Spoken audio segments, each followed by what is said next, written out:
G.K. Chesterton, The Club of Queer Trades, narrated by Carl Mason. Contents. Chapter 1. The Tremendous Adventures of Major Brown. Chapter 2. The Painful Fall of a Great Reputation.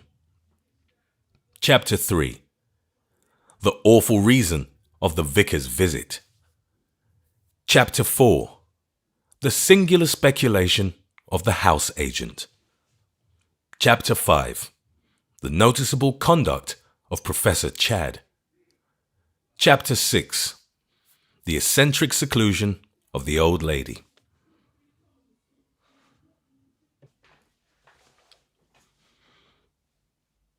Chapter 1. The Tremendous Adventures of Major Brown. Rabelais, or his wild illustrator, Gustave Doré, must have had something to do with the designing of the things called flats in England and America. There is something entirely gargantuan in the idea of economizing space by piling houses on top of each other, front doors and all. And in the chaos and complexity of those perpendicular streets, anything may dwell or happen. And it is in one of them, I believe, that the inquirer may find the offices of the Club of Queer Trades. It may be thought at the first glance that the name would attract and startle the passer-by, but nothing attracts or startles in these dim, immense hives.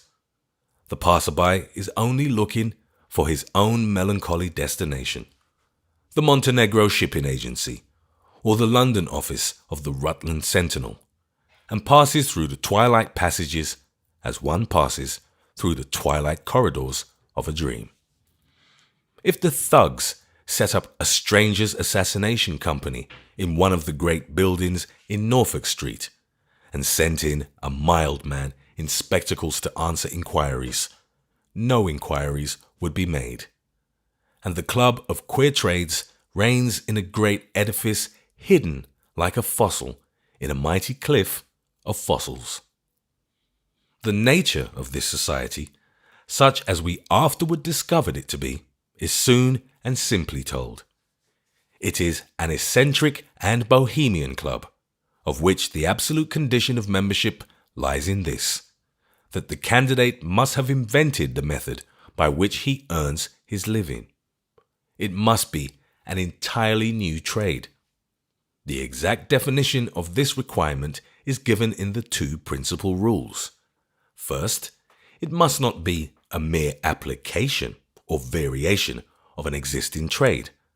Thus, for instance, the club would not admit an insurance agent simply because instead of insuring men's furniture against being burnt in a fire, he insured, let us say, their trousers against being torn by a mad dog.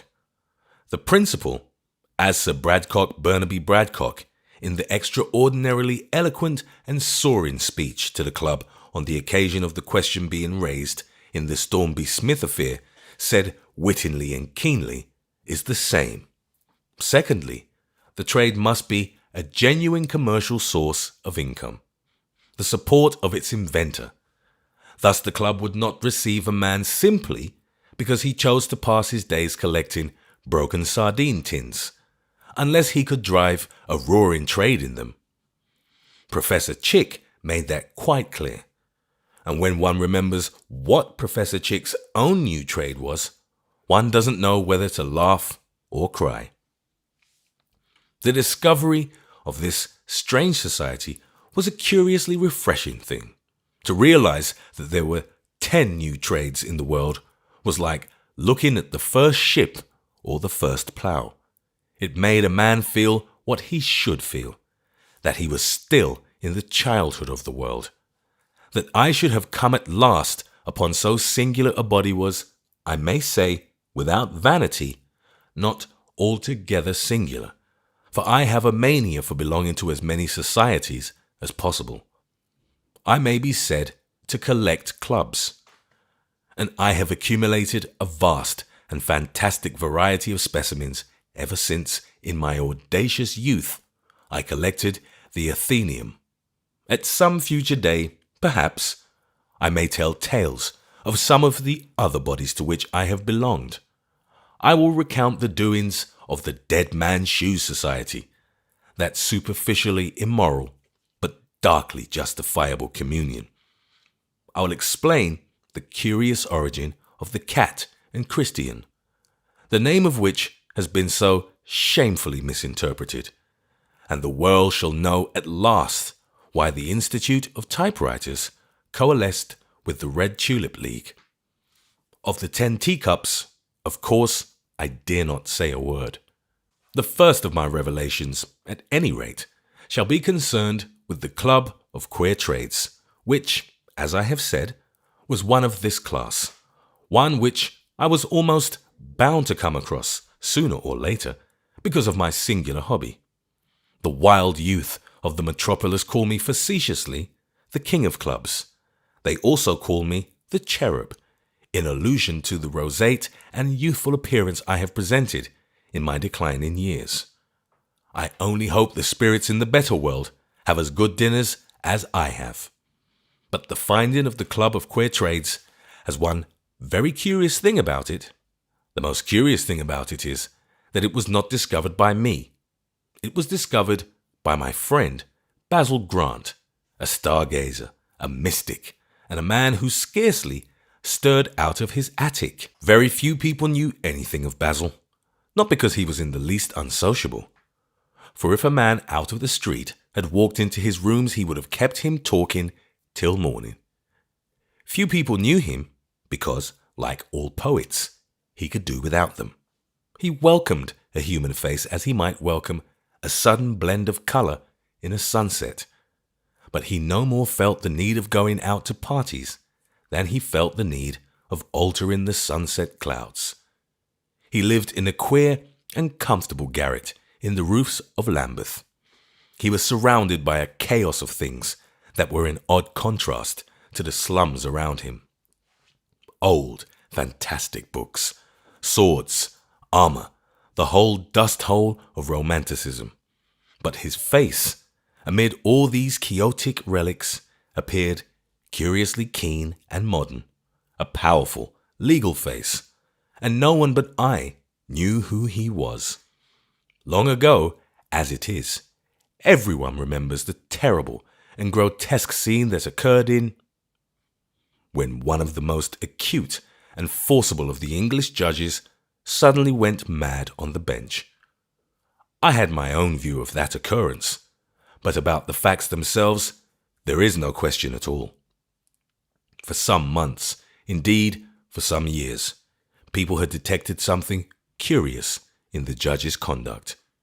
He seemed to have lost interest in the law, in which he had been beyond expression brilliant and terrible as a K.C., and to be occupied in giving personal and moral advice to the people concerned. He talked more like a priest or a doctor, and a very outspoken one at that. The first thrill was probably given when he said to a man who had attempted a crime of passion, "I sentence you to 3 years' imprisonment, under the firm and solemn and God-given conviction that what you require is 3 months at the seaside."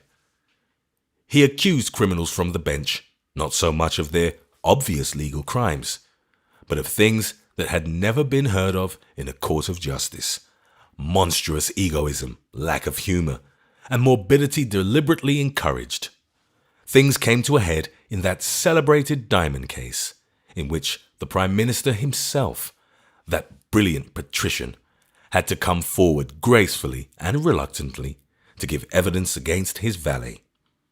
After the detailed life of the household had been thoroughly exhibited, the judge requested the Premier again to step forward, which he did with quiet dignity.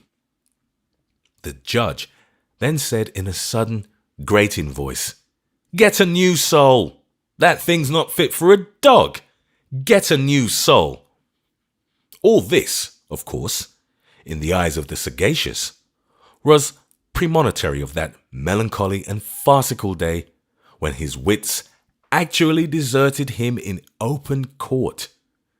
It was a libel case between 2 very eminent and powerful financiers, against both of whom charges of considerable defalcation were brought. The case was long and complex. The advocates were long and eloquent, but at last, after weeks of work and rhetoric, the time came for the great judge to give a summing up, and one of his celebrated masterpieces of lucidity and pulverizing logic was eagerly looked for. He had spoken very little during the prolonged affair, and he looked sad and lowering at the end of it. He was silent for a few moments, and then burst into a stentorian song. His remarks, as reported, were as follows. "Oh, routy outy tiddly outy tiddly outy tiddly outy, highty ighty tiddly ighty tiddly ighty ow."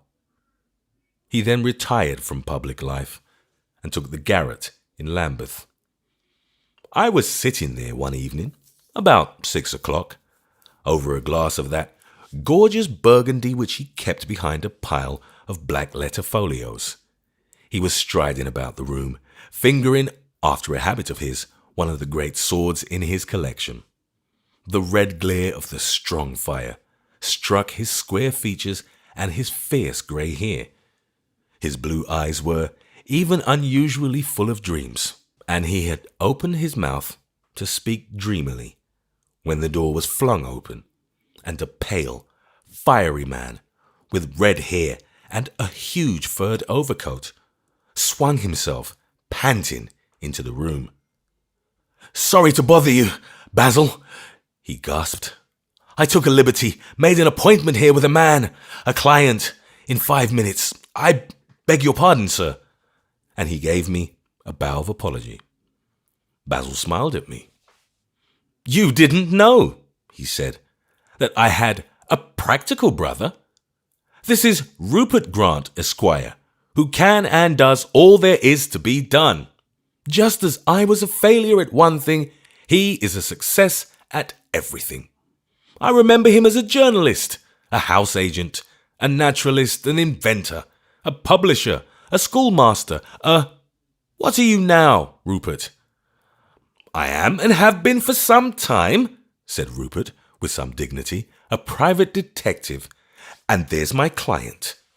A loud rap at the door had cut him short, and, on permission being given, the door was thrown sharply open, and a stout, dapper man walked swiftly into the room, set his silk hat with a clap on the table, and said, "Good evening, gentlemen," with a stress on the last syllable that somehow marked him out as a martinet, military, literary, and social.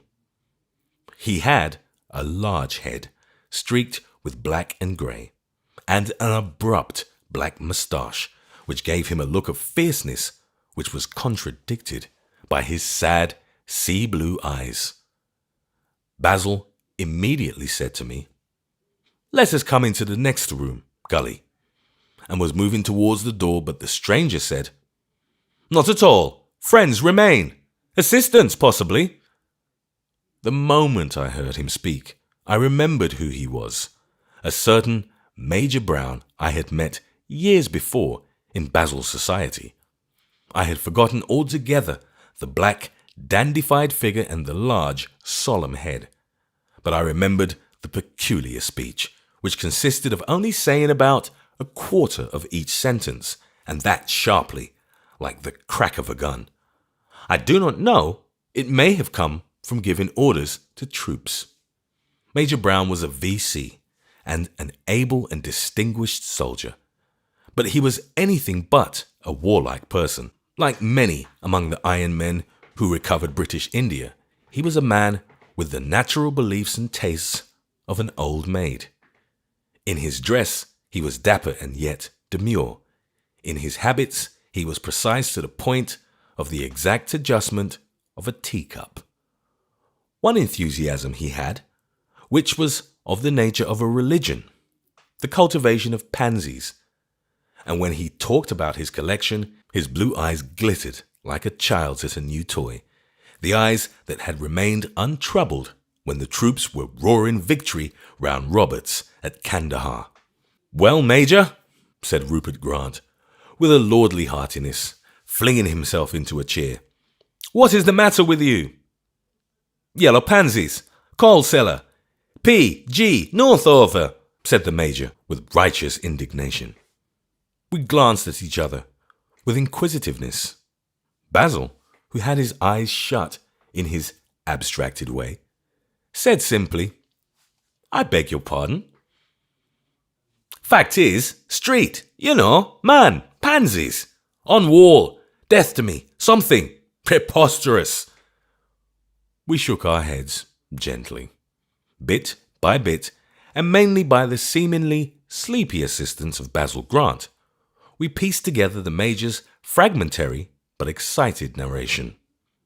It would be infamous to submit the reader to what we endured. Therefore, I will tell the story of Major Brown in my own words. But the reader must imagine the scene. The eyes of Basil closed, as in a trance after his habit, and the eyes of Rupert and myself getting rounder and rounder as we listened to one of the most astounding stories in the world, from the lips of the little man in black, sitting bolt upright in his chair and talking like a telegram. Major Brown was, as I have said, a successful soldier, but by no means an enthusiastic one. So, far from regretting his retirement on half pay, it was with delight that he took a small, neat villa, very like a doll's house, and devoted the rest of his life to pansies and weak tea. The thought that battles were over when he had once hung up his sword in the little front hall, along with 2 patent stew pots and a bad watercolour, and betaken himself instead to wielding the rake in his little sunlit garden, was to him like having come into a harbour in heaven. He was Dutch-like and precise in his taste in gardening, and had, perhaps, some tendency to drill his flowers like soldiers. He was one of those men who were capable of putting 4 umbrellas in the stand rather than 3, so that 2 may lean one way and 2 another. He saw life like a pattern in a freehand drawing book. And assuredly he would not have believed or even understood anyone who had told him that within a few yards of his brick paradise he was destined to be caught in a whirlpool of incredible adventure, such as he had never seen or dreamed of in the horrible jungle or the heat of battle. One certain bright and windy afternoon, the Major, attired in his usual faultless manner, had set out for his usual constitutional.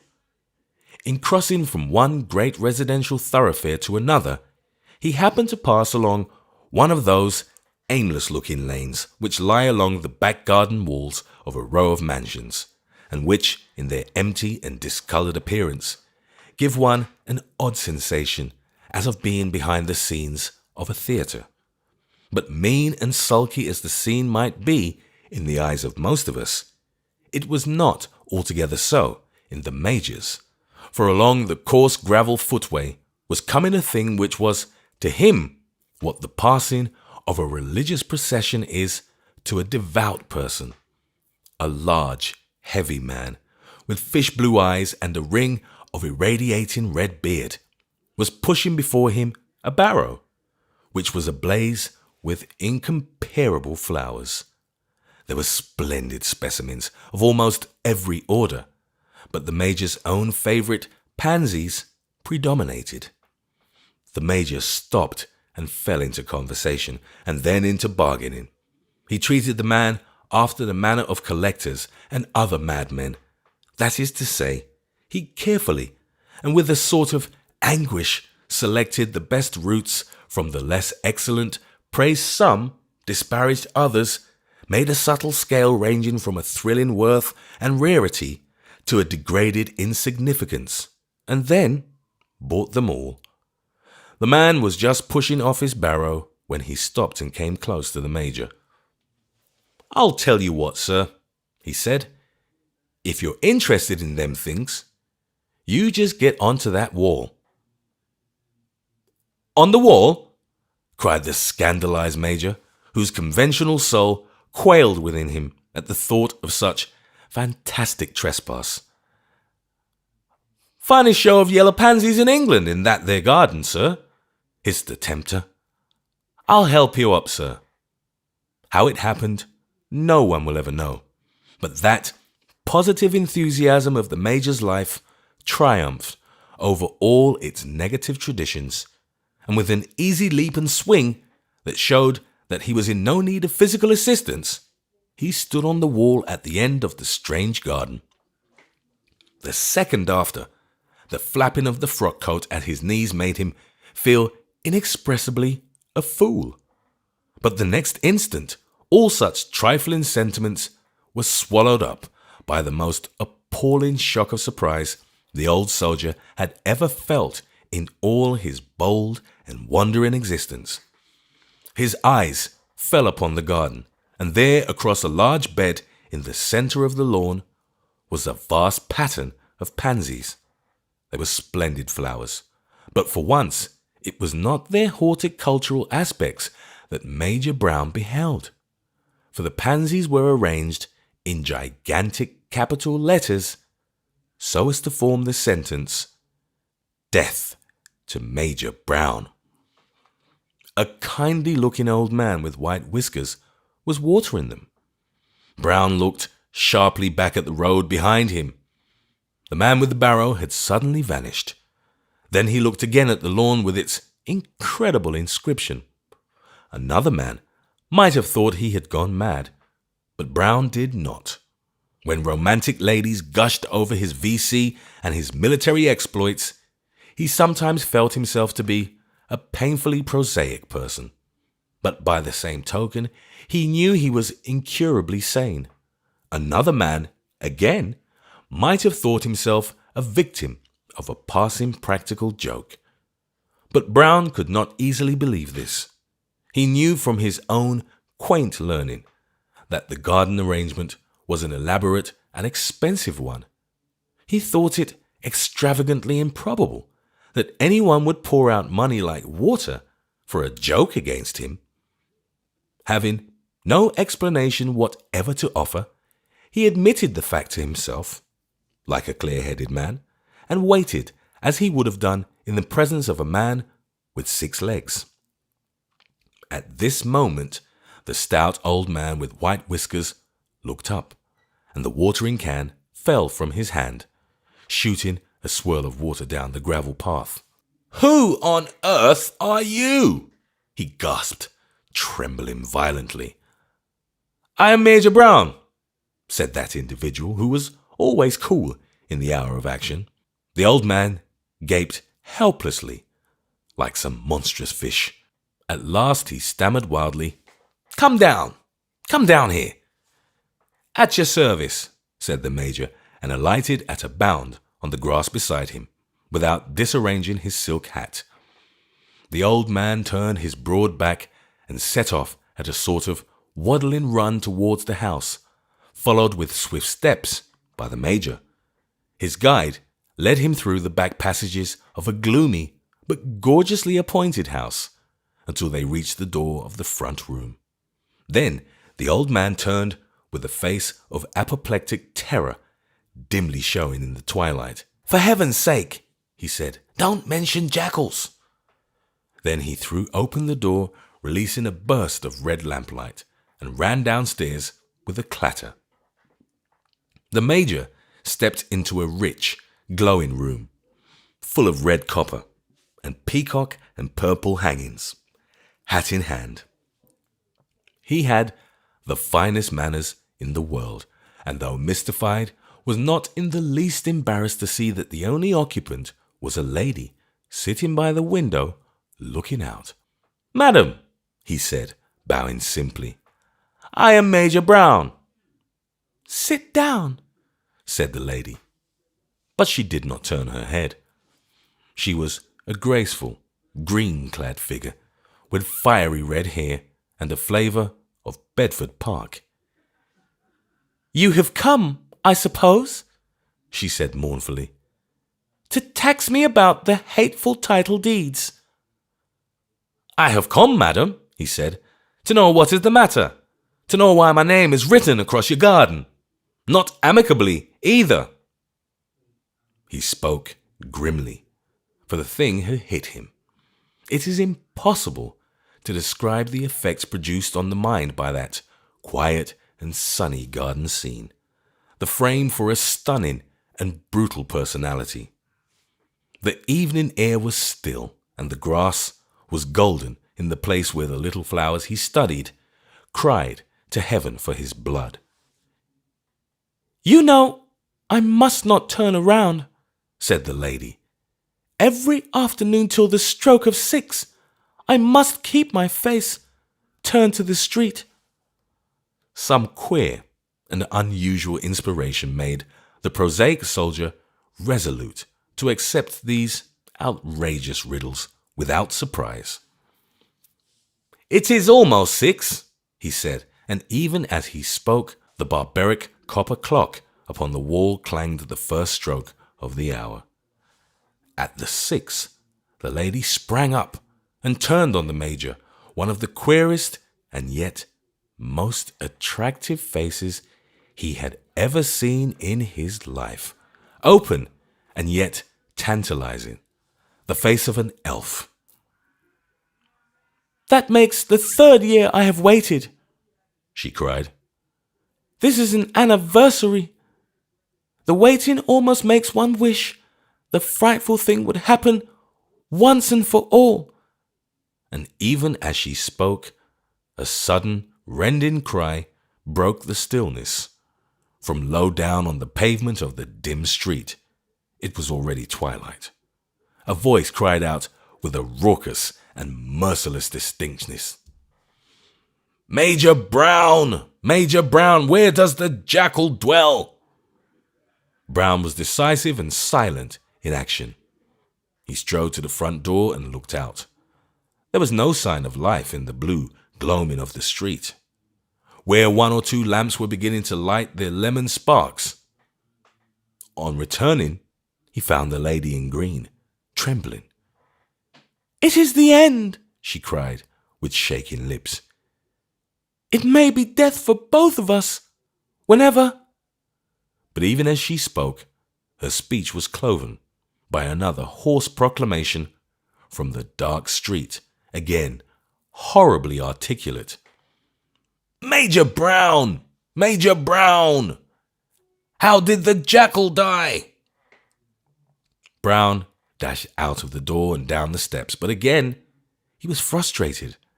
There was no figure in sight, and the street was far too long and empty for the shouter to have run away. Even the rational Major was a little shaken as he returned in a certain time to the drawing room. Scarcely had he done so than the terrific voice came. Major Brown! Major Brown! Where did... Brown was in the street almost at a bound, and he was in time to see something which at first glance froze the blood. The cries appeared to come from a decapitated head resting on the pavement. The next moment the pale Major understood. It was the head of a man thrust through the coal hole in the street. The next moment again it had vanished, and Major Brown turned to the lady. Where's your coal cellar? He said, and stepped out into the passage. She looked at him with wild, grey eyes. You will not go down, she cried, alone into the dark hole with that beast. Is this the way? Replied Brown, and descended the kitchen stairs 3 at a time. He flung open the door of a black cavity and stepped in, feeling in his pocket for matches. As his right hand was thus occupied, a pair of great, slimy hands came out of the darkness, hands clearly belonging to a man of gigantic stature, and seized him by the back of the head. They forced him down in the suffocating darkness, a brutal image of destiny. But the Major's head, though upside down, was perfectly clear and intellectual. He gave quietly under the pressure until he had slid down almost to his hands and knees.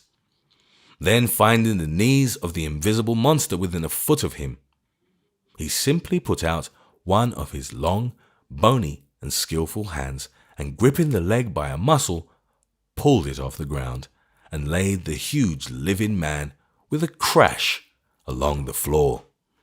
He strove to rise, but Brown was on top like a cat. They rolled over and over. Big as the man was, he had evidently now no desire but to escape.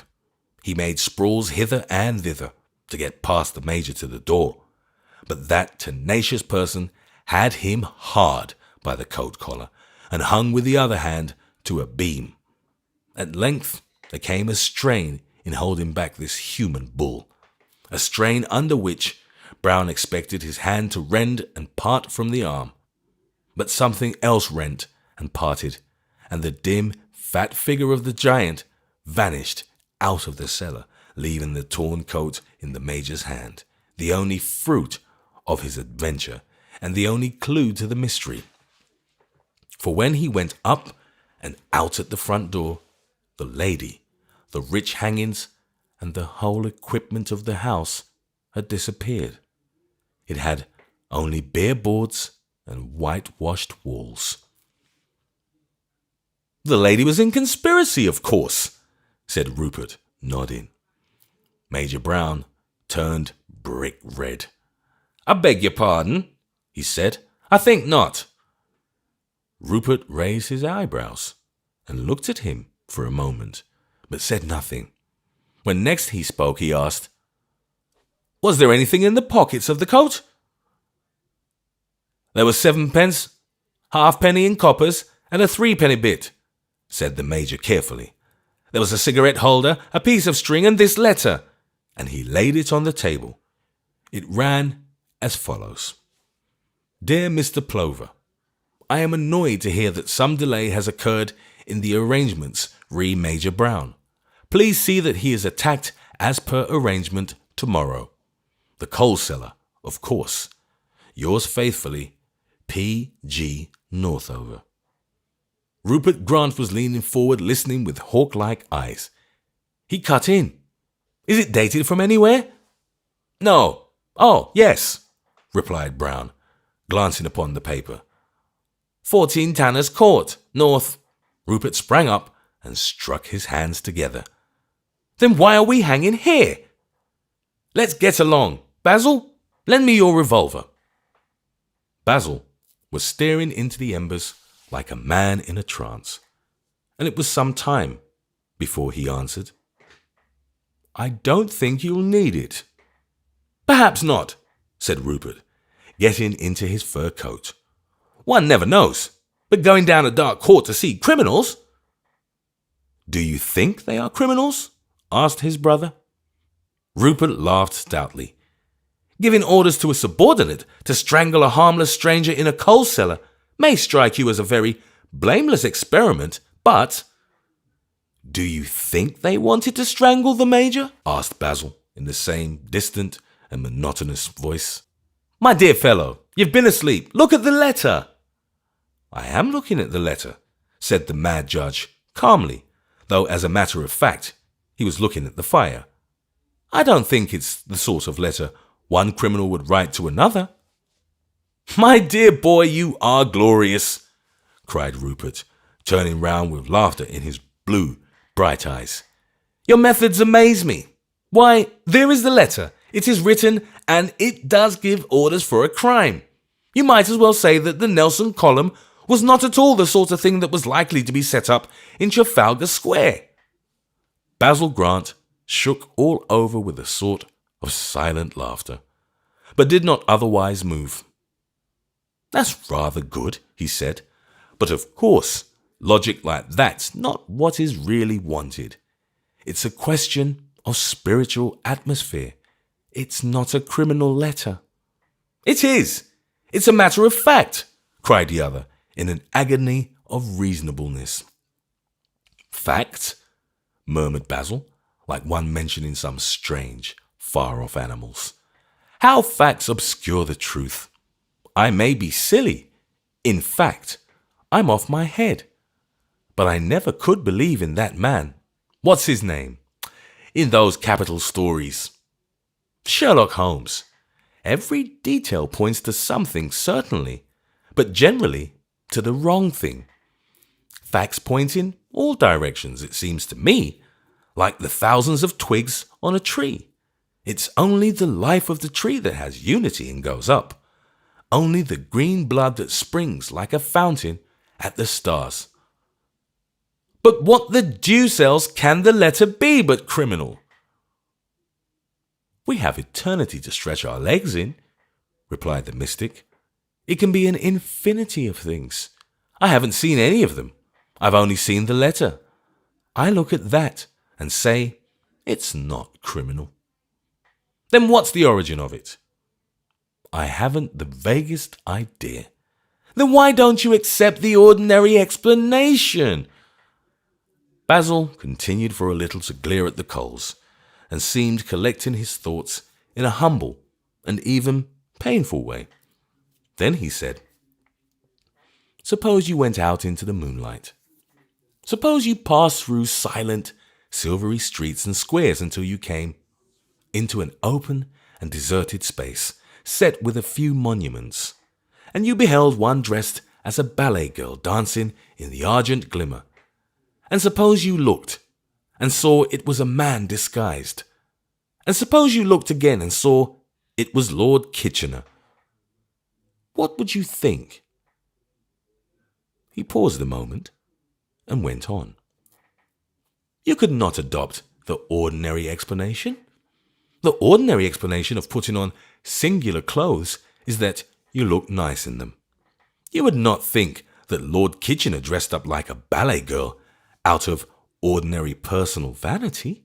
You would think it much more likely that he inherited dancing madness from a great-grandmother, or had been hypnotized at a séance, or threatened by a secret society with death if he refused the ordeal. With Baden-Powell, say it might be a bet, but not with Kitchener. I should know all that because in my public days I knew him quite well.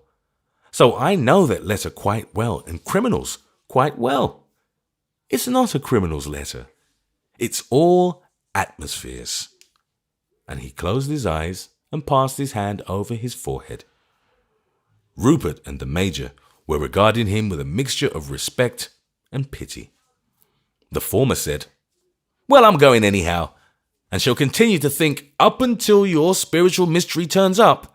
That a man who sends a note recommended a crime that is actually a crime that is actually carried out, at least tentatively, is in all probability a little casual in his moral tastes. Can I have that revolver? Certainly, said Basil, getting up. But I am coming with you. And he flung an old cape or cloak round him, and took a sword stick from the corner. You? Said Rupert with some surprise. You scarcely ever leave your hole to look at anything on the face of the earth. Basil fitted on a formidable old white hat. I scarcely ever, he said with an unconscious and colossal arrogance, hear of anything on the face of the earth that I do not understand at once, without going to see it. And he led the way out into the purple night.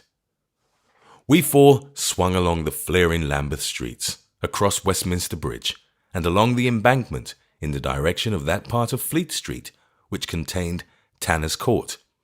The erect black figure of Major Brown, seen from behind, was a quaint contrast to the hound-like stoop and flapping mantle of young Rupert Grant, who adopted with childlike delight all the dramatic poses of the detective of fiction. The finest among his many fine qualities was his boyish appetite for the colour and poetry of London. Basil, who walked behind with his face turned blindly to the stars, had the look of a somnambulist. Rupert paused at the corner of Tanner's Court, with a quiver of delight at danger and gripped Basil's revolver in his great coat pocket. "Shall we go in now?" he asked. "Not get police?" asked Major Brown, glancing sharply up and down the street. "I am not sure," answered Rupert, knitting his brows. "Of course, it's quite clear. The thing's all crooked. But there are 3 of us, and—" "I shouldn't get the police," said Basil, in a queer voice. Rupert glanced at him and stared hard. "Basil!" he cried. "You're trembling. What's the matter? Are you afraid?" "Cold, perhaps," said the Major, eyeing him. There was no doubt that he was shaking. At last, after a few moments' scrutiny, Rupert broke into a curse. "You're laughing," he cried. "I know that confounded, silent, shaky laugh of yours. What the deuce is the amusement, Basil? Here we are, all 3 of us, within a yard of a den of ruffians." "But I shouldn't call the police," said Basil. "We 4 heroes are quite equal to a host," and he continued to quake with his mysterious mirth. Rupert turned with impatience and strode swiftly down the court, the rest of us following. When he reached the door of number 14, he turned abruptly, the revolver glittering in his hand. "Stand close," he said in the voice of a commander. "The scoundrel may be attempting an escape at this moment. We must fling open the door and rush in." The 4 of us cowered instantly under the archway, rigid, except for the old judge and his convulsion of merriment. "Now!" hissed Rupert Grant, turning his pale face and burning eyes suddenly over his shoulder. "When I say 4, follow me with a rush. If I say hold him, pin the fellows down, whoever they are. If I say stop, stop. I shall say that if there are more than 3. If they attack us, I shall empty my revolver on them. Basil, have your sword stick ready. Now, 1, 2, 3, 4. With the sound of the word, the door burst open, and we fell into the room like an invasion, only to stop dead. The room, which was an ordinary and neatly appointed office, appeared at the first glance to be empty. But on a second and more careful glance, we saw, seated behind a very large desk with pigeonholes and drawers of bewildering multiplicity, a small man with a black waxed moustache and the air of a very average clerk, writing hard. He looked up as we came to a standstill. "Did you knock?" he asked pleasantly. "I am sorry if I did not hear. What can I do for you?" There was a doubtful pause, and then, by general consent, the Major himself, the victim of the outrage, stepped forward. The letter was in his hand, and he looked unusually grim. "Is your name P.G. Northover?" he asked. "That is my name," replied the other, smiling. "I think," said Major Brown, with an increase in the dark glow of his face, "that this letter was written by you." And with a loud clap, he struck open the letter on the desk with his clenched fist. The man called Northover looked at it with unaffected interest and merely nodded. "Well, sir," said the Major, breathing hard, "what about that?" "What about it, precisely?" said the man with the moustache. "I am Major Brown," said that gentleman sternly. Northover bowed. "Pleased to meet you, sir. What have you to say to me?" "Say?" cried the Major, loosing a sudden tempest. "Why, I want this confounded thing settled. I want—" "Certainly, sir," said Northover, jumping up with a slight elevation of the eyebrows. "Will you take a chair for a moment?" And he pressed an electric bell just above him, which thrilled and tinkled in a room beyond. The Major put his hand on the back of the chair offered him, but stood chafing and beating the floor with his polished boot. The next moment, an inner glass door was opened, and a fair, weedy young man, in a frock coat, entered from within. "Mr. Hobson," said Northover, "this is Major Brown. Will you please finish that thing for him I gave you this morning and bring it in?" "Yes, sir," said Mr. Hobson, and vanished like lightning. "You will excuse me, gentlemen," said the egregious Northover, with his radiant smile, "if I continue to work until Mr. Hobson is ready. I have some books that must be cleared up before I get away on my holiday tomorrow. And we all like a whiff of the country, don't we? Ha ha!" The criminal took up his pen with a childlike laugh, and a silence ensued. A placid and busy silence on the part of Mr. P.G. Northover. A raging silence on the part of everybody else. At length, the scratching of Northover's pen in the stillness was mingled with a knock at the door, almost simultaneous with the turning of the handle, and Mr. Hobson came in again with the same silent rapidity, placed a paper before his principal, and disappeared again. The man at the desk pulled and twisted his spiky moustache for a few moments as he ran his eye up and down the paper presented to him. He took up his pen with a slight, instantaneous frown and altered something, muttering, "Careless." Then he read it again with the same impenetrable reflectiveness, and finally handed it to the frantic Brown, whose hand was beating the devil's tattoo on the back of the chair. "I think you will find that all right, Major," he said briefly. The Major looked at it. Whether he found it all right or not will appear later, but he found it like this: Major Brown to P.G. Northover, pounds, shillings, pence. January 1st to account rendered, 560. May 9th to potting and embedding of 200 pansies, 200. To cost of trolley with flowers, 150. To hiring of man with trolley, 50. To hire of house and garden for 1 day, 100. To furnishing of room in peacock curtains, copper ornaments, etc., 300. To salary of Miss Jameson, 100. To salary of Mr. Plover, 100. Total, £1,460. A remittance will oblige. "What?" said Brown, after a dead pause, and with eyes that seemed slowly rising out of his head. "What in heaven's name is this?" "What is it?" repeated Northover, cocking his eyebrow with amusement. "It's your account, of course." "My account?" The Major's ideas appeared to be in a vague stampede. "My account? And what have I got to do with it?" "Well," said Northover, laughing outright, "naturally, I prefer you pay it."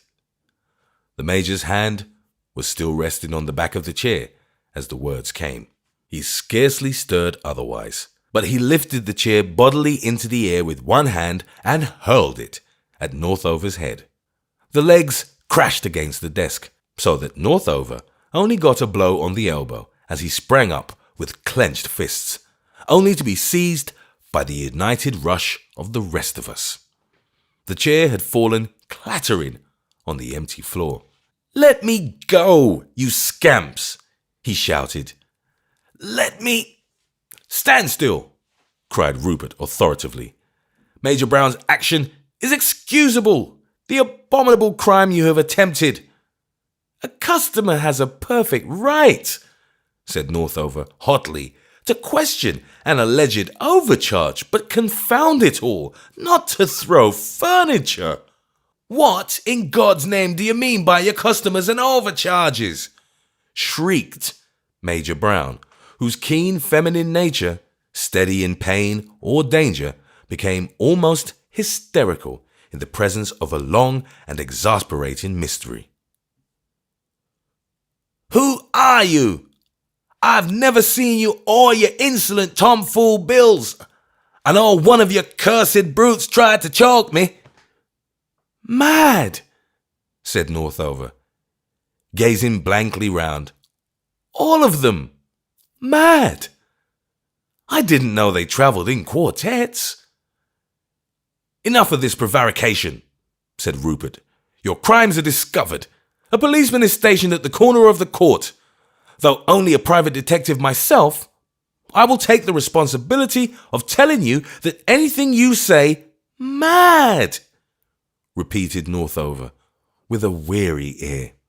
And at this moment, for the first time, there struck in among them the strange, sleepy voice of Basil Grant. "Major Brown," he said, "may I ask you a question?" The Major turned his head with an increased bewilderment. "You!" he cried. "Certainly, Mr. Grant." "Can you tell me," said the mystic, with sunken head and lowering brow, as he traced a pattern in the dust with his sword stick, "can you tell me what was the name of the man who lived in your house before you?" The unhappy Major was only faintly more disturbed by this last and futile irrelevancy, and he answered vaguely, "Yes, I think so. A man named Gurney something. A name with a hyphen. Gurney Brown, that was it." "And when did the house change hands?" said Basil, looking up sharply. His strange eyes were burning brilliantly. "I came in last month," said the Major. And at the mere word, the criminal Northover suddenly fell into his great office chair and shouted with a volleying laughter, "Oh, it's too perfect! It's too exquisite!" he gasped, beating the arms with his fist. He was laughing deafeningly. Basil Grant was laughing voicelessly, and the rest of us only felt that our heads were like weathercocks in a whirlwind. "Confound it, Basil," said Rupert, stamping. "If you don't want me to go mad and blow your metaphysical brains out, tell me what all this means." Northover rose. "Permit me, sir, to explain," he said. "And first of all, permit me to apologize to you, Major Brown, for a most abominable and unpardonable blunder which has caused you menace and inconvenience, in which, if you will allow me to say so, you have behaved with astonishing courage and dignity. Of course you need not trouble about the bill. We will stand the loss." And tearing the paper across, he flung the halves into the waste paper basket and bowed. Poor Brown's face was still a picture of distraction. "But I don't even begin to understand," he cried. "What bill? What blunder? What loss?" Mr. P.G. Northover advanced in the centre of the room thoughtfully and with a great deal of unconscious dignity. On closer consideration, there were apparent about him other things beside a screwed moustache, especially a lean, sallow face, hawk-like, and not without a careworn intelligence.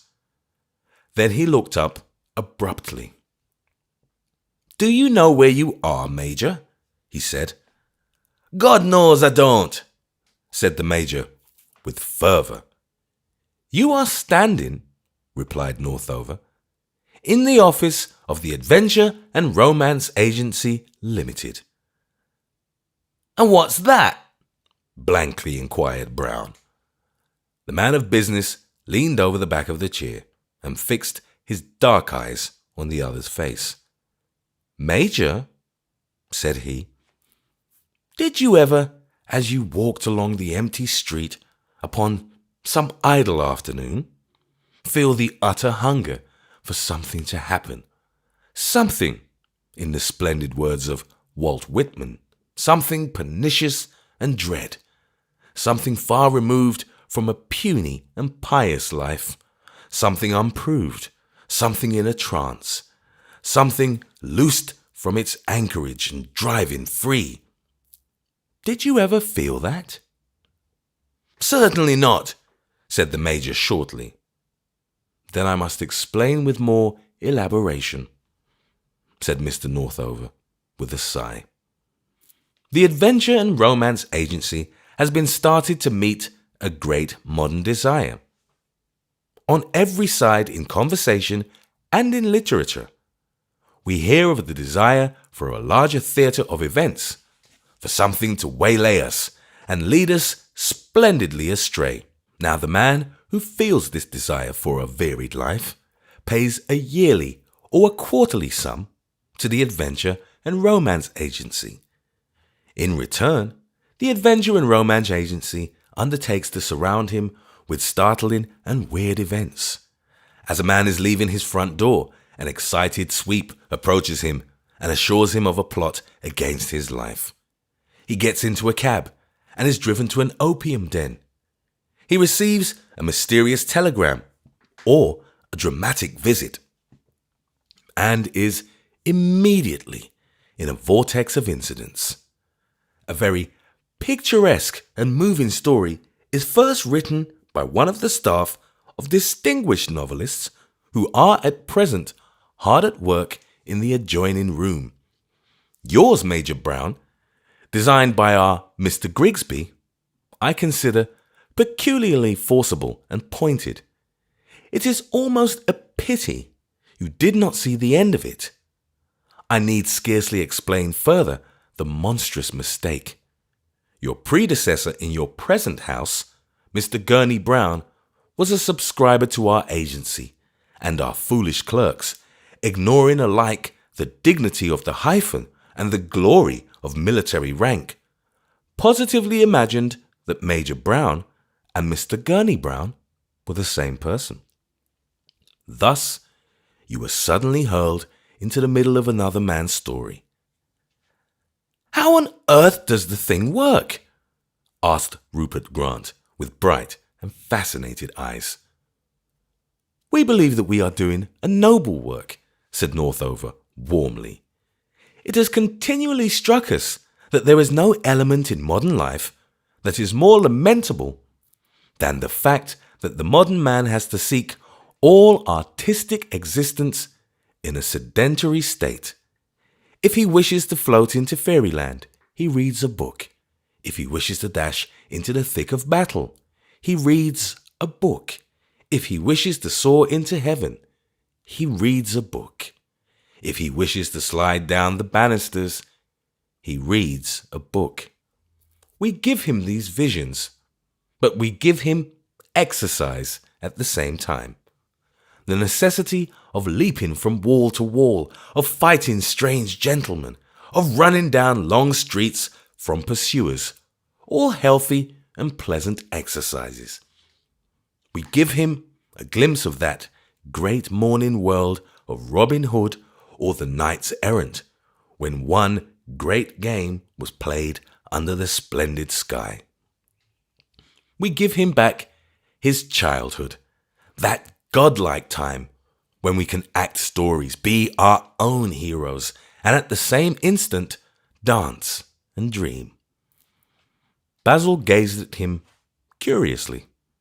The most singular psychological discovery had been reserved to the end, for as the little businessman ceased speaking, he had the blazing eyes of a fanatic.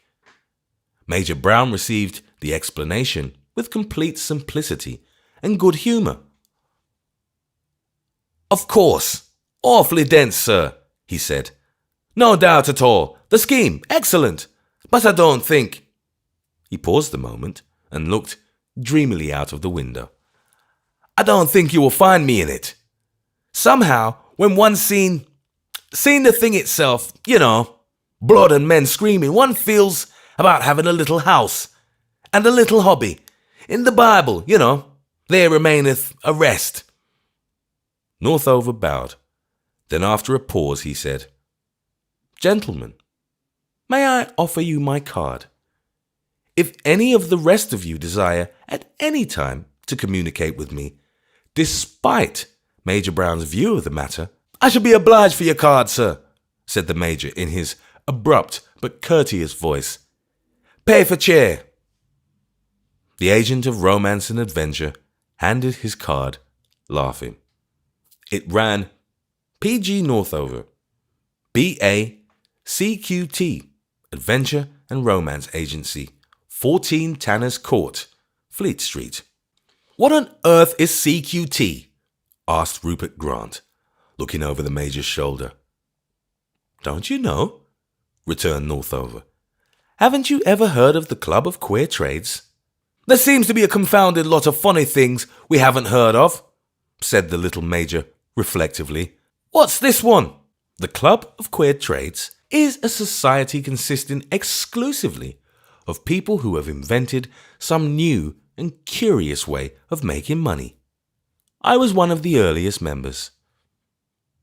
You deserve to be, said Basil, taking up his great white hat with a smile, and speaking for the last time that evening. When they had passed out, the adventure and romance agent wore a queer smile as he trod down the fire and locked up his desk. A fine chap, that Major. When one hasn't a touch of the poet, one stands some chance of being a poem. But to think of such a clockwork little creature of all people getting into the nets of one of Grigby's tales? And he laughed out aloud in the silence. Just as the laugh echoed away, there came a sharp knock at the door. An owlish head with dark moustaches was thrust in, with deprecating and somewhat absurd inquiry. What? Back again, Major? Cried Northover in surprise. What can I do for you? The Major shuffled feverishly into the room. It's horribly absurd, he said. Something must have got started in me that I never knew before, but upon my soul, I feel the most desperate desire to know the end of it all. The end of it all? Yes, said the Major. Jackals and the title deeds and death to Major Brown. The agent's face grew grave, but his eyes were amused. I am terribly sorry, Major, said he, but what you ask is impossible. I don't know anyone I would sooner oblige than you, but the rules of the agency are strict. The adventures are confidential. You are an outsider. I am not allowed to let you know an inch more than I can help. I do hope you understand. There is no one, said Brown, who understands discipline better than I do. Thank you very much. Good night. And the little man withdrew for the last time. He married Miss Jameson, the lady with the red hair and the green garments. She was an actress employed, with many others, by the romance agency, and her marriage with the prim old veteran caused some stir in her languid and intellectualized set. She always replied very quietly that she had met scores of men who acted splendidly in the charades provided for them by Northover, but that she had only met one man who went down into a coal cellar when he really thought it contained a murderer. The Major and she are living as happily as birds in an absurd villa, and the former has taken to smoking. Otherwise, he is unchanged, except, perhaps, there are moments when, alert and full of feminine unselfishness as the Major is by nature, he falls into a trance of abstraction. Then his wife recognizes with a concealed smile, by the blind look in his blue eyes, that he is wondering what were the title deeds and why he was not allowed to mention jackals. But, like so many old soldiers, Brown is religious and believes that he will realize the rest of those purple adventures in a better world.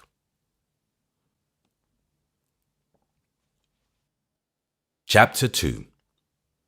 The Painful Fall of a Great Reputation. Basil Grant and I were talking one day in what is perhaps the most perfect place for talking on earth, the top of a tolerably deserted tramcar. To talk on the top of a hill is superb, but to talk on the top of a flying hill is a fairy tale. The vast blank space of North London was flying by. The very pace gave us a sense of its immensity and its meanness. It was, as it were, a base infinitude, a squalid eternity, and we felt the real horror of the poor parts of London. The horror that is so totally missed and misrepresented by the sensational novelists who depict it as being a matter of narrow streets, filthy houses, criminals and maniacs, and dens of vice. In a narrow street, in a den of vice, you do not expect civilization. You do not expect order.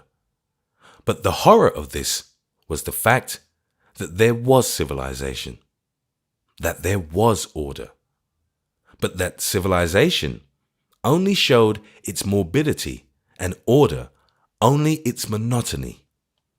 No one would say, in going through a criminal slum, I see no statues, I notice no cathedrals. But here there were public buildings, only they were mostly lunatic asylums. Here there were statues, only they were mostly statues of railway engineers and philanthropists, two dingy classes of men united by their common contempt for the people. Here there were churches, only they were the churches of dim and erratic sects, Agapemonites or Irvingites. Here, above all, there were broad roads and vast crossings and tramway lines and hospitals and all the real marks of civilization. But though one never knew, in one sense, what one would see next, there was one thing we knew we should not see. Anything really great, central, of the first class, anything that humanity had adored. And with revulsion indescribable, our emotions returned. I think to those really close and crooked entries, to those really mean streets, to those genuine slums which lie round the Thames and the city, in which nevertheless a real possibility remains that at any chance corner the great cross of the great cathedral of Rennes may strike down the street like a thunderbolt. But you must always remember also, said Grant to me, in his heavy, abstracted way, when I had urged this view, that the very vileness of the life of these ordered plebeian places bears witness to the victory of the human soul. I agree with you. I agree that they have to live in something worse than barbarism. They have to live in a fourth-rate civilization. But yet, I am practically certain that the majority of people here are good people. And being good is an adventure far more violent and daring than sailing round the world. Besides, go on, said I. No answer came. Go on, I said, looking up. The big blue eyes of Basil Grant were standing out of his head, and he was paying no attention to me. He was staring over the side of the tram. What is the matter? I asked, peering over also. It is very odd, said Grant at last, grimly, that I should have been caught out like this at the very moment of my optimism. I said all these people were good, and there is the wickedest man in England. Where? I asked, leaning over further. Where? Oh, I was right enough, he went on, in that strange, continuous and sleepy tone which always angered his hearers at acute moments. I was right enough when I said all these people were good. They are heroes. They are saints. Now and then, they may perhaps steal a spoon or two. They may beat a wife or two with the poker. But they are saints all the same. They are angels. They are robed in white. They are clad with wings and halos. At any rate, compared to that man. Which man? I cried again, and then my eye caught the figure at which Basil's bull's eyes were glaring. He was a slim, smooth person, passing very quickly among the quickly passing crowd. But though there was nothing about him sufficient to attract a startled notice, there was quite enough to demand a curious consideration when once that notice was attracted. He wore a black top hat, but there was enough in it of those strange curves whereby the decadent artists of the 80s tried to turn the top hat into something as rhythmic as an Etruscan vase. His hair, which was largely grey, was curled, with the instinct of one who appreciated the gradual beauty of grey and silver. The rest of his face was oval and, I thought, rather oriental. He had 2 black tufts of moustache. What has he done? I asked. I am not sure of the details, said Grant, but his besetting sin is a desire to intrigue to the disadvantage of others. Probably he has adopted some imposture or other to effect his plan. What plan? I asked. If you know all about him, why don't you tell me why he is the wickedest man in England? What is his name? Basil Grant stared at me for some moments. I think you've made a mistake in my meaning, he said. I don't know his name. I never saw him before in my life. Never saw him before? I cried, with a kind of anger. Then what in heaven's name do you mean by saying that he is the wickedest man in England? I mean what I said Basil Grant, calmly. The moment I saw that man, I saw all these people stricken with a sudden and splendid innocence. I saw that while all ordinary poor men in the streets were being themselves, he was not being himself. I saw that all the men in these slums, cadgers, pickpockets, hooligans, are all, in the deepest sense, trying to be good, and I saw that that man was trying to be evil. But if you never saw him before, I began. In God's name, look at his face, cried out Basil in a voice that startled the driver. Look at the eyebrows. They mean that infernal pride which made Satan so proud that he sneered even at heaven when he was one of the first angels in it. Look at his moustaches. They are so grown as to insult humanity. In the name of the sacred heavens, look at his hair. In the name of God and the stars, look at his hat. I stirred uncomfortably. But, after all, I said, this is very fanciful, perfectly absurd. Look at the mere facts. You have never seen the man before. Oh, the mere facts, he cried out in a kind of despair. The mere facts. Do you really admit, are you still so sunk in superstitions, so clinging to dim and prehistoric altars, that you believe in facts? Do you not trust an immediate impression?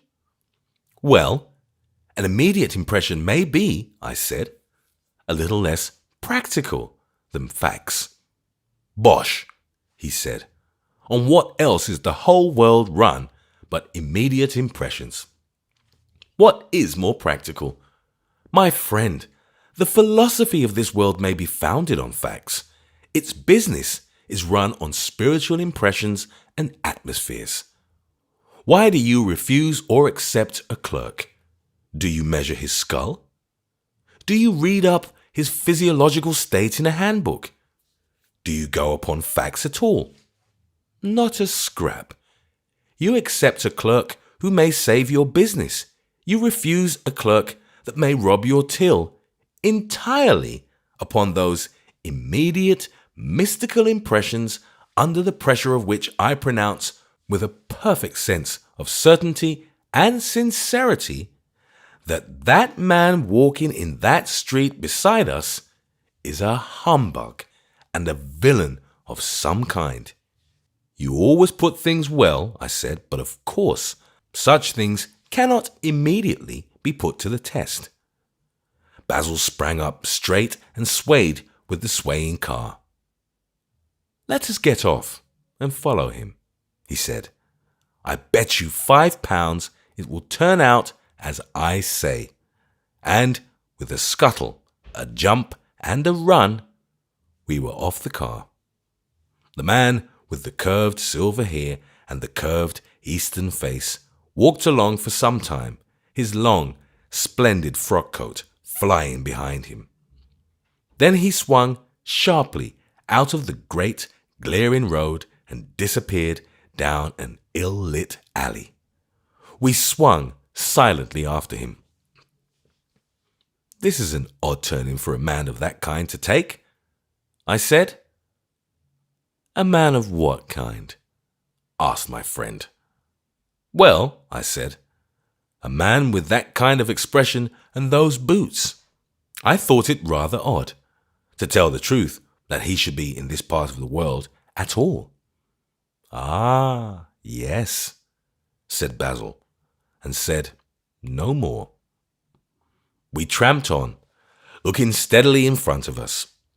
The elegant figure, like the figure of a black swan, was silhouetted suddenly against the glare of intermittent gaslight, and then swallowed again in night. The intervals between the lights were long, and the fog was thickening the whole city. Our pace, therefore, had become swift and mechanical between the lampposts. But Basil came to a standstill suddenly like a reined horse. I stopped also. We had almost run into the man. A great part of the solid darkness in front of us was the darkness of his body. At first, I thought he had turned to face us. But though we were hardly a yard off, he did not realize that we were there. He tapped 4 times on a very low and dirty door in the dark, crabbed street. A gleam of gas cut the darkness as it opened slowly. We listened intently, but the interview was short and simple and inexplicable as an interview could be. Our exquisite friend handed in what looked like a paper or a card and said, "At once, take a cab." A heavy, deep voice from inside said, "Right you are." And with a click, we were in the blackness again and striding after the striding stranger through a labyrinth of London lanes, the lights just helping us. It was only 5 o'clock, but winter and the fog had made it like midnight. This is really an extraordinary walk for the patent leather boots, I repeated. I don't know, said Basil humbly. It leads to Berkeley Square. As I tramped on, I strained my eyes through the dusky atmosphere and tried to make out the direction described. For some 10 minutes, I wondered and doubted. At the end of that, I saw that my friend was right. We were coming to the great, dreary spaces of fashionable London. More dreary, one must admit, even than the dreary plebeian spaces. This is very extraordinary, said Basil Grant, as we turned into Berkeley Square. What is extraordinary? I asked. I thought you said it was quite natural. I do not wonder, answered Basil, at his walking through nasty streets. I do not wonder at his going to Berkeley Square. But I do wonder at his going to the house of a very good man. What very good man? I asked with exasperation. The operation of time is a singular one, he said with his imperturbable irrelevancy. It is not a true statement of the case to say that I have forgotten my career when I was a judge and a public man. I remember it all vividly, but it is like remembering some novel. But 15 years ago, I knew this square as well as Lord Rosebery does, and a confounded long sight better than that man who is going up the steps of old Beaumont's house. Who is old Beaumont? I asked irritably. A perfectly good fellow. Lord Beaumont of Foxwood. Don't you know his name? He is a man of transparent sincerity, a nobleman who does more work than a navvy, a socialist, an anarchist. I don't know what. Anyhow, he's a philosopher and a philanthropist. I admit he has the slight disadvantage of being, beyond all question, off his head. He has that real disadvantage which has arisen out of the modern worship of progress and novelty, and he thinks anything odd and new must be an advance. If you went to him and proposed to eat your grandmother, he would agree with you, so long as you put it on hygienic and public grounds as a cheap alternative to cremation. So long as you progress fast enough, it seems a matter of indifference to him whether you are progressing to the stars or the devil. So his house is filled with an endless succession of literary and political fashions. Men who wear long hair because it is romantic. Men who wear short hair because it is medical. Men who walk on their feet only to exercise their hands. And men who walk on their hands for fear of tiring their feet. But though the inhabitants of his salons are generally fools, like himself, they are almost always, like himself, good men. I am really surprised to see a criminal enter there. My good fellow, I said firmly, striking my foot on the pavement. The truth of this affair is very simple. To use your own eloquent language, you have the slight disadvantage of being off your head. You see a total stranger in a public street. You choose to start certain theories about his eyebrows. You then treat him as a burglar because he enters an honest man's door. The thing is too monstrous. Admit that it is, Basil, and come home with me. Though these people are still having tea, yet with the distance we have to go, we shall be late for dinner. Basil's eyes were shining in the twilight-lit lamps. I thought, he said, that I had outlived vanity. What do you want now? I cried. I want, he cried out, what a girl wants when she wears her new frock. I want what a boy wants when he goes in for a clanging match with a monitor. I want to show somebody what a fine fellow I am. I am as right about that man as I am about your having a hat on your head. You say it cannot be tested. I say it can. I will take you to see my old friend Beaumont. He is a delightful man to know. Do you really mean? I began. I will apologize, he said calmly, for not being dressed for a call, and walking across the vast misty square, he walked up the dark stone steps and rang at the bell. A severe servant in black and white opened the door to us. On receiving my friend's name, his manner passed in a flash from astonishment to respect. We were ushered into the house very quickly, but not so quickly but that our host, a white-haired man with a fiery face, came out quickly to meet us. My dear fellow, he cried, shaking Basil's hand again and again. "I have not seen you for years. Have you been, he said rather wildly, have you been in the country?" "Not for all that time," answered Basil, smiling. "I have long given up my official position, my dear Philip, and have been living in a deliberate retirement. I hope I do not come at an inopportune moment." "An inopportune moment?" cried the ardent gentleman. "You come at the most opportune moment I could imagine. Do you know who is here?" "I do not," answered Grant with gravity. Even as he spoke, a roar of laughter came from the inner room. "Basil," said Lord Beaumont solemnly, "I have Wimpole here." "And who is Wimpole?" "Basil," cried the other, "you must have been in the country. You must have been in the Antipodes. You must have been in the moon. Who is Wimpole? Who was Shakespeare?" "As to who Shakespeare was," answered my friend placidly, "my views go no further than thinking that he was not Bacon. More probably he was Mary, Queen of Scots. But as to who Wimpole is," and his speech also was cloven with a roar of laughter from within. "Wimpole?" cried Lord Beaumont, in a sort of ecstasy. "Haven't you heard of the great modern wit?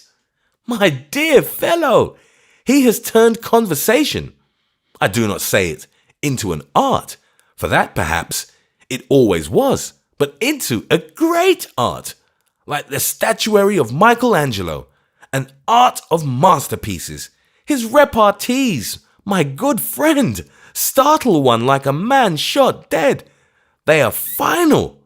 They are—" Again there came the hilarious roar from the room, and almost with the very noise of it, a big, panting, apoplectic old gentleman came out of the inner house into the hall where we were standing. "Now, my dear chap," began Lord Beaumont hastily. "I tell you, Beaumont, I won't stand it," exploded the large old gentleman. "I won't be made game of by a twopenny literary adventurer like that. I won't be made a guy. I won't." Come, said Beaumont feverishly. "Let me introduce you. This is Mr. Justice Grant. That is, Mr. Grant. Basil, I am sure you've heard of Sir Walter Cholmondeley." "Who has not?" asked Grant, and bowed to the worthy old baronet, eyeing him with some curiosity. He was hot and heavy in his momentary anger, but even that could not conceal the noble, though opulent outline of his face and body. The florid white hair, the Roman nose, the body stalwart, though corpulent, the chin aristocratic, though double. He was a magnificent courtly gentleman, so much of a gentleman that he could show an unquestionable weakness of anger without altogether losing dignity, so much of a gentleman that even his faux pas were well bred. "I am distressed beyond expression, Beaumont," he said gruffly, "to fail in respect to these gentlemen, and even more especially to fail in it in your house.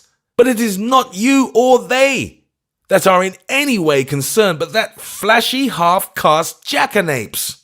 At this moment, a young man with a twist of red moustache and a sombre air came out of the inner room. He also did not seem to be greatly enjoying the intellectual banquet within.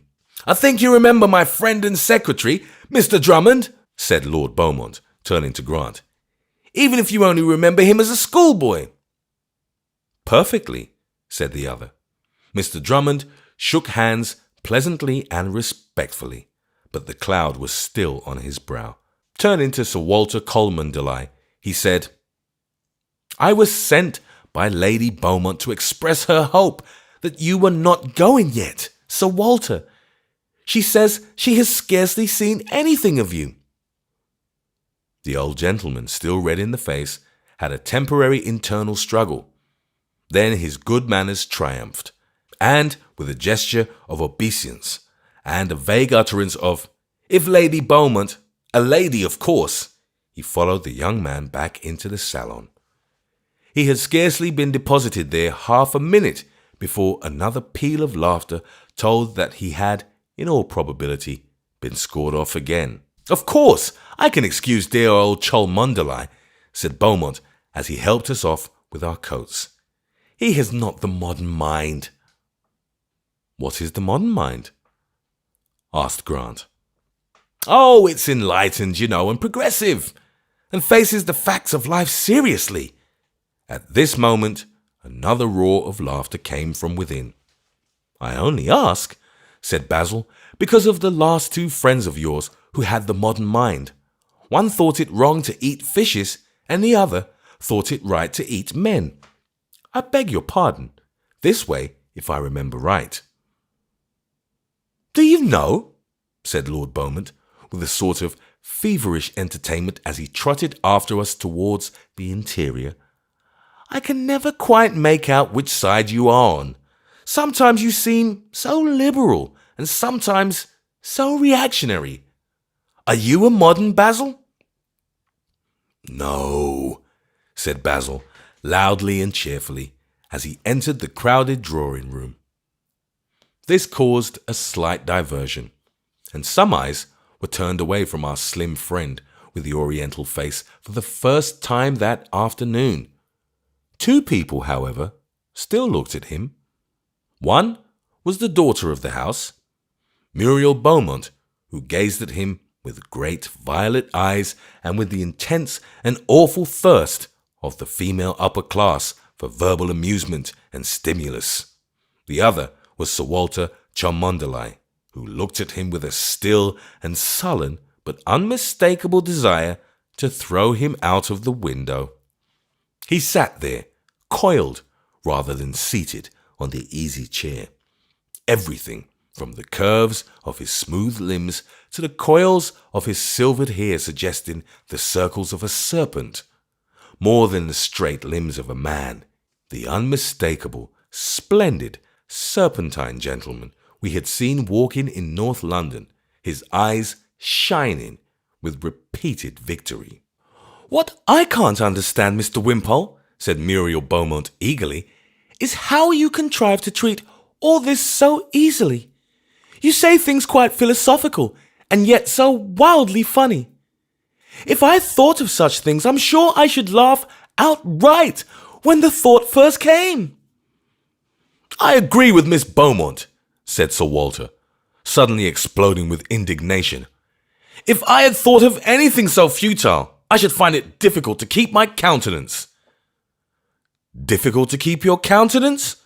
cried Mr. Wimpole, with an air of alarm. "Oh, do you keep your countenance? Keep it in the British Museum." Everyone laughed uproariously, as they always do at an already admitted readiness, and Sir Walter, turning suddenly purple, shouted out, "Do you know who you are talking to with your confounded tomfooleries?" "I never talk tomfooleries," said the other, "without first knowing my audience." Grant walked across the room and tapped the red-moustached secretary on the shoulder. That gentleman was leaning against the wall regarding the whole scene with a great deal of gloom, but, I fancied, with very particular gloom when his eyes fell on the young lady of the house, rapturously listening to Wimpole. "May I have a word with you outside, Drummond?" asked Grant. "It is about business. Lady Beaumont will excuse us." I followed my friend, at his own request, greatly wondering to this strange external interview. We passed abruptly into a kind of side room out of the hall. "Drummond," said Basil sharply, "there are a great many good people and a great many sane people here this afternoon.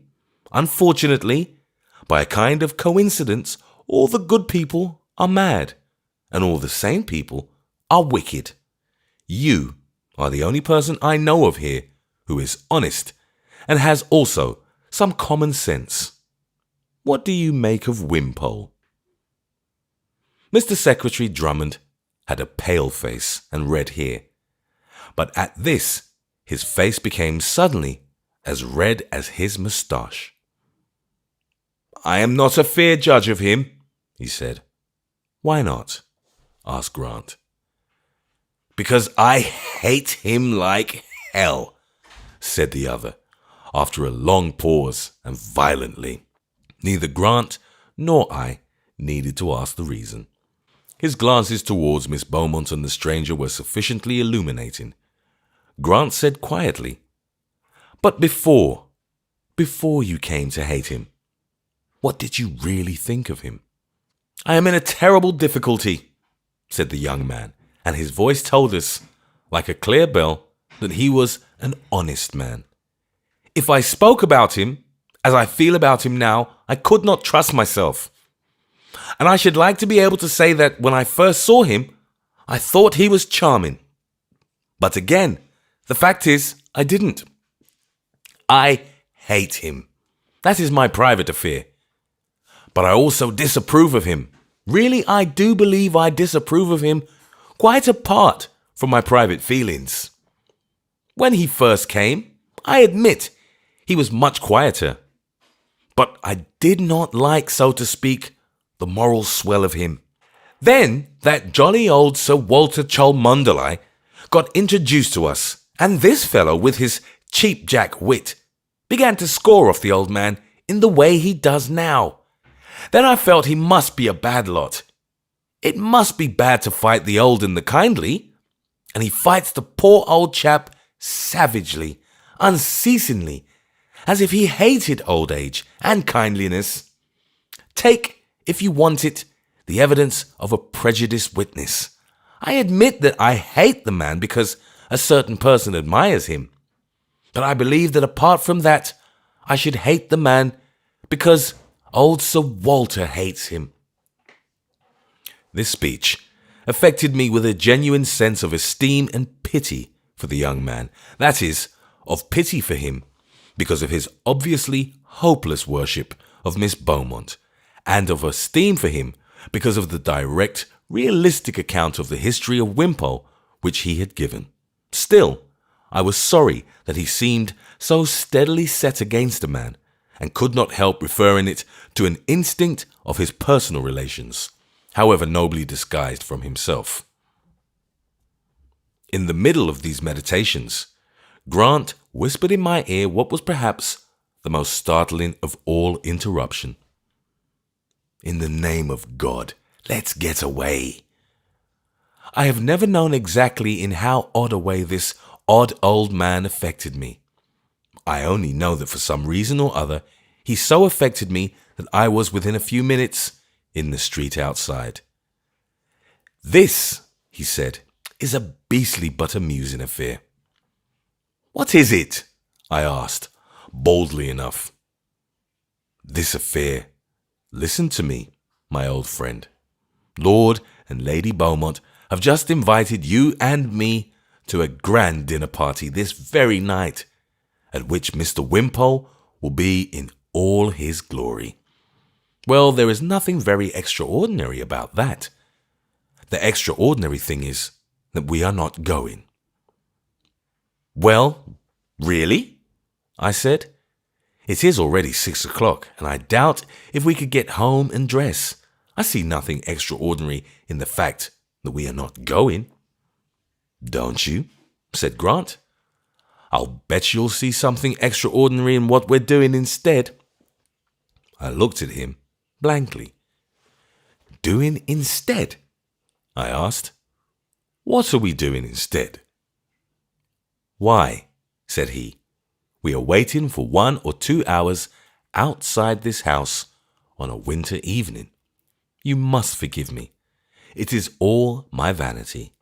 It is only to show you that I am right. Can you, with the assistance of this cigar, wait until both Sir Walter Cholmondeley and the mystic Wimpole have left this house?" "Certainly," I said, "but I do not know which is likely to leave first. Have you any notion?" "No," said he. "Sir Walter may leave first in a glow of rage.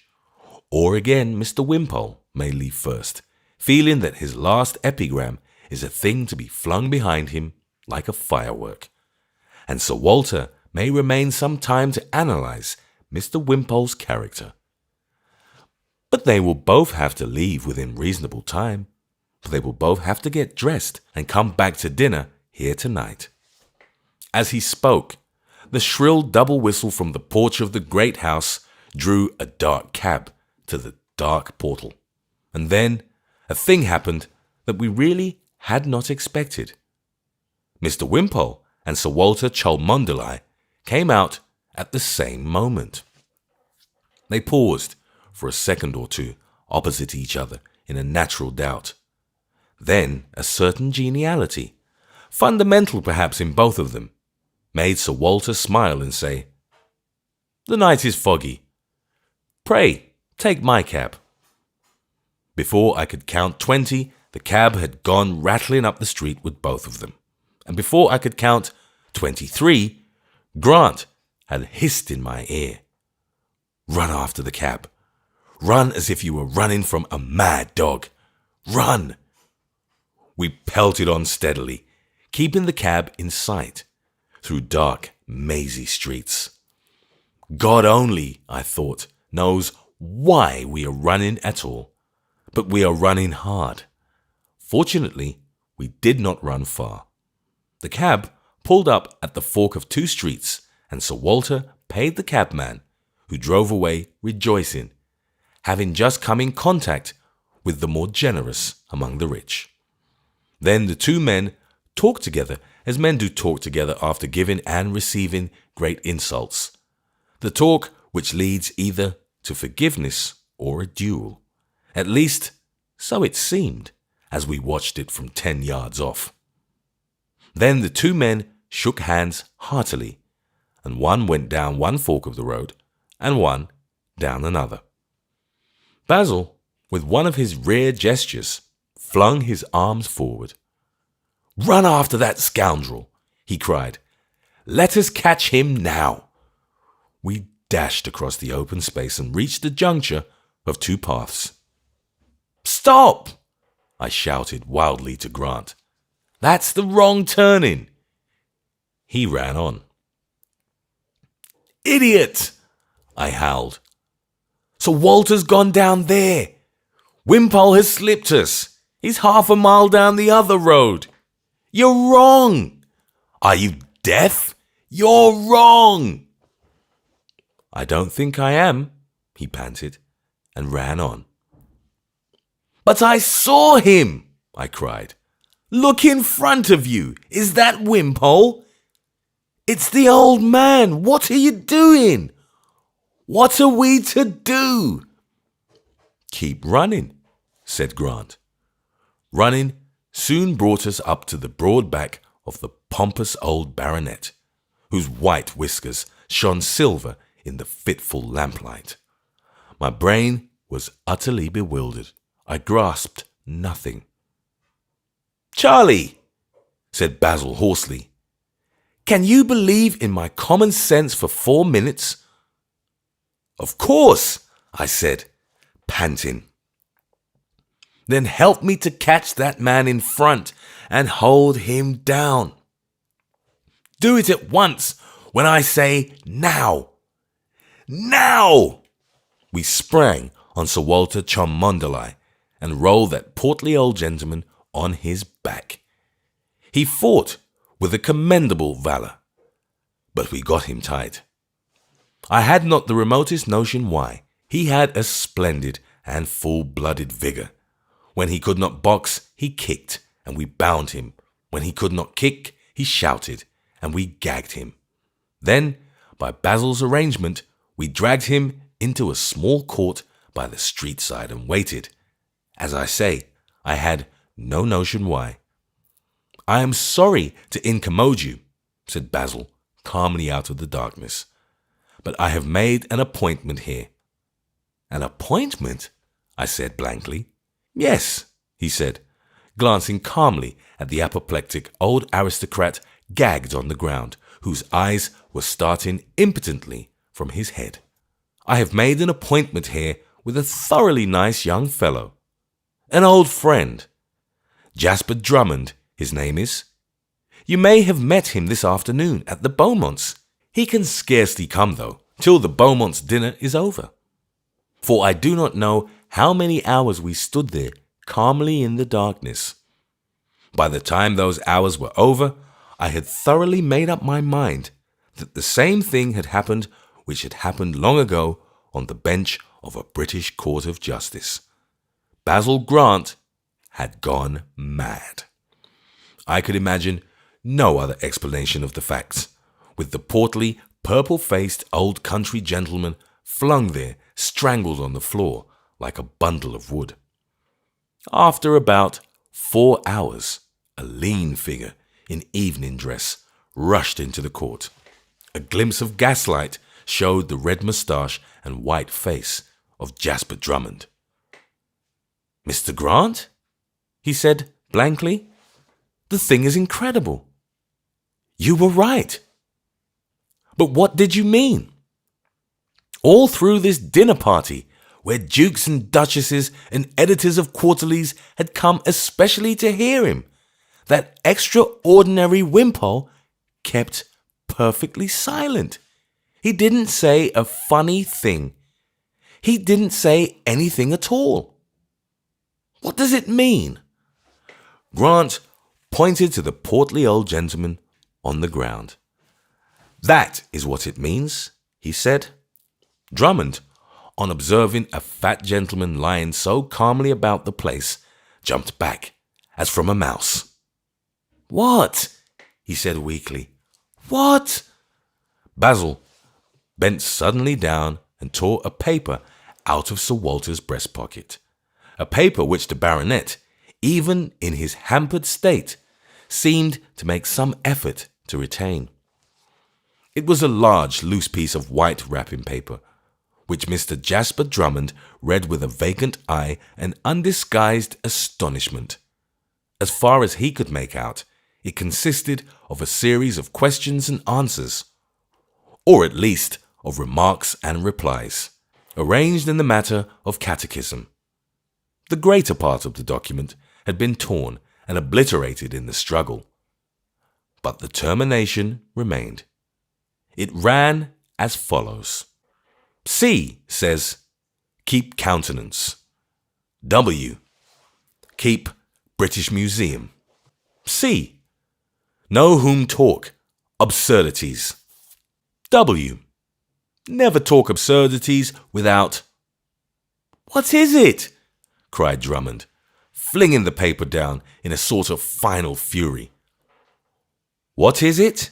replied Grant, his voice rising into a kind of splendid chant. "What is it? It is a great new profession, a great new trade. A trifle immoral, I admit, but still great, like piracy." "A new profession?" said the young man with the red moustache vaguely. "A new trade?" "A new trade," repeated Grant, with a strange exultation. "A new profession. What a pity it is immoral." "But what the deuce is it?" cried Drummond and I in a breath of blasphemy. "It is," said Grant calmly, "the great new trade of the organizer of repartee. This fat old gentleman lying on the ground strikes you, as I have no doubt, as very stupid and very rich. Let me clear his character. He is, like ourselves, very clever and very poor. He is also not really at all fat. All that is stuffing. He is not particularly old, and his name is not Cholmondeley. He is a swindler, and a swindler of a perfectly delightful and novel kind. He hires himself out at dinner parties to lead up to other people's repartees, according to a preconcerted scheme, which you may find on that piece of paper. He says the stupid things he has arranged for himself, and his client says the clever things arranged for him. In short, he allows himself to be scored off for a guinea a night." "And this fellow Wimpole," began Drummond, with indignation. "This fellow Wimpole," said Basil Grant, smiling, "will not be an intellectual rival in the future. He had some fine things, elegance and silvered hair, and so on. But the intellect is with our friend on the floor." "That fellow?" cried Drummond furiously. "That fellow ought to be in jail." "Not at all," said Basil indulgently. "He ought to be in the Club of Queer Trades."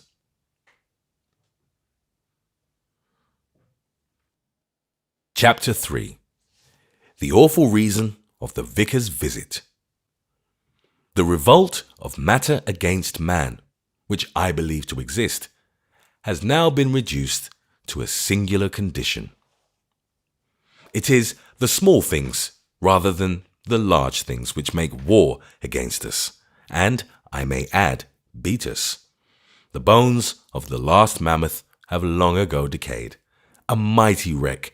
The tempests no longer devour our navies, nor the mountains with hearts of fire heap hell over our cities. But we are engaged in a bitter and eternal war with small things, chiefly with microbes and with collar studs. The stud with which I was engaged on fierce and equal terms as I made the above reflections was one which I was trying to introduce into my shirt collar when a loud knock came at the door. My first thought was as to whether Basil Grant had called to fetch me. He and I were to turn up at the same dinner party for which I was in the act of dressing, and it might be that he had taken it into his head to come my way, though we had arranged to go separately. It was a small and confidential affair at the table of a good but unconventional political lady, an old friend of his. She had asked us both to meet a third guest, a Captain Fraser, who had made something of a name and was an authority on chimpanzees. As Basil was an old friend of the hostess, and I had never seen her, I felt that it was quite possible that he, with his usual social sagacity, might have decided to take me along in order to break the ice. The theory, like all my theories, was complete, but as a fact, it was not Basil. I was handed a visiting card inscribed Reverend Ellis Shorter, and underneath was written in pencil, but in a hand in which even hurry could not conceal a depressing and gentlemanly excellence, asking the favor of a few moments' conversation on a most urgent matter. I had already subdued the stud, thereby proclaiming that the image of God has supremacy over all matters, a valuable truth, and throwing on my dress coat and waistcoat, hurried into the drawing room. He rose at my entrance, flapping like a seal. I can use no other description. He flapped a plaid shawl over his right arm. He flapped a pair of pathetic black gloves. He flapped his clothes. I may say without exaggeration that he flapped his eyelids as he rose. He was a bald-browed, white-haired, white-whiskered old clergyman of a flappy and floppy type. He said, "I am so sorry. I am so very sorry. I am so extremely sorry. I can only say in my defense that I come upon an important matter. Pray forgive me." I told him I forgave perfectly and waited. "What I have to say," he said brokenly, "is so dreadful. It is so dreadful. I have lived a quiet life."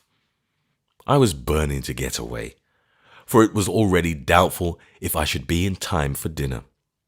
But there was something about the old man's honest air of bitterness that seemed to open me to the possibilities of life larger and more tragic than my own. I said gently, "Pray go on."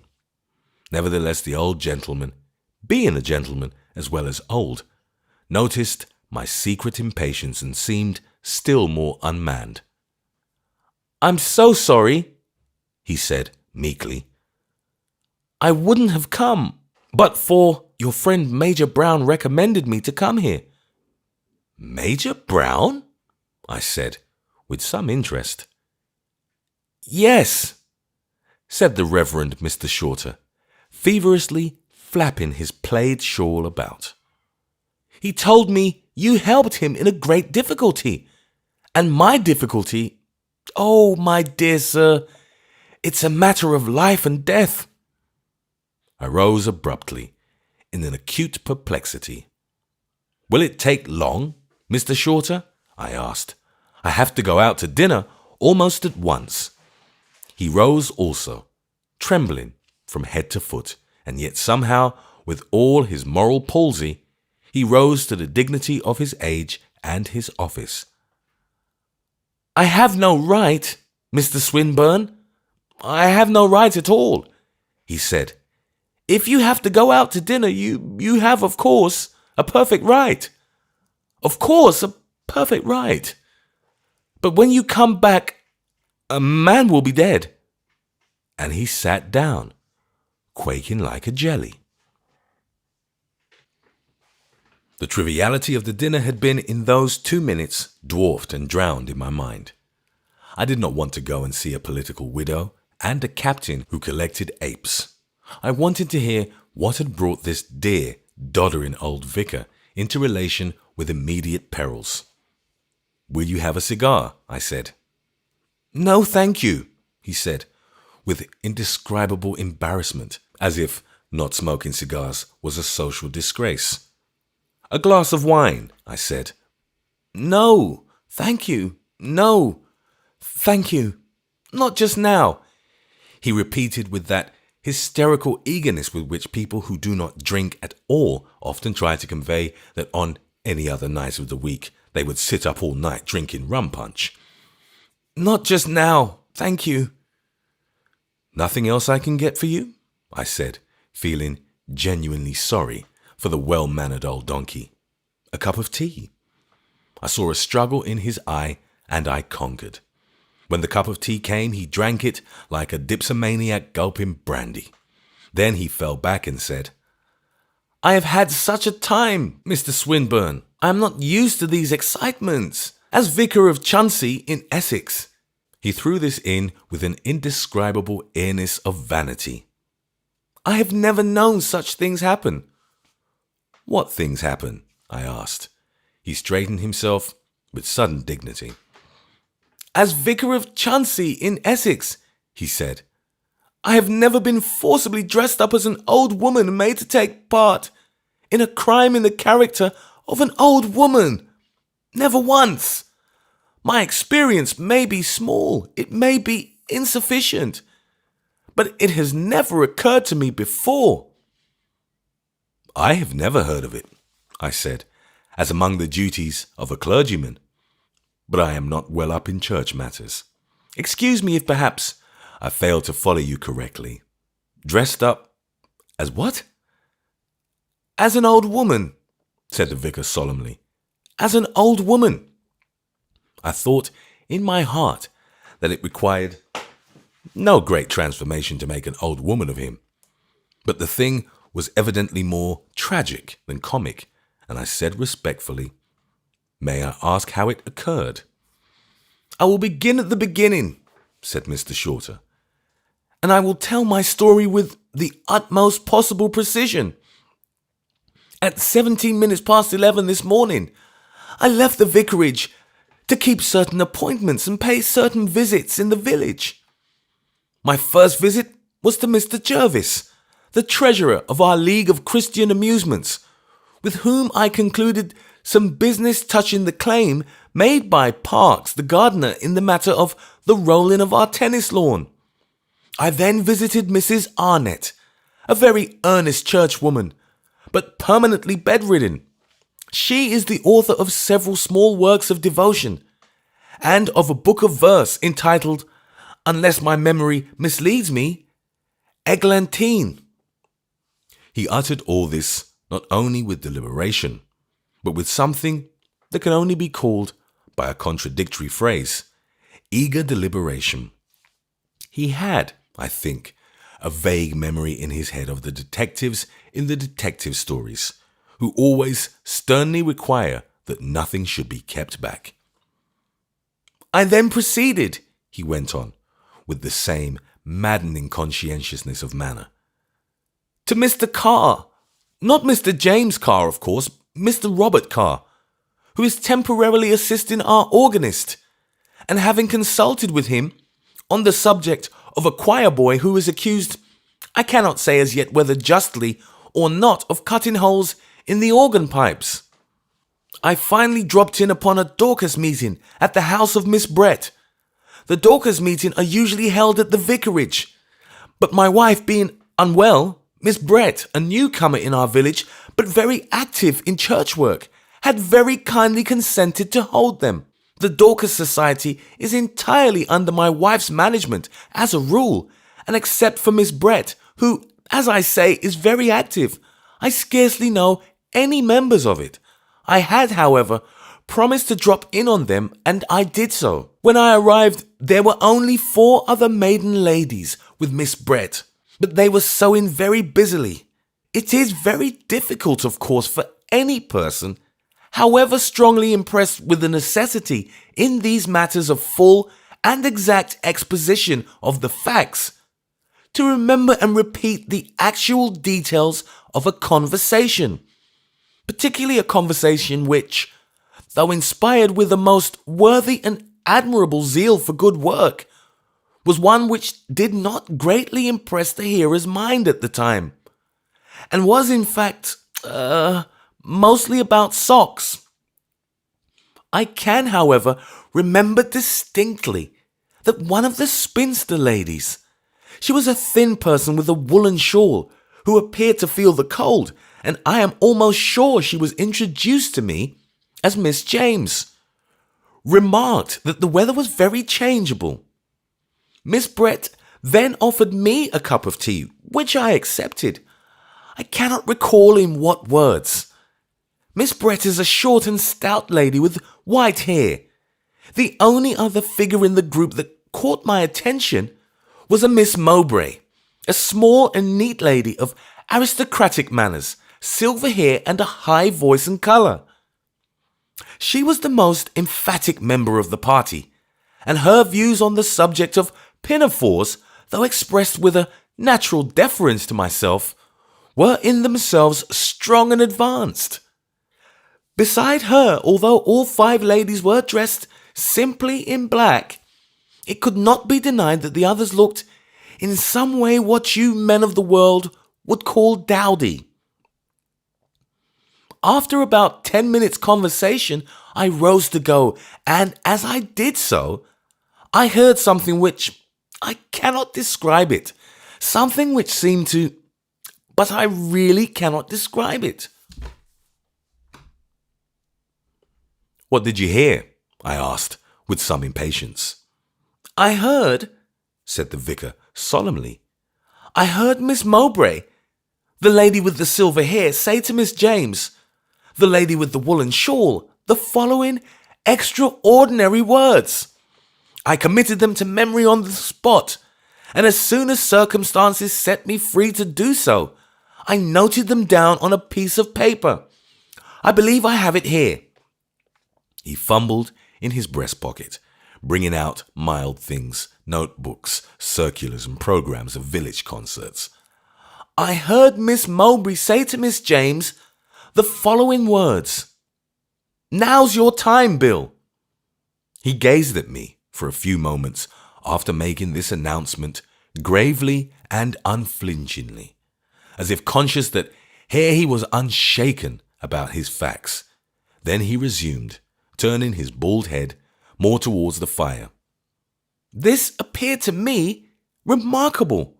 I could not by any means understand it. It seemed to me, first of all, peculiar that one maiden lady should address another maiden lady as Bill. My experience, as I have said, may be incomplete. Maiden ladies may have among themselves and in exclusively spinster circles wilder customs than I am aware of. But it seemed to me odd, and I could almost have sworn, if you will not misunderstand the phrase, I should have been strongly impelled to maintain at the time that the words, "Now's your time, Bill," were by no means pronounced with that upper-class intonation which, as I have already said, had up to now characterized Miss Mowbray's conversation. In fact, the words, "Now's your time, Bill," would have been, I fancy, unsuitable if pronounced with that upper-class intonation. I was surprised, I repeat, then at the remark. But I was still more surprised when, looking round me in bewilderment, my hat and umbrella in hand, I saw the lean lady with the woolen shawl leaning upright against the door, out of which I was just about to make my exit. She was still knitting, and I supposed that this erect posture against the door was only an eccentricity of spinsterhood and an oblivion of my intended departure. I said genially, "I am so sorry to disturb you, Miss James, but I must really be going. I stopped here," for the words she had uttered in reply, though singularly brief and in tone extremely businesslike, were such as to render that arrest of my remarks, I think, natural and excusable. I have these words also noted down. I have not the least idea of their meaning, so I have only been able to render them phonetically. But she said, and Mr. Shorter peered short-sightedly at his papers. She said, "Chuck it, Fat Ed." And she added something that sounded like, "It's a cop," or possibly a copt. And then the last chord either of my sanity or the sanity of the universe snapped suddenly. My esteemed friend and helper, Miss Brett, standing by the mantelpiece, said, "Put his old Ed in a bag, Sam, and tie him up before you start jawing. You'll be copped yourself some of these days, with this way of doing things. Harlar Theatre." My head went round and round. Was it really true, as I had suddenly fancied a moment before, that unmarried ladies had some dreadful riotous society of their own from which all others were excluded? I remembered dimly in my classical days. I was a scholar in a small way once, but now, alas, rusty. I remembered the mysteries of the Bonadea and their strange female Freemasonry. I remembered the witches' Sabbaths. I was just, in my absurd light-headedness, trying to remember a line of verse about Diana's nymphs, when Miss Mowbray threw her arm around me from behind. The moment it held me, I knew it was not a woman's arm. Miss Brett, or what I had called Miss Brett, was standing in front of me with a big revolver in her hand and a broad grin on her face. Miss James was still leaning against the door, but had fallen into an attitude so totally new and so totally unfeminine that it gave one a shock. She was kicking her heels with her hands in her pockets and her cap on one side. She was a man. I mean, he was no, that is, I saw that instead of being a woman, it was a man. Mr. Shorter became indescribably flurried and flapping in endeavouring to arrange these genders and his plaid shawl at the same time. He resumed with a higher fever of nervousness. "As for Miss Mowbray, he held me in a ring of iron. He had her arm, that is, she had his arm round her neck, my neck I mean, and I could not cry out. Miss Brett, that is, Mr. Brett, at least Mr. Something, who was not Miss Brett, had the revolver pointed at me. The other two ladies, or, gentlemen, were rummaging in some bag in the background. It was all clear at last. They were criminals, dressed up as women, to kidnap me. to kidnap the Vicar of Chuntsey in Essex. But why? Was it to be nonconformists? The brute leaning up against the door called out carelessly, "Hurry up, Harry. Show the old bloke what the game is, and let's get off." "Curse his eyes," said Miss Brett. The man with the revolver. "Why should we show him the game?" "If you take my advice, you blooming well will," said the man at the door, whom they called Bill. "A man what knows what he's doing is worth 10 what don't, even if he's a potty old parson." "Bill's right enough," said the coarse voice of the man who held me. It had been Miss Mowbray's. "Bring out the picture, Harry." The man with the revolver walked across the room to where the other two men, were turning over baggage, and asked them for something which they gave him. He came back with it across the room and held it out in front of me. And compared to the surprise of that display, all the previous surprises of this awful day shrank suddenly. It was a portrait of myself. That such a picture should be in the hands of these scoundrels might in any case have caused a mild surprise, but no more. It was no mild surprise that I felt. The likeness was an extremely good one, worked up with all the accessories of the conventional photographic studio.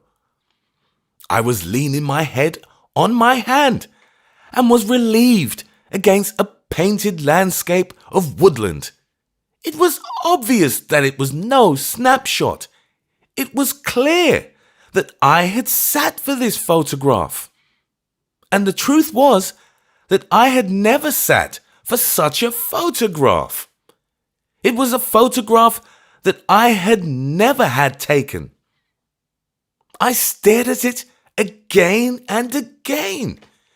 It seemed to me to be touched up a good deal. It was glazed as well as framed, and the glass blurred some of the details, but there unmistakably was my face, my eyes, my nose and mouth, my head and hand, posed for a professional photographer. And I had never posed so for any photographer. "Behold the blooming miracle," said the man with the revolver, with ill-timed facetiousness. "Parson, prepare to meet your God." And with this he slid the glass out of the frame. As the glass moved, I saw that part of the picture was painted on it in Chinese white, notably a pair of white whiskers and a clerical collar. And underneath was a portrait of an old lady in a quiet black dress, leaning her head on her hand against the woodland landscape. The old lady was as like me as one pin is like another. It had required only the whiskers and the collar to make it me in every hair. "Entertaining, ain't it?" said the man described as Harry, as he shot the glass back again. "Remarkable resemblance, parson. Gratifying to the lady, gratifying to you. And high me had, particularly gratifying to us, as being the probable source of a very tolerable haul. You know Colonel Hawker, the man who's come to live in these parts, don't you?" I nodded. "Well," said the man Harry, pointing to the picture, "that's his mother, who ran to catch him when he fell. She did." And he flung his fingers in a general gesture towards the photograph of the old lady who was exactly like me. "Tell the old gent what he's got to do and be done with it," broke out Bill from the door. "Look here, Reverend Shorter, we ain't going to do you no harm." We'll give you a sov for your trouble, if you like.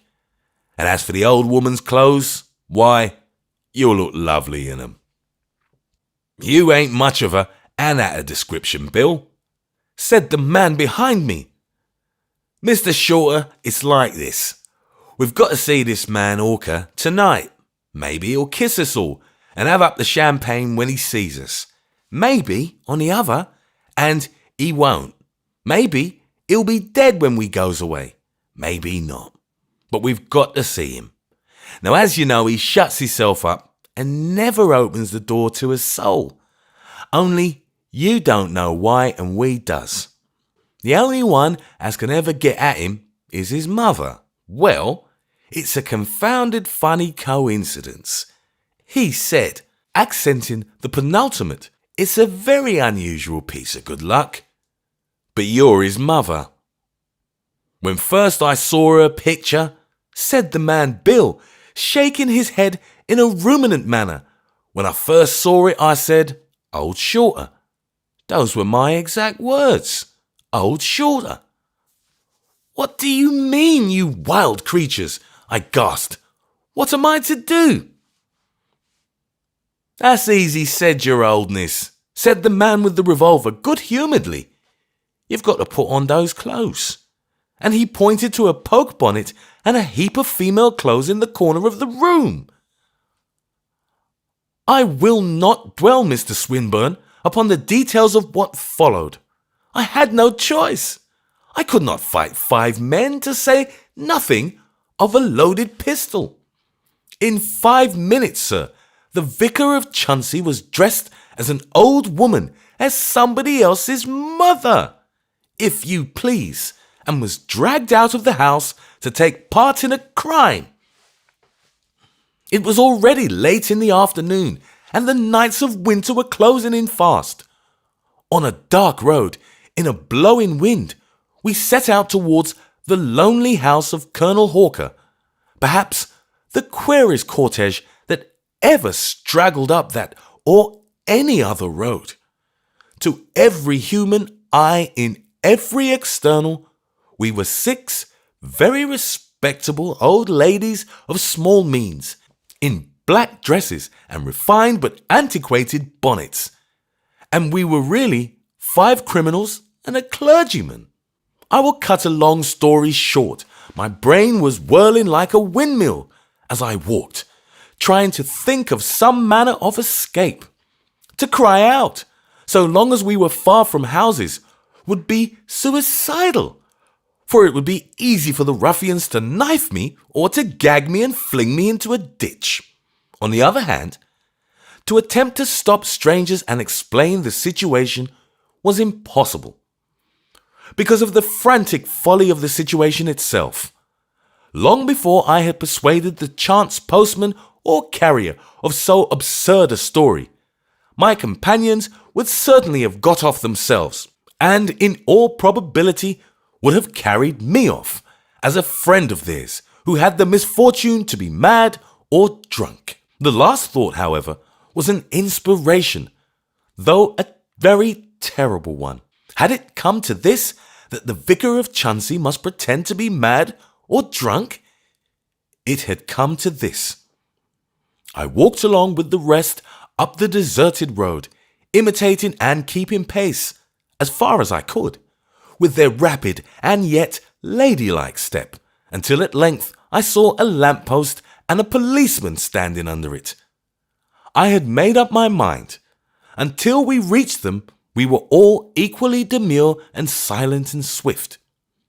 When we reached them, I suddenly flung myself against the railings and roared out, "Hooray! Hooray! Hooray!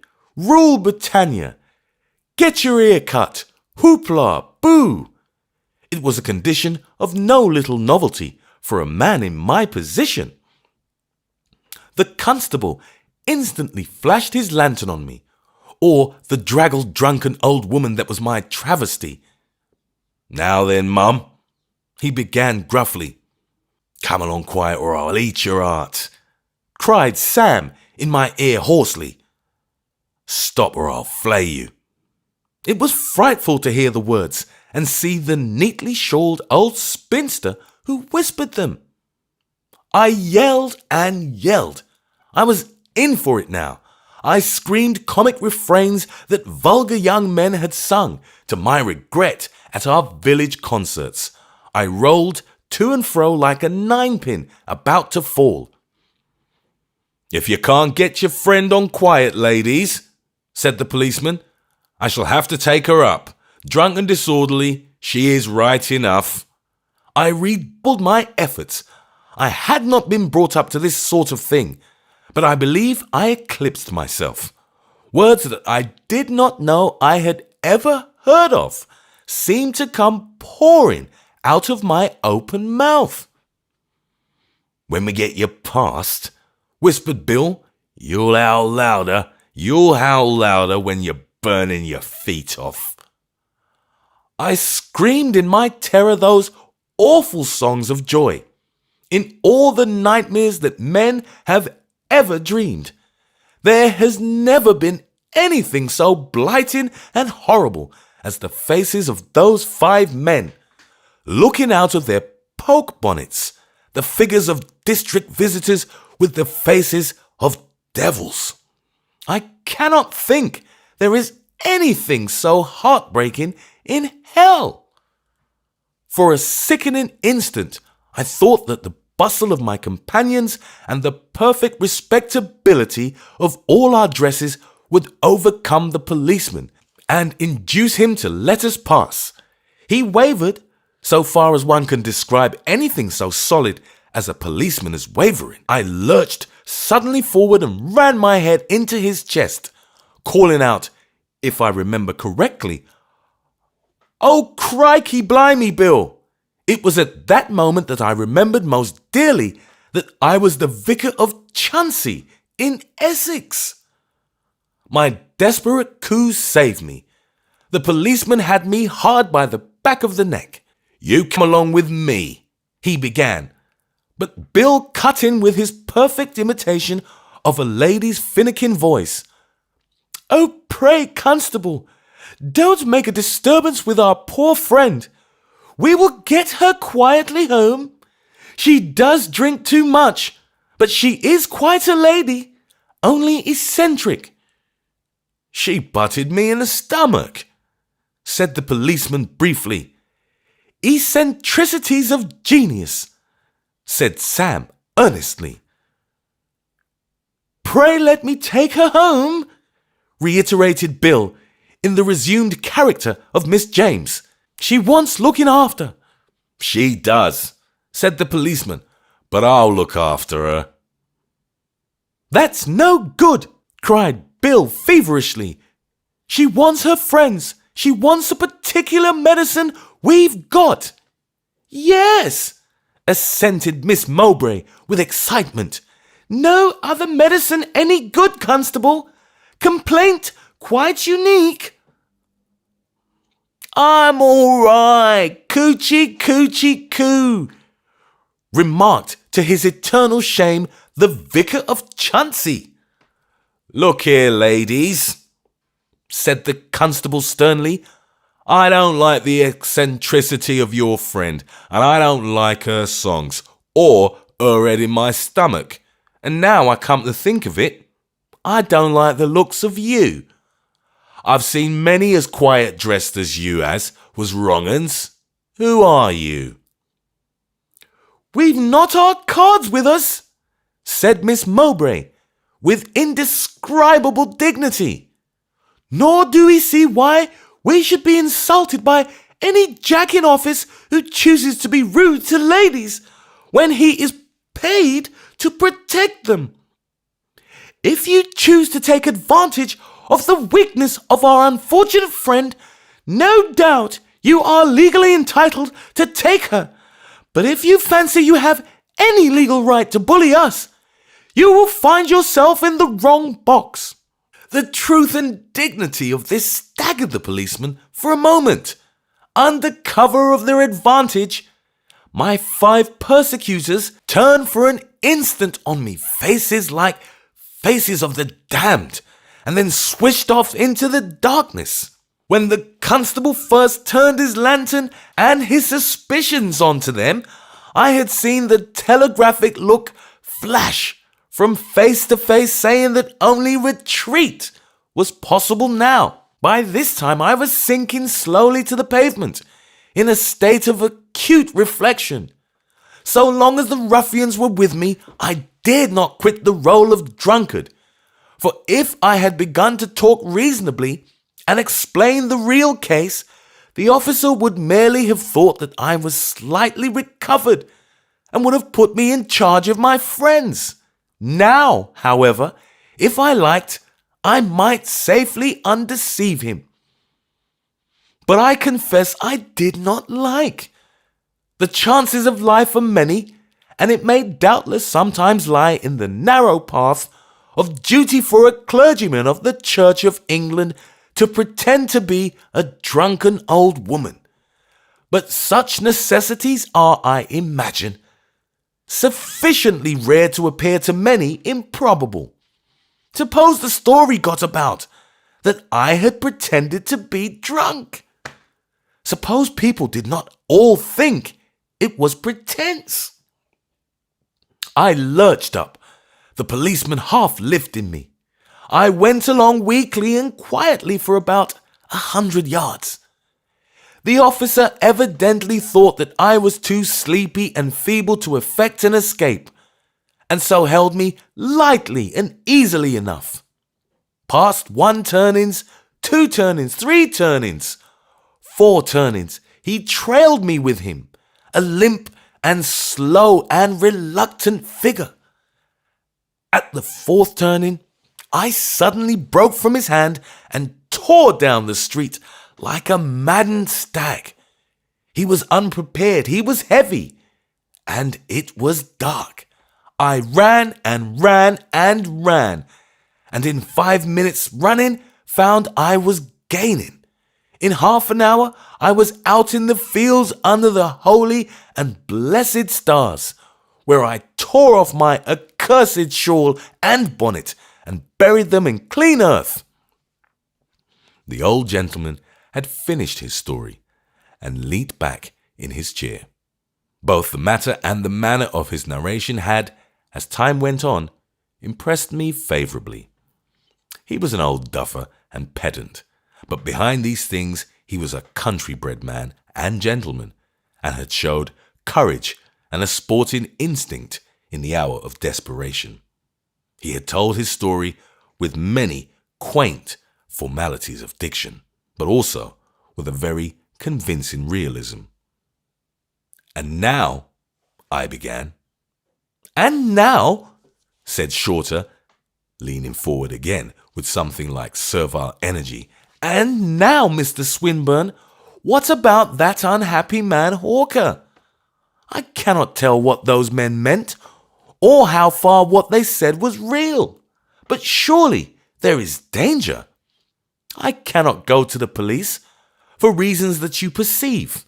Among other things, they wouldn't believe me. What is to be done?" I took out my watch. It was already 12:30. "My friend, Basil Grant," I said, "is the best man we can go to. He and I were to have gone to the same dinner tonight, but he will just have come back by now. Have you any objection to taking a cab?" "Not at all," he replied, rising politely and gathering up his absurd plaid shawl. A rattle in a hansom brought us underneath the sombre pile of workmen's flats in Lambeth which Grant inhabited. A climb up a wearisome wooden staircase brought us to his garret.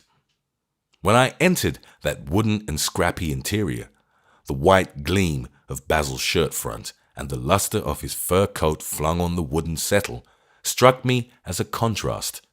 He was drinking a glass of wine before retiring. I was right. He had come back from the dinner party. He listened to the repetition of the story of the Reverend Ellis Shorter with the genuine simplicity and respect which he never failed to exhibit in dealing with any human being. When it was over, he said simply, "Do you know a man named Captain Fraser?" I was so startled at this totally irrelevant reference to the worthy collector of chimpanzees with whom I ought to have dined that evening that I glanced sharply at Grant. The result was that I did not look at Mr. Shorter. I only heard him answer in his most nervous tone, "No." Basil, however, seemed to find something very curious about his answer or his demeanour generally, for he kept his big blue eyes fixed on the old clergyman, and though the eyes were quite quiet, they stood out more and more from his head. "You are quite sure, Mr. Shorter," he repeated, "that you don't know Captain Fraser?" "Quite," answered the vicar, and I was certainly puzzled to find him returning so much to the timidity, not to say the demoralization of his tone when he first entered my presence. Basil sprang smartly to his feet. "Then our course is clear," he said. "You have not even begun your investigation, my dear Mr. Shorter. The first thing for us to do is to go together to see Captain Fraser." "When?" asked the clergyman, stammering. "Now," said Basil, putting one arm in his fur coat. The old clergyman rose to his feet, quaking all over. "I really do not think that it is necessary," he said. Basil took his arm out of the fur coat, threw it over the chair again, and put his hands in his pockets. "Oh?" he said with emphasis. "Oh, you don't think it necessary then?" And he added the words with great clearness and deliberation. "Then, Mr. Ellis Shorter, I can only say that I would like to see you without your whiskers." And at these words, I also rose to my feet, for the great tragedy of my life had come. Splendid and exciting as life was in continual contact with an intellectual like Basil's, I had always the feeling that the splendor and excitement were on the borderland of sanity. He lived perpetually near the vision of the reason of things, which makes men lose their reason. And I felt of his insanity as men feel of the death of friends with heart disease. It might come anywhere, in a field, in a hansom cab, looking at a sunset, smoking a cigarette. It had come now, at the very moment of delivering a judgment for the salvation of a fellow creature. Basil Grant had gone mad. "Your whiskers?" he cried, advancing with blazing eyes. "Give me your whiskers and your bald head." The old vicar naturally retreated a step or two. I stepped between. "Sit down, Basil," I implored. "You're a little excited. Finish your wine." "Whiskers," he answered sternly. "Whiskers." And with that, he made a dash at the old gentleman, who made a dash for the door, but was intercepted, and then before I knew where I was, the quiet room was turned into something between a pantomime and a pandemonium by those two. Chairs were flung over with a crash, tables were vaulted with a noise like thunder, screens were smashed, crockery scattered in smithereens, and still Basil Grant bounded and bellowed after the Reverend Ellis Shorter. And now I began to perceive something else, which added the last half-witted touch to my mystification.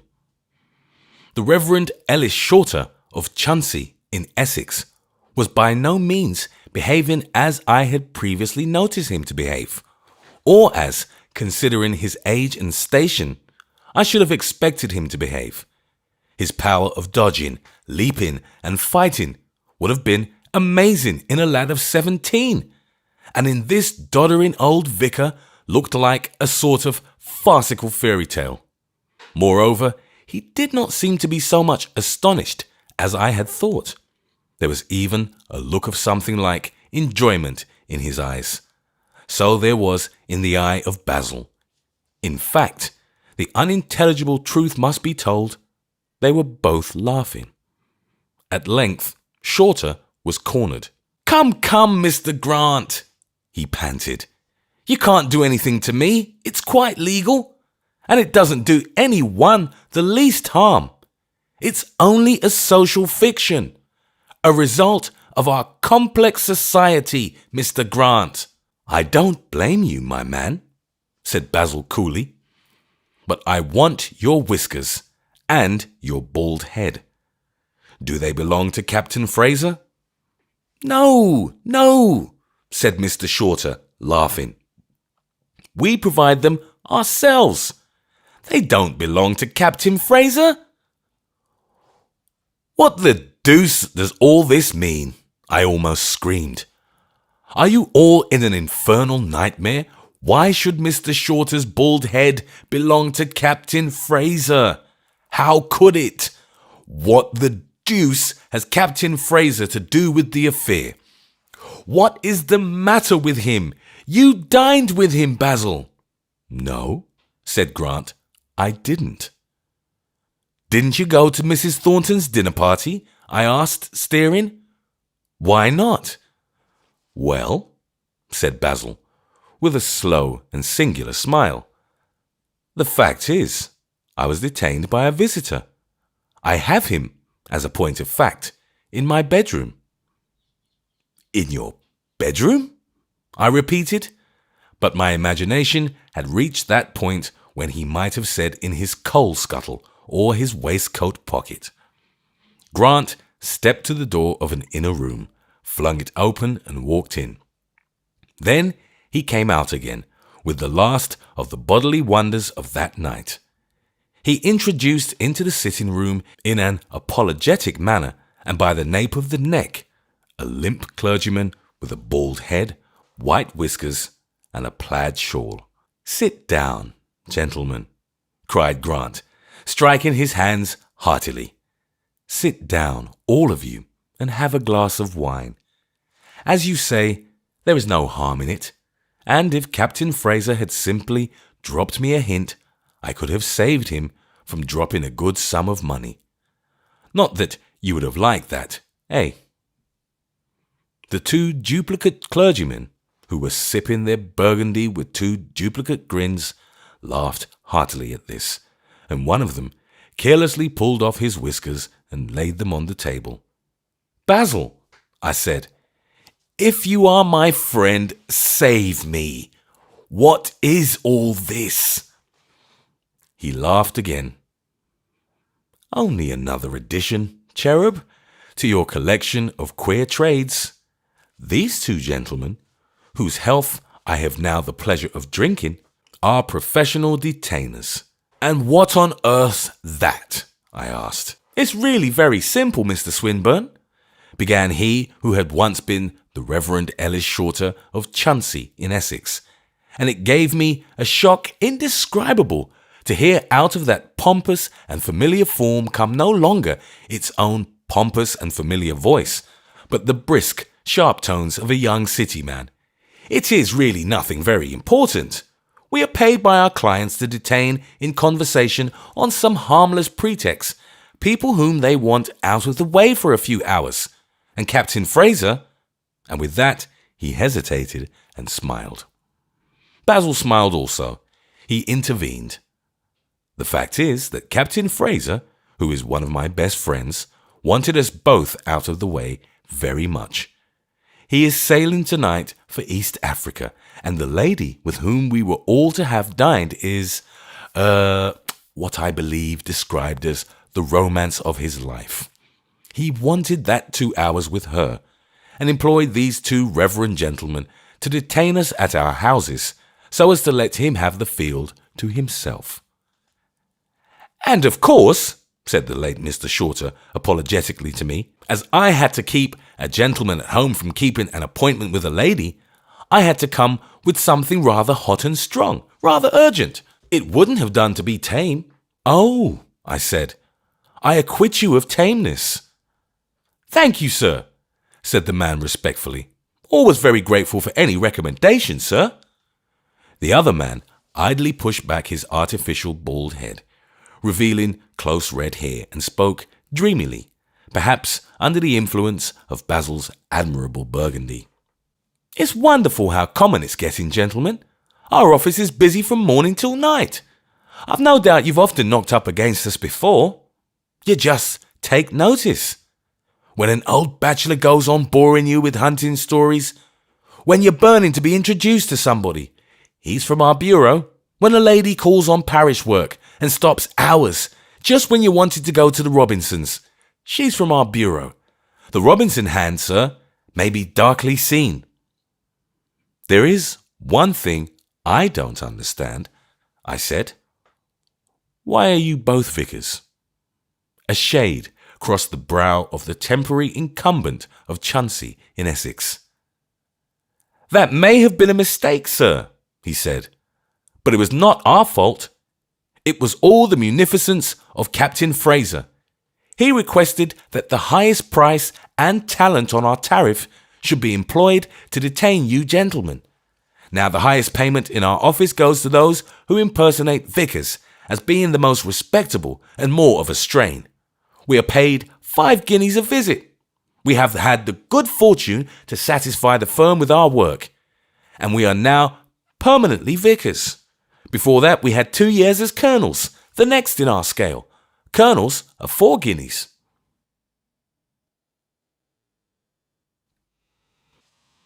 Chapter 4. The Singular Speculation of the House Agent. Lieutenant Drummond Keith was a man about whom conversation always burst like a thunderstorm the moment he left the room. This arose from many separate touches about him. He was a light, loose person who wore light, loose clothes, generally white, as if he were in the tropics. He was lean and graceful, like a panther, and he had restless black eyes. He was very impecunious. He had one of the habits of the poor in a degree so exaggerated as immeasurably to eclipse the most miserable of the unemployed. I mean the habit of continual change of lodgings. There are inland tracts of London where, in the very heart of artificial civilization, humanity has almost become nomadic once more. But in that restless interior there was no ragged tramp so restless as the elegant officer in the loose white clothes. He had shot a great many things in his time, to judge from his conversation, from partridges to elephants. But his slangier acquaintances were of the opinion that the moon had been not unfrequently amid the victims of his victorious rifle. The phrase is a fine one, and suggests a mystic, elvish, nocturnal hunting.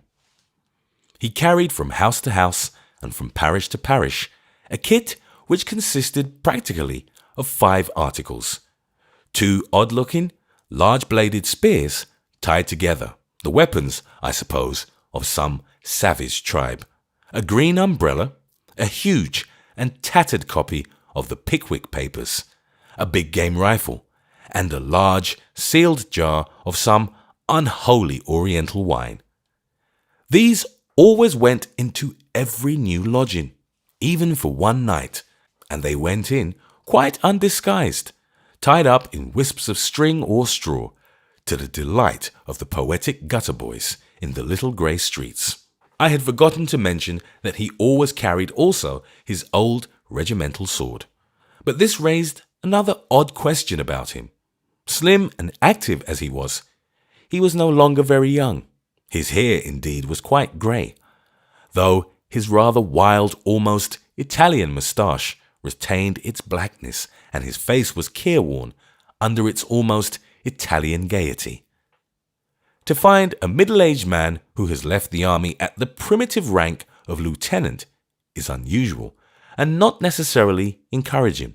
With the more cautious and solid, this fact, like his endless flitting, did the mysterious gentleman no good. Lastly, he was a man who told the kind of adventures which win a man admiration, but not respect. They came out of queer places where a good man would scarcely find himself, out of opium dens and gambling hells. They had the heat of the thieves' kitchens, or smelled of a strange smoke from cannibal incantations. These are the kind of stories which discredit a person almost equally, whether they are believed or no. If Keith's tales were false, he was a liar. If they were true, he had had at any rate every opportunity of being a scamp. He had just left the room in which I sat with Basil Grant and his brother Rupert, the voluble amateur detective, and, as I say, was invariably the case, we were all talking about him. Rupert Grant was a clever young fellow, but he had that tendency which youth and cleverness, when sharply combined, so often produce, a somewhat extravagant skepticism. He saw doubt and guilt everywhere, and it was meat and drink to him. I had often got irritated with this boyish incredulity of his, but on this particular occasion, I am bound to say that I thought him so obviously right that I was astounded at Basil's opposing him, however banteringly.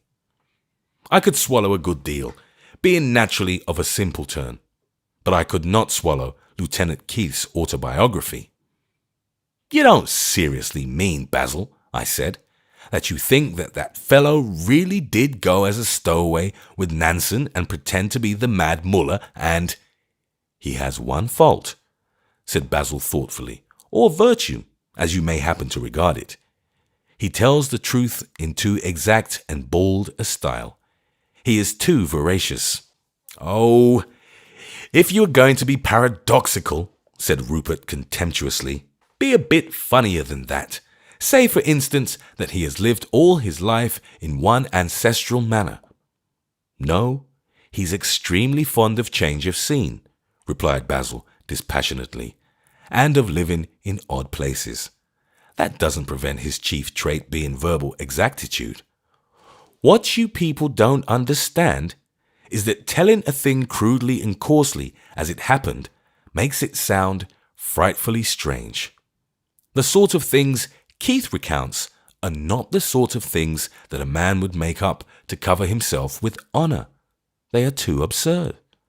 But they are the sort of things that a man would do if he were sufficiently filled with the soul of skylarking." "So, far from paradox," said his brother, with something rather like a sneer, "you seem to be going in for journalese proverbs. Do you believe that truth is stranger than fiction?" "Truth must of necessity be stranger than fiction," said Basil placidly, "for fiction is the creation of the human mind, and therefore is congenial to it." "Well, your lieutenant's truth is stranger, if it is truth, than anything I ever heard of," said Rupert, relapsing into flippancy. "Do you on your soul believe in all that about the shark and the camera?" "I believe Keith's words," answered the other. "He is an honest man." "I should like to question a regiment of his landladies," said Rupert cynically. "I must say, I think you can hardly regard him as unimpeachable merely in himself," I said mildly. "His mode of life—" Before I could complete the sentence, the door was flung open and Drummond Keith appeared again on the threshold, his white Panama on his head. "I say, Grant," he said, knocking off his cigarette ash against the door, "I've got no money in the world till next April. Could you lend me £100? There's a good chap." Rupert and I looked at each other in an ironical silence. Basil, who was sitting by his desk, swung the chair round idly on its screw and picked up a quill pen. "Shall I cross it?" he asked, opening a checkbook. "Really?" began Rupert, with a rather nervous loudness. "Since Lieutenant Keith has seen fit to make this suggestion to Basil before his family, "Here you are, Ugly," said Basil, fluttering a cheque in the direction of the quite nonchalant officer. "Are you in a hurry?" "Yes," replied Keith, in a rather abrupt way. "As a matter of fact, I want it now. I want to see my, businessman." Rupert was eyeing him sarcastically, and I could see that it was on the tip of his tongue to say inquiringly, "Receiver of stolen goods, perhaps?" What he did say was, "A businessman? That's rather a general description, Lieutenant Keith." Keith looked at him sharply, and then said with something rather like ill temper, "He's a thingamabob, a house agent, say. I'm going to see him." "Oh, you're going to see a house agent, are you?"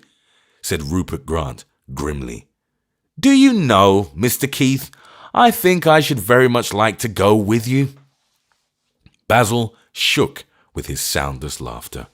Lieutenant Keith started a little, his brow blackened sharply. "I beg your pardon," he said. "What did you say?" Rupert's face had been growing from stage to stage of ferocious irony, and he answered, "I was saying that I wondered whether you would mind our strolling along with you to this house agent's." The visitor swung his stick with a sudden whirling violence. "Oh, in God's name, come to my house agent's. Come to my bedroom. Look under my bed. Examine my dustbin. Come along." And with a furious energy which took away our breath, he banged his way out of the room.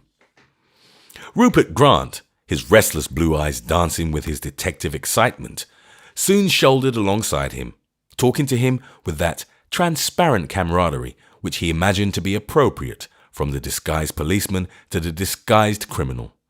His interpretation was certainly corroborated by one particular detail: the unmistakable unrest, annoyance, and nervousness of the man with whom he walked. Basil and I tramped behind, and it was not necessary for us to tell each other that we had both noticed this. Lieutenant Drummond Keith led us through very extraordinary and unpromising neighborhoods in the search for his remarkable house agent. Neither of the brothers Grant failed to notice this fact, as the streets grew closer and more crooked, and the roofs lower, and the gutters grosser with mud. A darker curiosity deepened on the brows of Basil, and the figure of Rupert, seen from behind, seemed to fill the street with a gigantic swagger of success. At length, at the end of the 4th or 5th lean grey street in that sterile district, we came suddenly to a halt, the mysterious lieutenant looking once more about him with a sort of sulky desperation, above a row of shutters and a door, all indescribably dingy in appearance and in size, scarce sufficient even for a penny toy shop, ran the inscription, P. Montmorency, house agent. "This is the office of which I spoke," said Keith in a cutting voice. "Will you wait here a moment, or does your astonishing tenderness about my welfare lead you to wish to overhear everything I have to say to my business advisor?" Rupert's face was white and shaking with excitement. Nothing on earth would have induced him now to have abandoned his prey. "If you will excuse me," he said, clenching his hands behind his back, "I think I should feel myself justified in—" "Oh, come along in," exploded the lieutenant. He made the same gesture of savage surrender, and he slammed into the office, the rest of us at his heels. P. Montmorency, house agent, was a solitary old gentleman sitting behind a bare brown counter. He had an egg-like head, frog-like jaws, and a grey, hairy fringe of aureole round the lower part of his face, the whole combined with a reddish, aquiline nose. He wore a shabby black frock coat, a sort of semi-clerical tie worn at a very unclerical angle, and looked, generally speaking, about as unlike a house agent as anything could look, short of something like a sandwich man or a Scotch Highlander. We stood inside the room for fully 40 seconds, and the odd old gentleman did not look at us. Neither, to tell the truth, odd as he was, did we look at him. Our eyes were fixed, where his were fixed, upon something that was crawling about on the counter in front of him. It was a ferret. The silence was broken by Rupert Grant. He spoke in that sweet and steely voice which he reserved for great occasions and practiced for hours together in his bedroom. He said, "Mr. Montmorency, I think." The old gentleman started, lifted his eyes with a bland bewilderment, picked up the ferret by the neck, stuffed it alive into his trousers pocket, smiled apologetically and said, "Sir, you are a house agent, are you not?" asked Rupert. To the delight of that criminal investigator, Mr. Montmorency's eyes wandered unquietly towards Lieutenant Keith, the only man present that he knew. "A house agent!" cried Rupert again, bringing out the word as if it were burglar. "Yes, oh yes," said the man, with a quavering and almost coquettish smile. "I am a house agent. Oh, yes. Well, I think," said Rupert, with a sardonic sleekness, "that Lieutenant Keith wants to speak to you. We have come in by his request." Lieutenant Keith was lowering gloomily, and now he spoke. "I have come, Mr. Montmorency, about that house of mine." "Yes, sir," said Montmorency, spreading his fingers on the flat counter. "It's all ready, sir. I've attended to all your suggestions. About the... Right," cried Keith, cutting the word short with the startling neatness of a gunshot. "We needn't bother about all that. If you've done what I told you, all right." And he turned sharply towards the door. Mr. Montmorency, house agent, presented a picture of pathos. After stammering a moment, he said, "Excuse me, Mr. Keith. There was another matter about which I wasn't quite sure. I tried to get all the heating apparatus possible under the circumstances, but in winter, at that elevation—" "Can't expect much, eh?" said the lieutenant, cutting in with the same sudden skill. "No, of course not. That's all right, Montmorency. There can't be any more difficulties."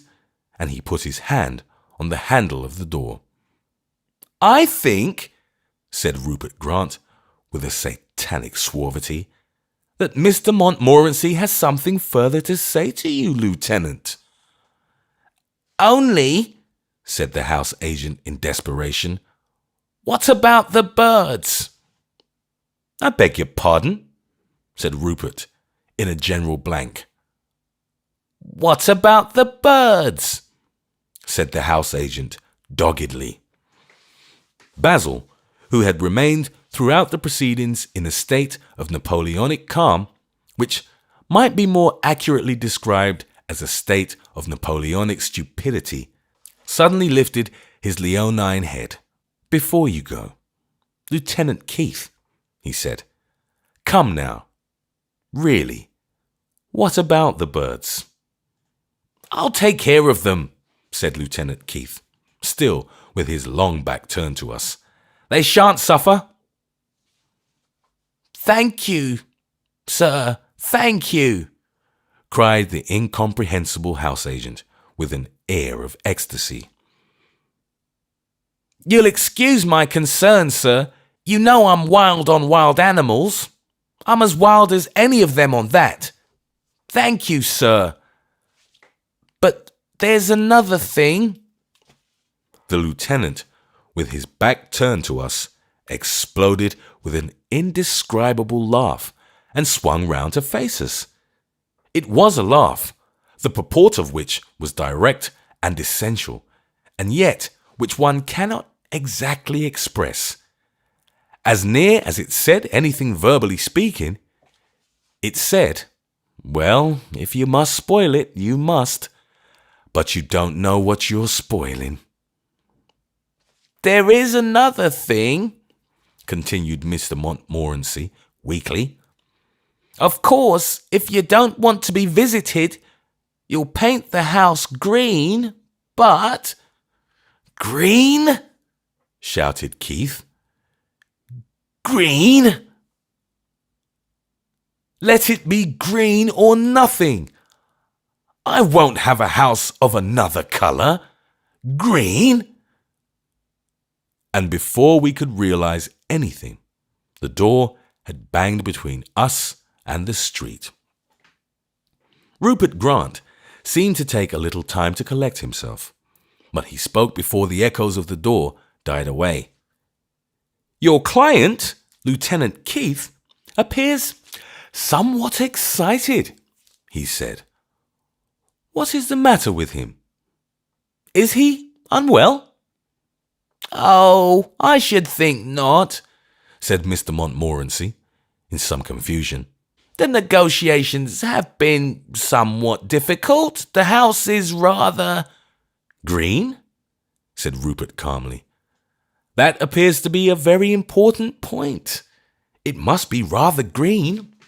May I ask you, Mr. Montmorency, before I rejoin my companion outside, whether in your business it is usual to ask for houses by their colour? Do clients write to a house agent asking for a pink house or a blue house? Or to take another instance, for a green house?"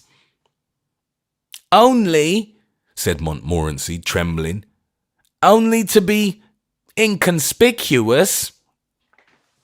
Rupert had his ruthless smile. "Can you tell me any place on earth in which a green house would be inconspicuous?" The house agent was fidgeting nervously in his pocket. Slowly drawing out a couple of lizards and leaving them to run on the counter, he said, "No, I can't." "You can't suggest an explanation?"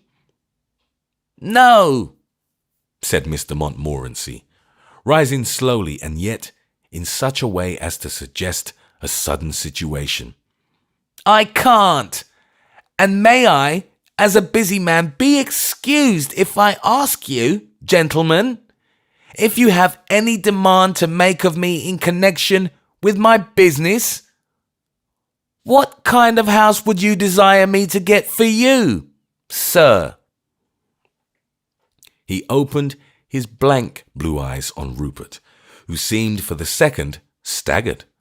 Then he recovered himself with perfect common sense and answered, "I am sorry, Mr. Montmorency.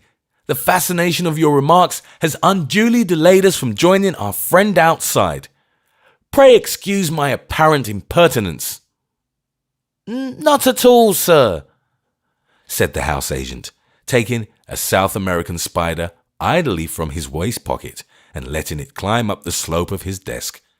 "Not at all, sir. I hope you will favour me again." Rupert Grant dashed out of the office in a gust of anger, anxious to face Lieutenant Keith. He was gone. The dull, starlit street was deserted. "What do you say now?" cried Rupert to his brother. His brother said nothing now. We all three strode down the street in silence. Rupert feverish, myself dazed, Basil, to all appearance, merely dull. We walked through grey street after grey street, turning corners, traversing squares, scarcely meeting anyone, except occasional drunken knots of 2 or 3. In one small street, however, the knots of 2 or 3 began abruptly to thicken into knots of 5 or 6, and then into great groups, and then into a crowd.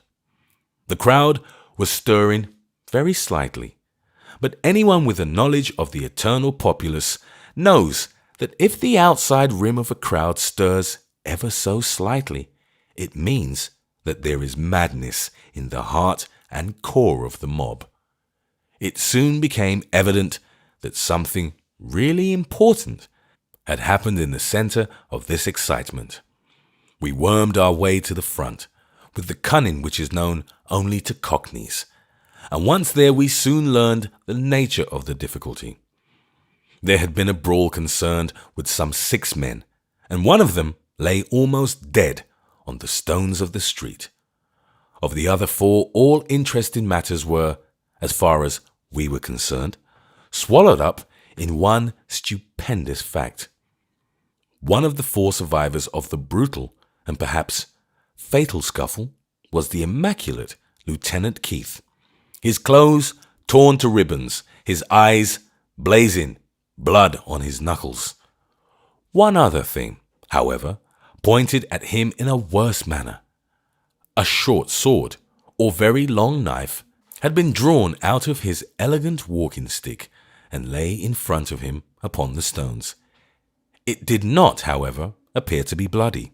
The police had already pushed into the centre with their ponderous omnipotence, and even as they did so, Rupert Grant sprang forward with his incontrollable and intolerable secret. "That is the man, Constable," he shouted, pointing at the battered lieutenant. "He is a suspicious character. He did the murder." "There's been no murder done, sir," said the policeman, with his automatic civility. "The poor man's only hurt. I shall only be able to take the names and addresses of the men in the scuffle and have a good eye kept on them."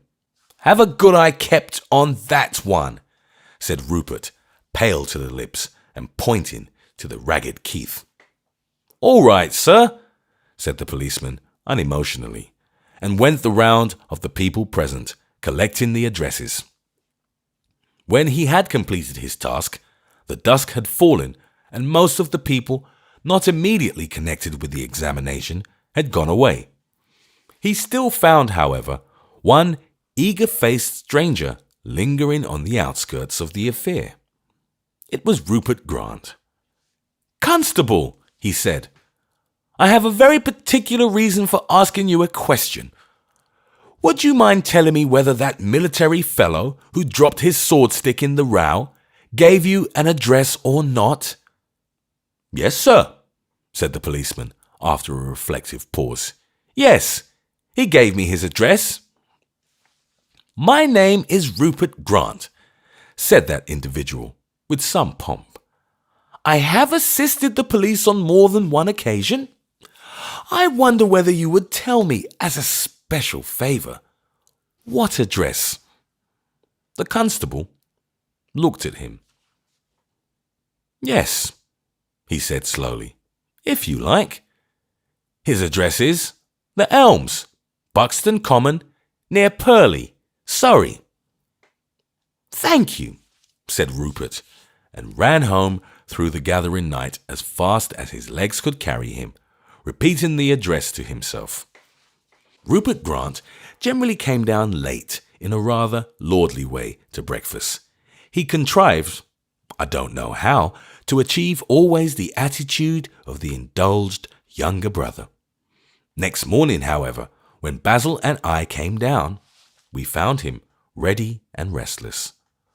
"Well," he said sharply to his brother almost before we sat down to the meal, "what do you think of your Drummond Keith now?" "What do I think of him?" inquired Basil slowly. "I don't think anything of him." "I'm glad to hear it," said Rupert, buttering his toast with an energy that was somewhat exultant. "I thought you'd come round to my view, but I own I was startled at your not seeing it from the beginning. The man is a translucent liar and knave." "I think," said Basil, in the same heavy monotone as before, "that I did not make myself clear. When I said that I thought nothing of him, I meant grammatically what I said. I meant that I did not think about him, that he did not occupy my mind. You, however, seem to me to think a lot of him, since you think him a knave. I should say he was glaringly good myself." "I sometimes think you talk paradox for its own sake," said Rupert, breaking an egg with unnecessary sharpness. "What the deuce is the sense of it? Here's a man whose original position was, by our common agreement, dubious. He's a wanderer, a teller of tall tales, a man who doesn't conceal his acquaintance with all the blackest and bloodiest scenes on earth. We take the trouble to follow him to one of his appointments, and if ever two human beings were plotting together and lying to everyone else, he and that impossible house agent were doing it.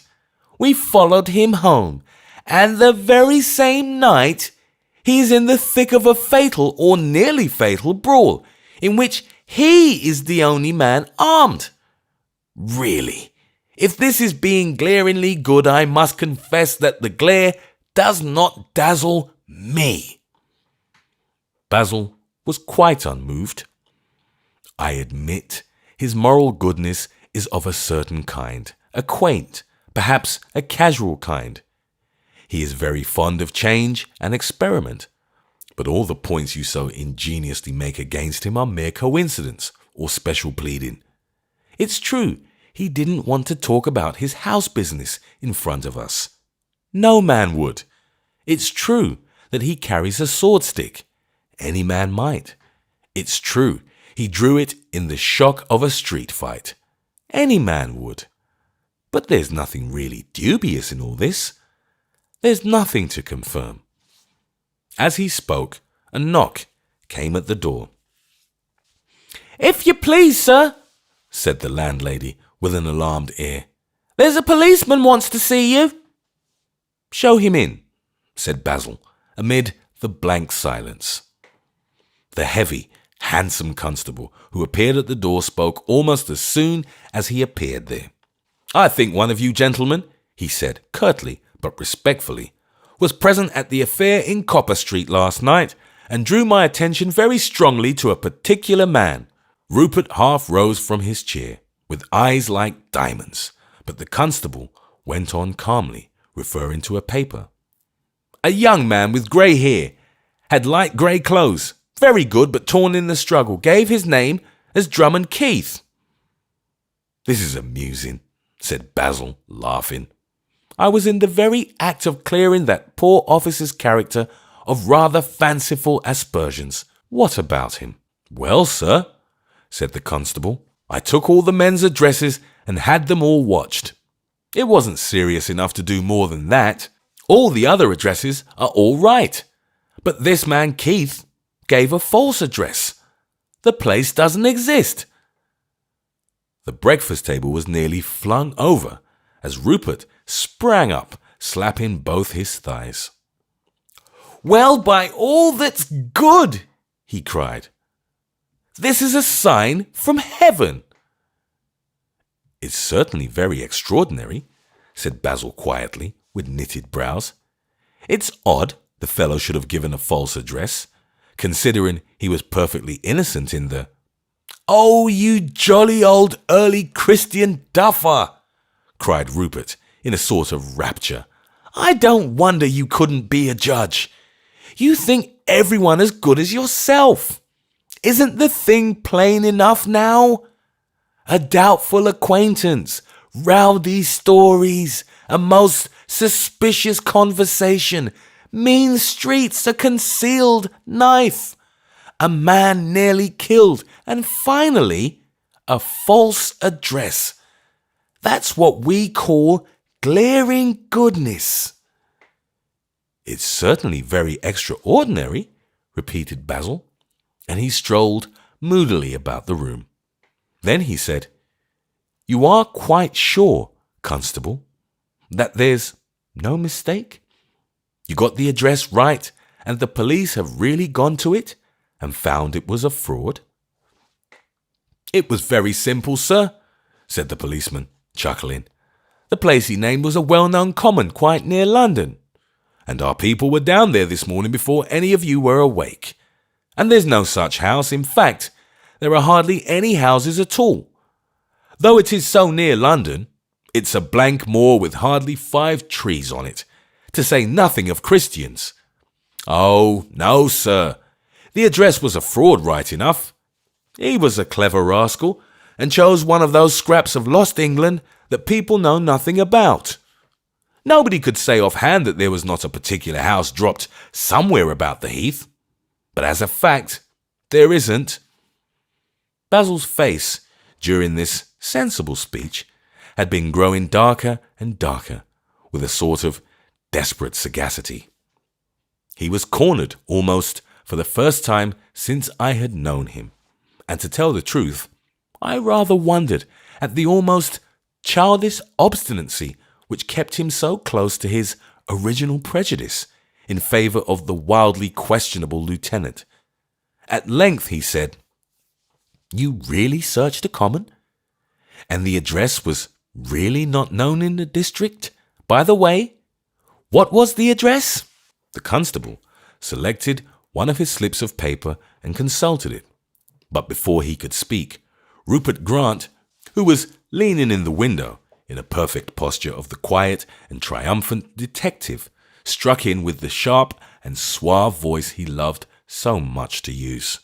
"Why, I can tell you that, Basil," he said graciously as he idly plucked leaves from a plant in the window.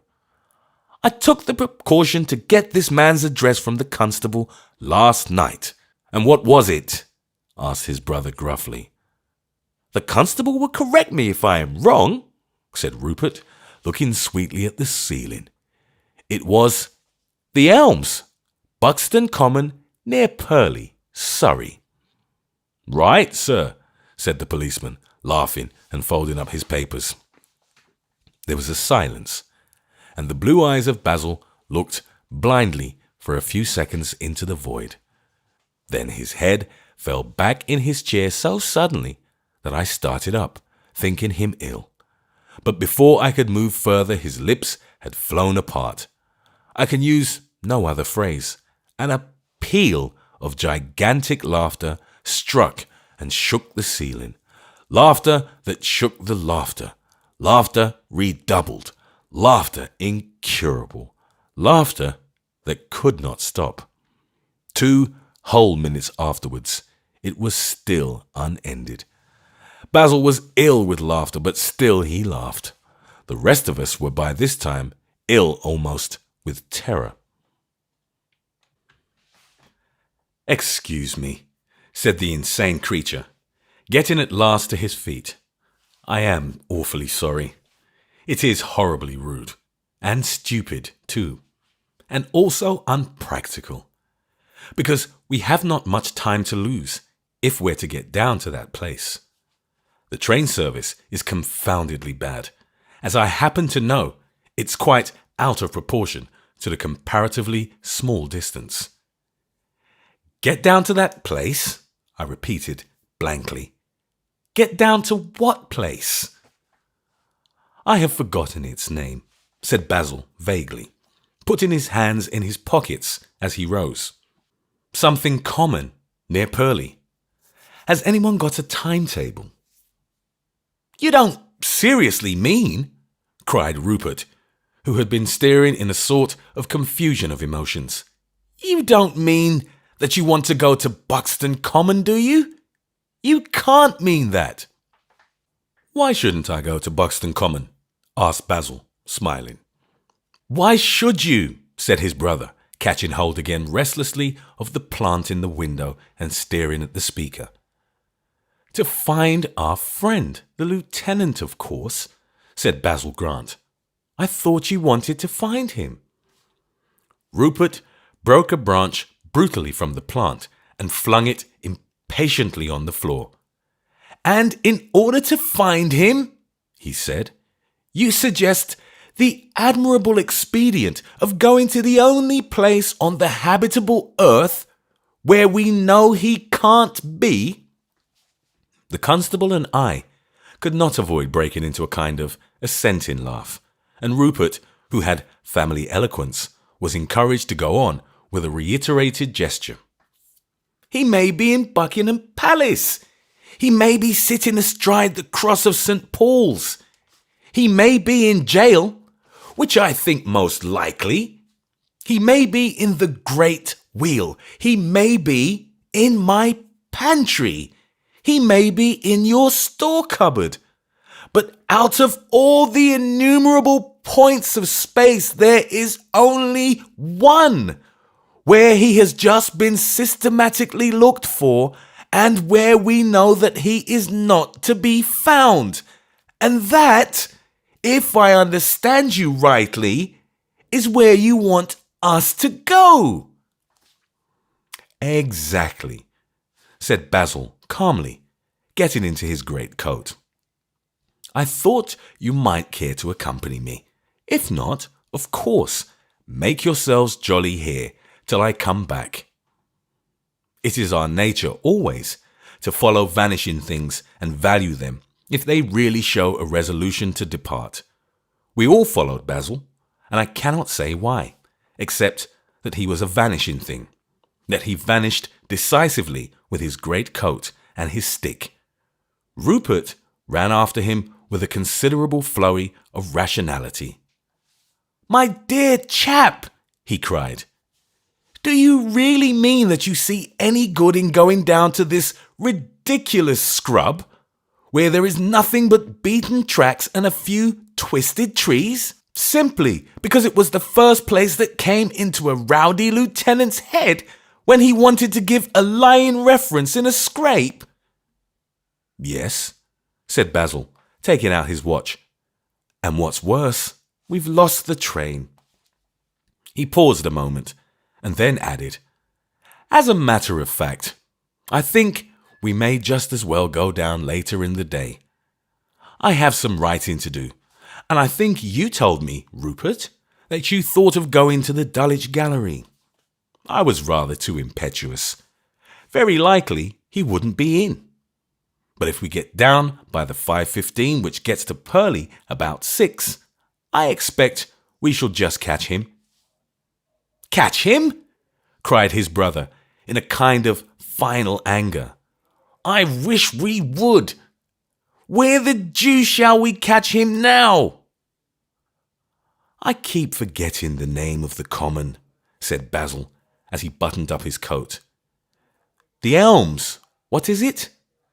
Buxton Common, near Purley? That's where we shall find him." "But there is no such place," groaned Rupert, but he followed his brother downstairs. We all followed him. We snatched our hats from the hat stand and our sticks from the umbrella stand, and why we followed him we did not and do not know. But we always followed him. Whatever was the meaning of the fact, whatever was the nature of his mastery. And the strange thing was that we followed him the more completely, the more nonsensical appeared the thing which he said. At bottom, I believe, if he had risen from our breakfast table and said, "I am going to find the holy pig with 10 tails," we should have followed him to the end of the world. I don't know whether this mystical feeling of mine about Basil on this occasion has got any of the dark and cloudy colour, so to speak, of the strange journey that we made the same evening. It was already very dense twilight when we struck southward from Purley. Suburbs and things on the London border may be, in most cases, commonplace and comfortable. But if ever by any chance they really are empty solitudes, they are to the human spirit more desolate and dehumanized than any Yorkshire moors or Highland hills, because the suddenness with which the traveller drops into that silence has something about it as of evil elfland. It seems to be one of the ragged suburbs of the cosmos half forgotten by God. Such a place was Buxton Common, near Purley. There was certainly a sort of grey futility in the landscape itself, but it was enormously increased by the sense of grey futility in our expedition. The tracts of grey turf looked useless. The occasional wind-stricken trees looked useless. But we, the human beings, more useless than the hopeless turf or the idle trees. We were maniacs, akin to the foolish landscape, for we were come to chase the wild goose which has led men and left men in bogs from the beginning. We were 3 dazed men under the captaincy of a madman, going to look for a man whom we knew was not there, in a house that had no existence. A livid sunset seemed to look at us with a sort of sickly smile before it died. Basil went on in front, with his coat collar turned up, looking in the gloom rather like a grotesque Napoleon.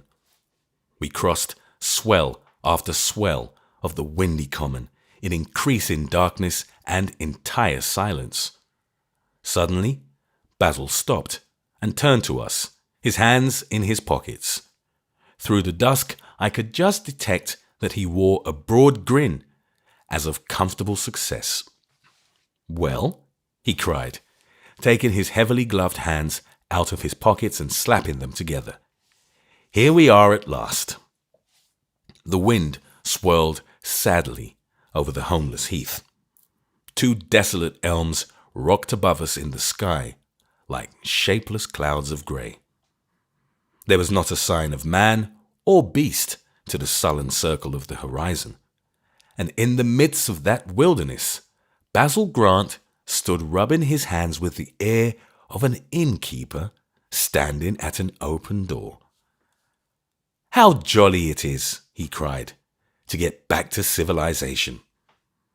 That notion that civilization isn't poetical is a civilized delusion. Wait till you've really lost yourself in nature, among the devilish woodlands and the cruel flowers. Then you'll know that there's no star like the red star of man that he lights on his hearthstone, no river like the red river of man, the good red wine, which you, Mr. Rupert Grant, if I have any knowledge of you, will be drinking in 2 or 3 minutes in enormous quantities." Rupert and I exchanged glances of fear.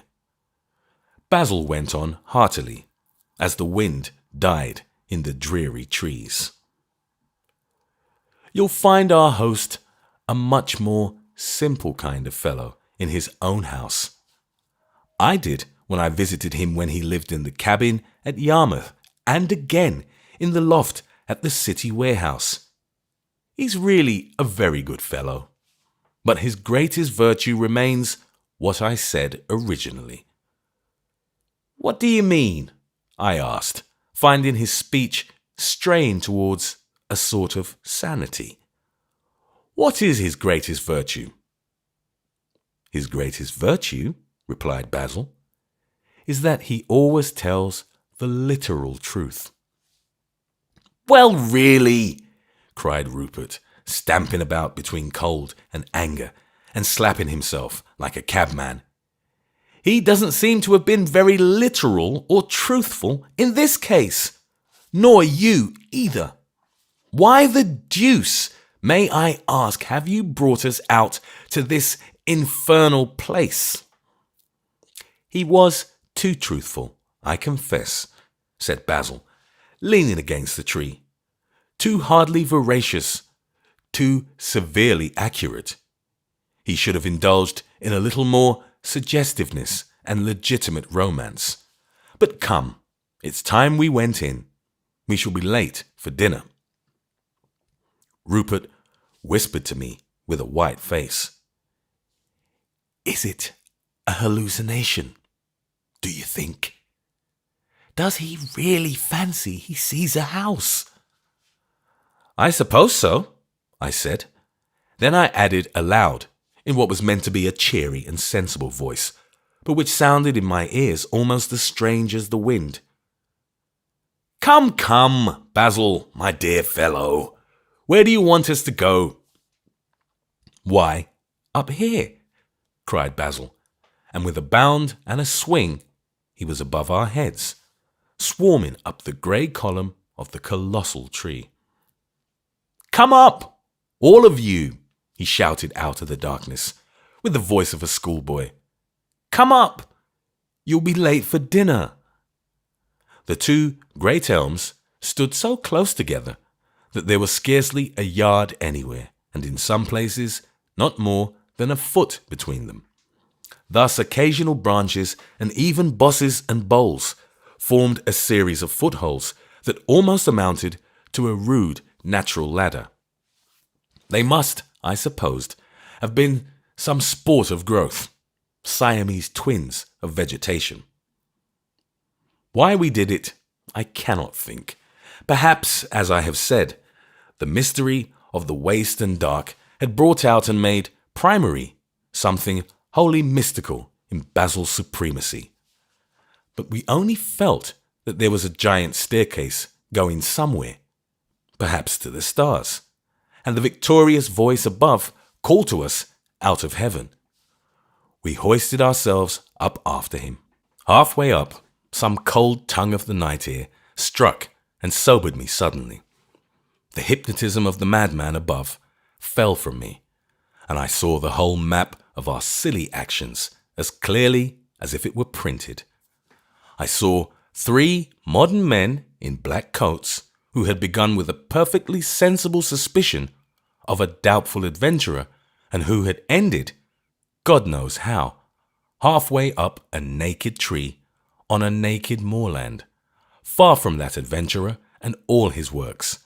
That adventurer who was at that moment, in all probability, laughing at us in some dirty Soho restaurant. He had plenty to laugh at us about, and no doubt he was laughing his loudest. But when I thought what his laughter would be if he knew where we were at that moment, I nearly let go of the tree and fell. "Swinburne!" said Rupert suddenly from above. "What are we doing?" "Let's get down again." And by the mere sound of his voice, I knew that he too felt the shock of wakening to reality. "We can't leave poor Basil," I said. "Can't you call to him or get hold of him by the leg?" "He's too far ahead," answered Rupert. "He's nearly at the top of the beastly thing. Looking for Lieutenant Keith in the rook's nest, I suppose." We were ourselves, by this time, far on our frantic vertical journey. The mighty trunks were beginning to sway and shake slightly in the wind. Then I looked down and saw something which made me feel that we were far from the world in a sense and to a degree that I cannot easily describe. I saw that the almost straight lines of the tall elm trees diminished a little in perspective as they fell. I was used to seeing parallel lines taper towards the sky, but to see them taper towards the earth made me feel lost in space, like a falling star. "Can nothing be done to stop Basil?" I called out. "No," answered my fellow climber. "He's too far up. He must get to the top, and when he finds nothing but wind and leaves, he may go sane again. Hark at him above there.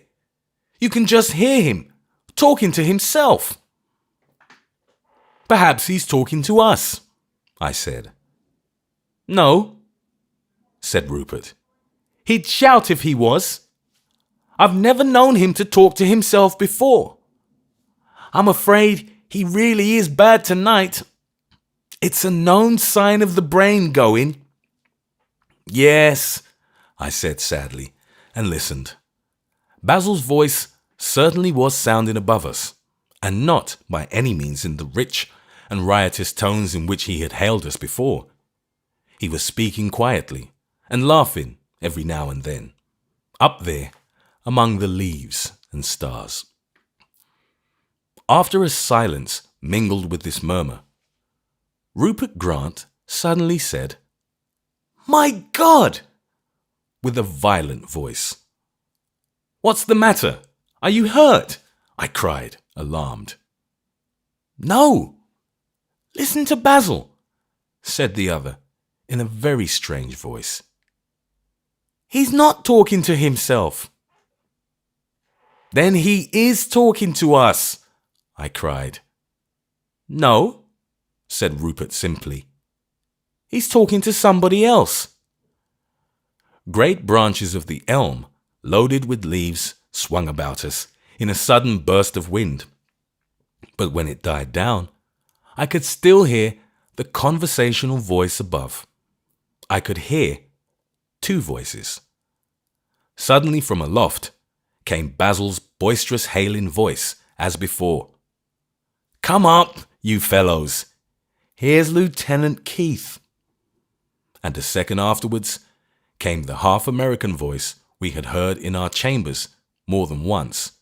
It called out, "Happy to see you, gentlemen. Pray come in."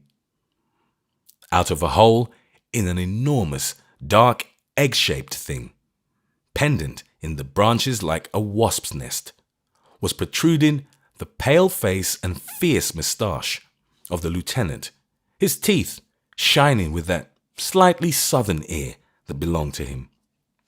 Somehow or other, stunned and speechless, we lifted ourselves heavily into the opening. We fell into the full glow of a lamplit, cushioned, tiny room with a circular wall lined with books, a circular table, and a circular seat around it. At this table sat 3 people. One was Basil, who, in the instant after alighting there, had fallen into an attitude of marmoreal ease, as if he had been there from boyhood. He was smoking a cigar with a slow pleasure. The second was Lieutenant Drummond Keith, who looked happy also, but feverish and doubtful compared with his granite guest. The third was the little bald-headed house agent with the wild whiskers, who called himself Montmorency. The spears, the green umbrella, and the cavalry sword hung in parallels on the wall. The sealed jar of strange wine was on the mantelpiece, the enormous rifle in the corner. In the middle of the table was a magnum of champagne. Glasses were already set for us. The wind of the night roared far below us, like an ocean at the foot of a lighthouse. The room stirred slightly, as a cabin might in a mild sea. Our glasses were filled, and we still sat there dazed and dumb. Then Basil spoke. "You seem still a little doubtful, Rupert. Surely there is no further question about the cold veracity of our injured host?" "I don't quite grasp it all," said Rupert, blinking still in the sudden glare. "Lieutenant Keith said his address was—" "It's really quite right, sir," said Keith, with an open smile. "The bobby asked me where I lived, and I said, quite truthfully, that I lived in the Elms on Buxton Common near Purley. So I do. This gentleman, Mr. Montmorency, whom I think you have met before, is an agent for houses of this kind. He has a special line in arboreal villas. It's being kept rather quiet at present, because the people who want these houses don't want them to get too common. But it's just the sort of thing a fellow like myself, racketing about in all sorts of queer corners of London, naturally knocks up against." "Are you really an agent for arboreal villas?" asked Rupert, eagerly, recovering his ease with the romance of reality. Mr. Montmorency, in his embarrassment, fingered one of his pockets and nervously pulled out a snake, which crawled about the table. Well, yes, sir," he said. "The fact was, my people wanted me very much to go into the house agency business, but I never cared myself for anything but natural history and botany and things like that. My poor parents have been dead some years now, but naturally, I like to respect their wishes, and I thought somehow that an arboreal villa agency was a sort of compromise between being a botanist and being a house agent." Rupert could not help laughing. "Do you have much custom?" he asked. Not much," replied Mr. Montmorency, and then he glanced at Keith, who was, I am convinced, his only client. "But what there is, very select." "My dear friends," said Basil, puffing his cigar, "always remember 2 facts. The first is that though when you are guessing about anyone who is sane, the sanest thing is the most likely. When you are guessing about anyone who is, like our host, insane, the maddest thing is the most likely. The second is to remember that very plain literal fact always seems fantastic. If Keith had taken a little brick box of a house in Clapham with nothing but railings in front of it and had written The Elms over it, you wouldn't have thought there was anything fantastic about that. Simply because it was a great, blaring, swaggering lie, you would have believed it. "Drink your wine, gentlemen," said Keith, laughing, "for this confounded wind will upset it." We drank, and as we did so, although the hanging house, by a cunning mechanism, swung only slightly, we knew that the great head of the elm tree swayed in the sky like a stricken thistle.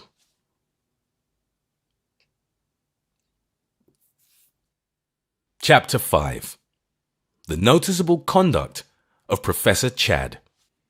Basil Grant had comparatively few friends beside myself, yet he was the reverse of an unsociable man. He would talk to anyone, anywhere, and talk not only well, but with perfectly genuine concern and enthusiasm for that person's affairs. He went through the world, as it were, as if he were always on the top of an omnibus or waiting for a train. Most of these chance acquaintances, of course, vanished into darkness out of his life. A few here and there got hooked onto him, so to speak, and became his lifelong intimates. But there was an accidental look about all of them, as if they were windfalls, samples taken at random, goods fallen from a goods train, or presents fished out of a bran pie. One would be, let us say, a veterinary surgeon with the appearance of a jockey. Another, a mild prebendary with a white beard and vague views. Another, a young captain in the Lancers, seemingly exactly like other captains in the Lancers. Another, a small dentist from Fulham, in all reasonable certainty, precisely like every other dentist from Fulham. Major Brown, small, dry, and dapper, was one of these. Basil had made his acquaintance over a discussion in a hotel cloakroom about the right hat, a discussion which reduced the little Major almost to a kind of masculine hysterics, the compound of the selfishness of an old bachelor and the scrupulosity of an old maid. They had gone home in a cab together, and then dined with each other twice a week until they died. I myself was another. I had met Grant while he was still a judge on the balcony of the National Liberal Club, and exchanged a few words about the weather. Then we had talked for about an hour about politics and God. For men always talk about the most important things to total strangers. It is because in the total stranger we perceive man himself. The image of God is not disguised by resemblances to an uncle or doubts of the wisdom of a moustache. One of the most interesting of Basil's motley group of acquaintances was Professor Chad. He was known to the ethnological world, which is a very interesting world, but a long way off this one, as the second greatest, if not the greatest authority on the relations of savages to language. He was known to the neighbourhood of Hart Street, Bloomsbury, as a bearded man with a bald head, spectacles, and a patient face, the face of an unaccountable nonconformist who had forgotten how to be angry. He went to and fro between the British Museum and a selection of blameless tea shops, with an armful of books and a poor but honest umbrella. He was never seen without the books and the umbrella, and was supposed, by the lighter wits of the Persian MS room, to go to bed with them in his little brick villa in the neighbourhood of Shepherd's Bush. There he lived with 3 sisters, ladies of solid goodness, but sinister demeanour. His life was happy, as are almost all the lives of methodical students, but one would not have called it exhilarating. His only hours of exhilaration occurred when his friend, Basil Grant, came into the house, Late at night, a tornado of conversation. Basil, though close on 60, had moods of boisterous babyishness, and these seemed, for some reason or other, to descend upon him, particularly in the house of his studious and almost dingy friend. I can remember vividly, for I was acquainted with both parties and often dined with them, the gaiety of Grant on that particular evening when the strange calamity fell upon the professor. Professor Chadd was, like most of his particular class and type, the class that is at once academic and middle class, a radical of a solemn and old-fashioned type. Grant was a radical himself, but he was that more discriminating and not uncommon type of radical who passes most of his time in abusing the radical party. Chadd had just contributed to a magazine an article called Zulu Interests and the New Makango Frontier, in which a precise scientific report of his study of the customs of the people of Chaka was reinforced by a severe protest against certain interferences with these customs, both by the British and the Germans. He was sitting with the magazine in front of him, the lamplight shining on his spectacles, a wrinkle in his forehead, not of anger, but of perplexity, as Basil Grant strode up and down the room, shaking it with his voice, with his high spirits and his heavy tread. "It is not your opinions that I object to, my esteemed Chadd," he was saying. "It's you. You are quite right to champion the Zulus, but for all that, you do not sympathize with them. No doubt you know the Zulu way of cooking tomatoes and the Zulu prayer before blowing one's nose. But for all that, you don't understand them as well as I do, who don't know an assegai from an alligator. You are more learned, Chadd, but I am more Zulu. Why is it that the jolly old barbarians of this earth are always championed by people who are their antitheses? Why is it? You are sagacious, you are benevolent, you are well informed, but, Chadd, you are not savage. Live no longer under that rosy illusion. Look in the glass.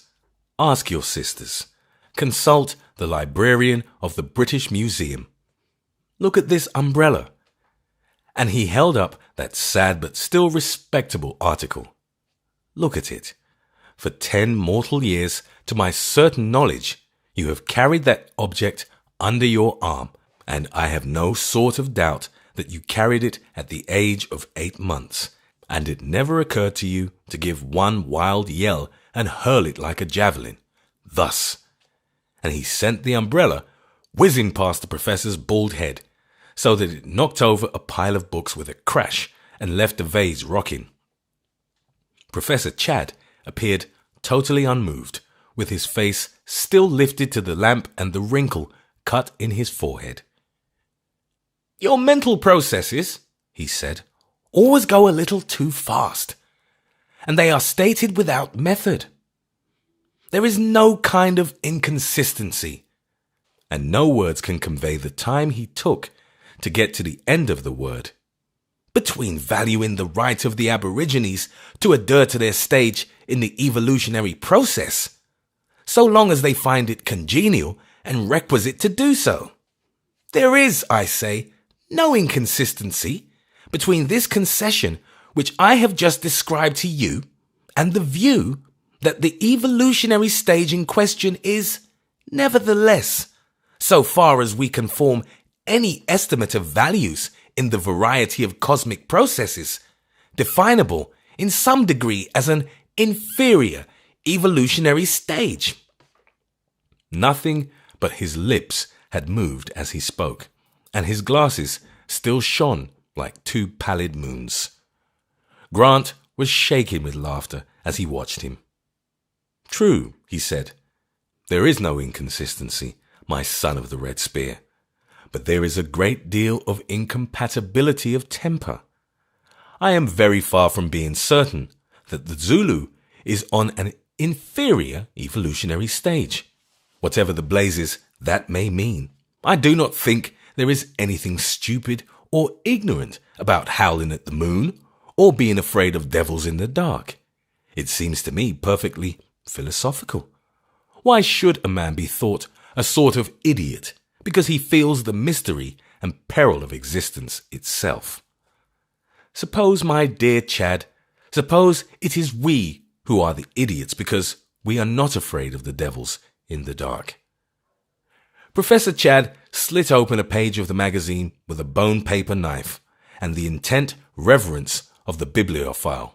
Beyond all question, he said, it is a tenable hypothesis. I allude to the hypotheses which I understand you to entertain, that our civilization is not, or may not be, an advance upon, and indeed, if I apprehend you, is or may be a retrogression from states identical with or analogous to the state of the Zulus.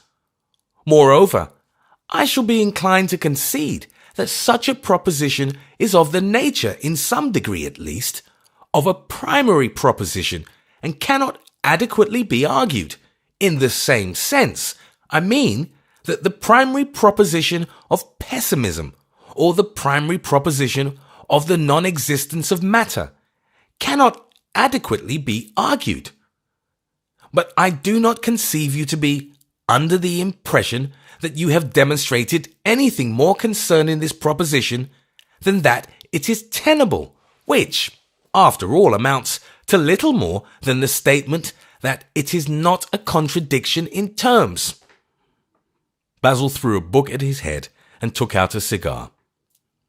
You don't understand, he said. But, on the other hand, as a compensation, you don't mind smoking. Why you don't object to that disgustingly barbaric rite, I can't think. I can only say that it began when I began to be a Zulu, about the age of 10. What I maintained was that although you knew more about Zulus in the sense that you are a scientist, I know more about them in the sense that I am a savage. For instance, your theory of the origin of language. Something about its having come from the formulated, secret language of some individual creature. Though you knocked me silly with facts and scholarship in its favor, still does not convince me, because I have a feeling that that is not the way that things happen. If you ask me why I think so, I can only answer that I am a Zulu. And if you ask me, as you most certainly will, what is my definition of a Zulu, I can answer that also. He is one who has climbed a Sussex apple tree at 7 and been afraid of a ghost in an English lane.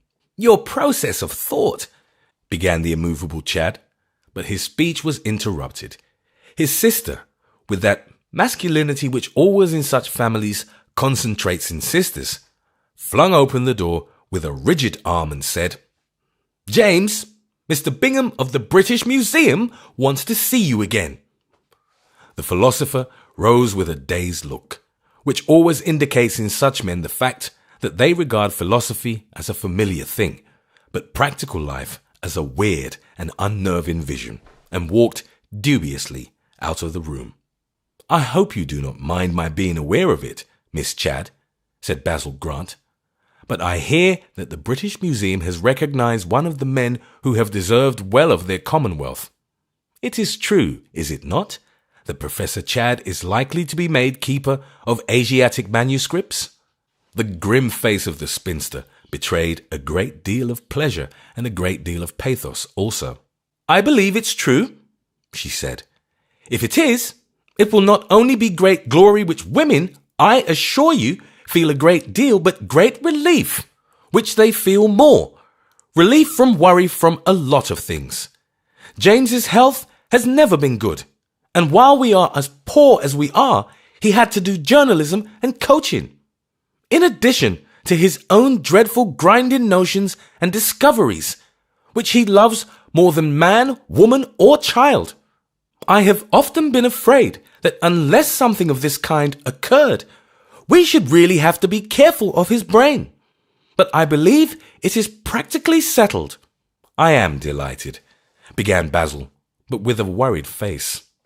But these red tape negotiations are so terribly chancy that I really can't advise you to build on hope, only to be hurled down into bitterness. I've known men, and good men like your brother, come nearer than this and be disappointed. Of course, if it is true. If it is true, said the woman fiercely, it means that people who have never lived may make an attempt at living. Even as she spoke, the professor came into the room still with the dazed look in his eyes. Is it true? Asked Basil with burning eyes. Not a bit true, answered Chad after a moment's bewilderment. Your argument was in 3 points fallacious. What do you mean? Demanded Grant. Well, said the professor slowly, in saying that you could possess a knowledge of the essence of Zulu life distinct from... Oh, confound Zulu life, cried Grant with a burst of laughter. I mean, have you got the post? You mean the post of keeper of the Asiatic manuscripts? He said, opening his eye with childlike wonder. Oh, yes, I got that. But the real objection to your argument, which has only, I admit, occurred to me since I have been out of the room, is that it does not merely presuppose a Zulu truth, apart from the facts, but infers that the discovery of it is absolutely impeded by the facts. I am crushed, said Basil, and sat down to laugh, while the professor's sister retired to her room, possibly to laugh, possibly not. It was extremely late when we left the Chads, and it is an extremely long and tiresome journey from Shepherd's Bush to Lambeth. This may be our excuse for the fact that for I was stopping the night with Grant, got down to breakfast next day at a time inexpressibly criminal, a time, in point of fact, close upon noon. Even to that belated meal, we came in a very lounging and leisurely fashion. Grant, in particular, seemed so dreamy at table that he scarcely saw the pile of letters by his plate, and I doubt if he would have opened any of them if there had not lain on the top that one thing which has succeeded amid modern carelessness in being really urgent and coercive, a telegram. This he opened with the same heavy distraction with which he broke his egg and drank his tea. When he read it, he did not stir a hair or say a word, but something, I know not what, made me feel that the motionless figure had been pulled together suddenly as strings are tightened on a slack guitar. Though he said nothing and did not move, I knew that he had been for an instant cleared and sharpened with a shock of cold water. It was scarcely any surprise to me when a man who had drifted sullenly to his seat and fallen into it, kicked it away like a cur from under him, and came round to me in 2 strides. What do you make of that? He said, and flattened out the wire in front of me. It ran, Please come at once. James's mental state dangerous. Chad. What does the woman mean? I said after a pause, irritably. Those women have been saying that the poor old professor was mad ever since he was born. You are mistaken, said Grant composedly. It is true that all sensible women think all studious men mad. It is true, for the matter of that, all women of any kind think all men of any kind mad. But they don't put it in telegrams any more than they wire to you that grass is green or God all-merciful. These things are truisms, and often private ones at that. If Miss Chad has written down under the eye of a strange woman in a post office that her brother is off his head, you may be perfectly certain that she did it because it was a matter of life and death, and she can think of no other way of forcing us to come promptly. It will force us, of course, I said, smiling. Oh, yes, he replied. There is a cab rank near. Basil scarcely said a word as we drove across Westminster Bridge, through Trafalgar Square, along Piccadilly, and up the Uxbridge Road. Only as he was opening the gate, he spoke. I think you will take my word for it, my friend, he said. This is one of the most queer and complicated and astounding incidents that ever happened in London, or, for that matter, in any high civilization. I confess, with the greatest sympathy and reverence, that I don't quite see it, I said. Is it so very extraordinary or complicated that a dreamy somnambulant old invalid who has always walked on the borders of the inconceivable should go mad under the shock of great joy? Is it so very extraordinary that a man with a head like a turnip and a soul like a spider's web should not find his strength equal to a confounding change of fortunes? Is it, in short, so very extraordinary that James Chadd should lose his wits from excitement? It would not be extraordinary in the least, answered Basil with placidity.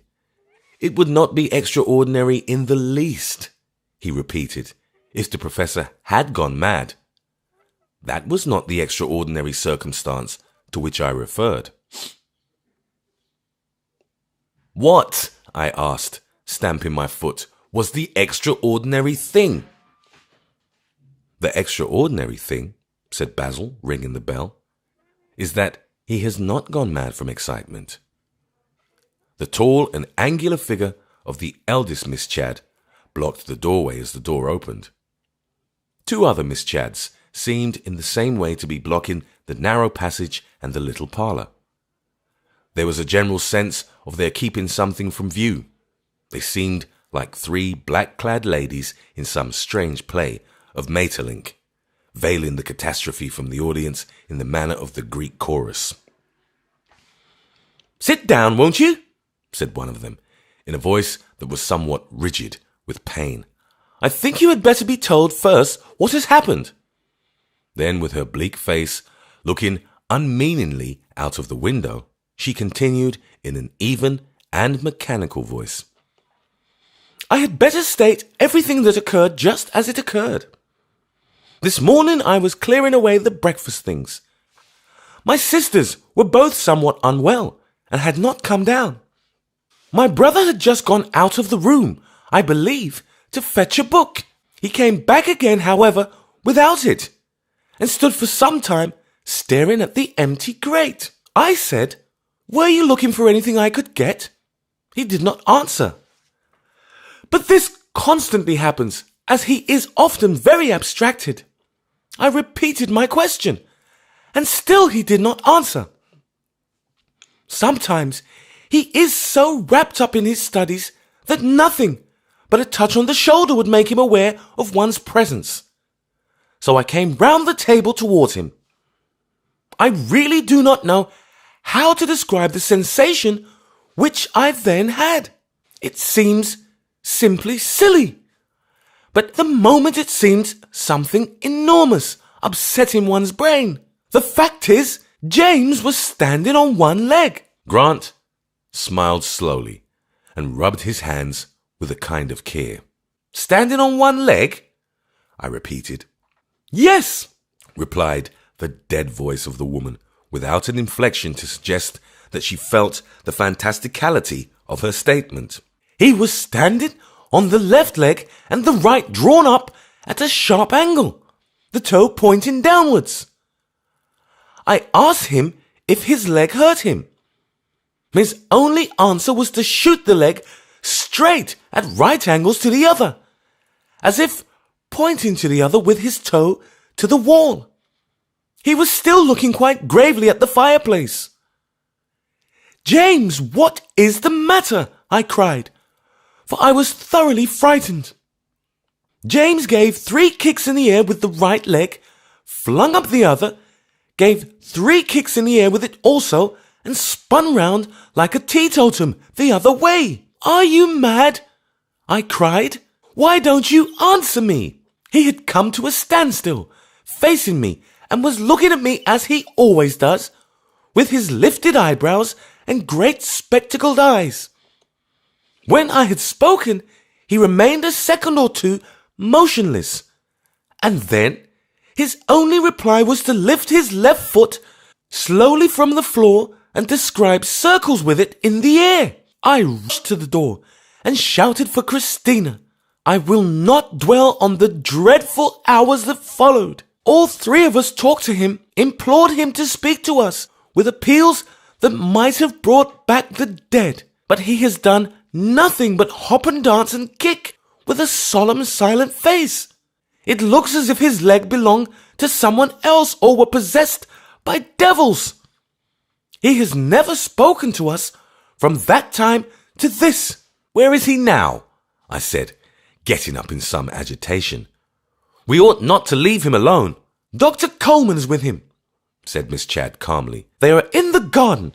Dr. Coleman thought the air would do him good, and he can scarcely go into the street. Basil and I walked rapidly to the window, which looked out on the garden. It was a small and somewhat smug suburban garden, the flower beds a little too neat and like the pattern of a coloured carpet. But on this shining and opulent summer day, even they had the exuberance of something natural. I had almost said tropical. In the middle of a bright and verdant but painfully circular lawn stood two figures.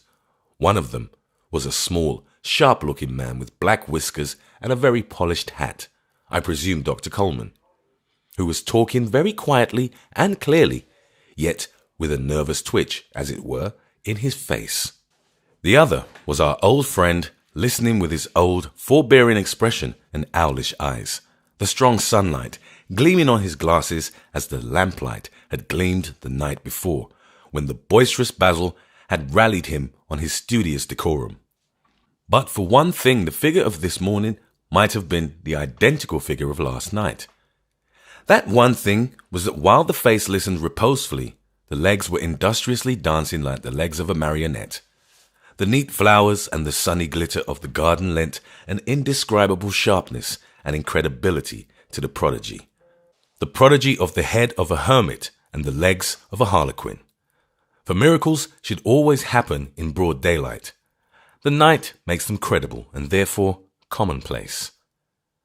The second sister had by this time entered the room and came somewhat drearily to the window.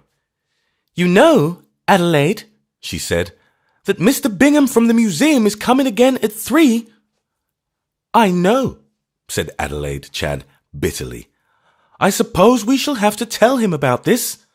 I thought that no good fortune would ever come easily to us. Grant suddenly turned round. What do you mean? He said. What will you have to tell Mr. Bingham?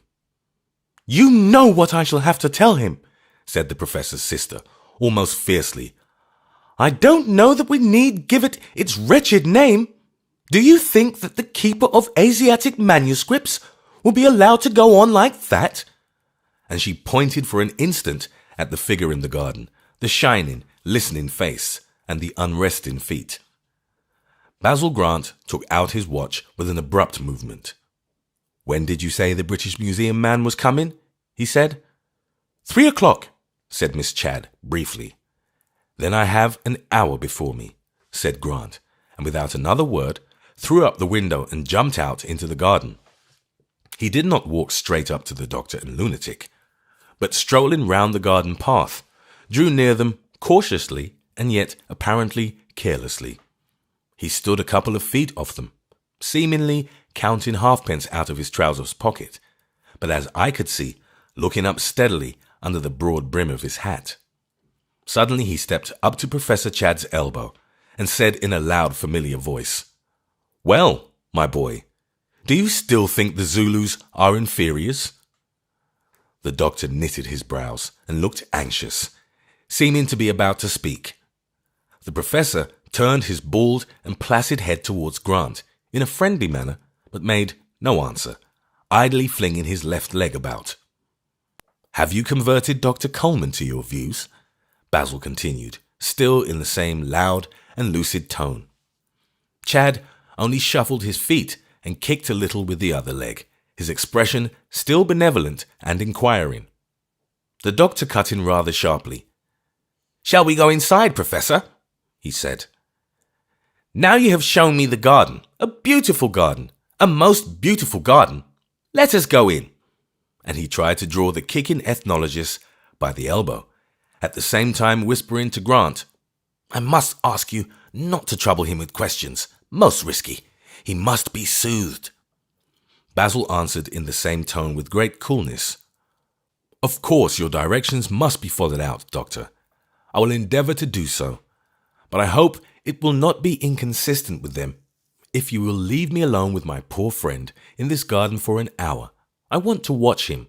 I assure you, Dr. Coleman, that I shall say very little to him, and that little shall be as soothing as syrup."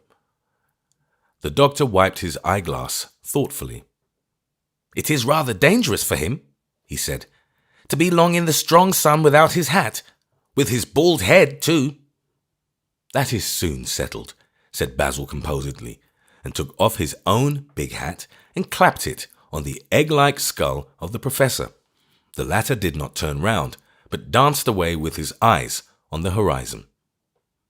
The doctor put on his glasses again, looked severely at the two for some seconds, with his head on one side like a bird's, and then saying shortly, "All right," strutted away into the house, where the three Mrs. Chadd were all looking out from the parlour window onto the garden. They looked out on it with hungry eyes for a full hour without moving, and they saw a sight which was more extraordinary than madness itself.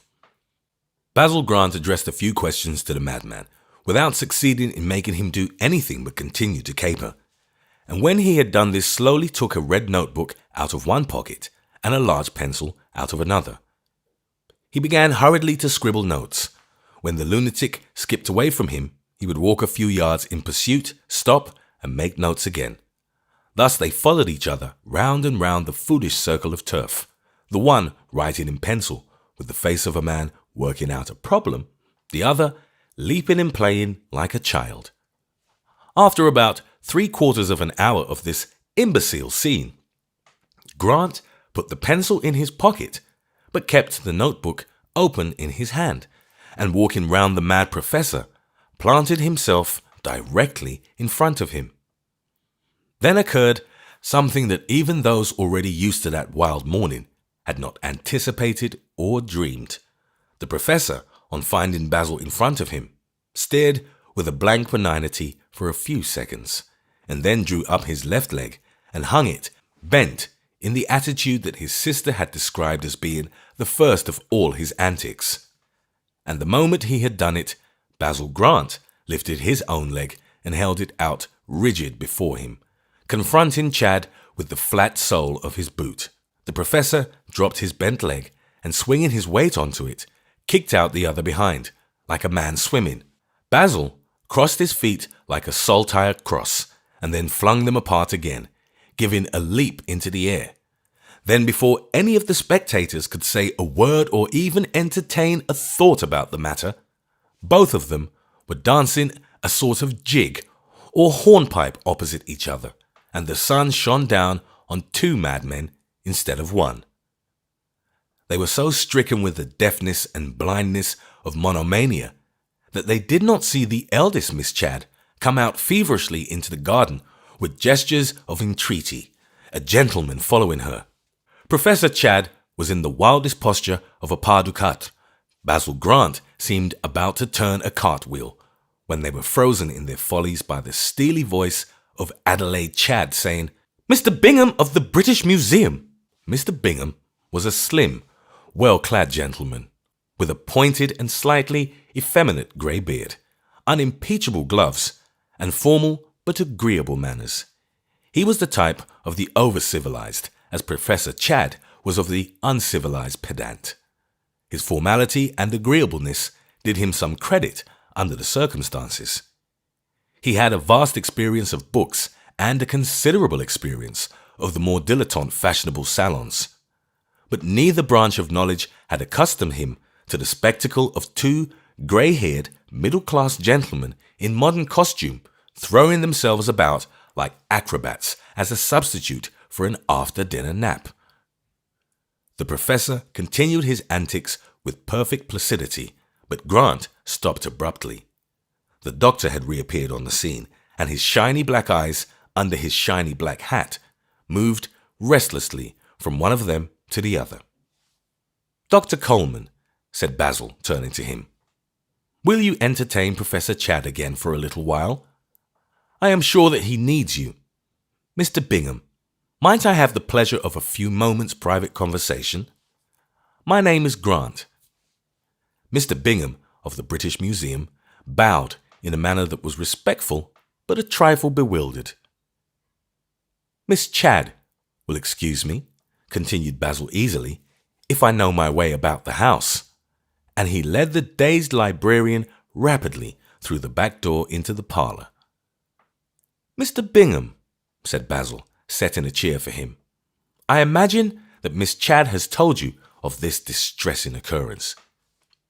"She has, Mr. Grant," said Mr. Bingham, looking at the table with a sort of compassionate nervousness. "I am more pained than I can say by this dreadful calamity.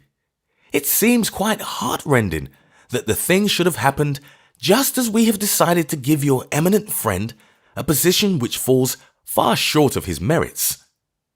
As it is, of course, really, I don't know what to say.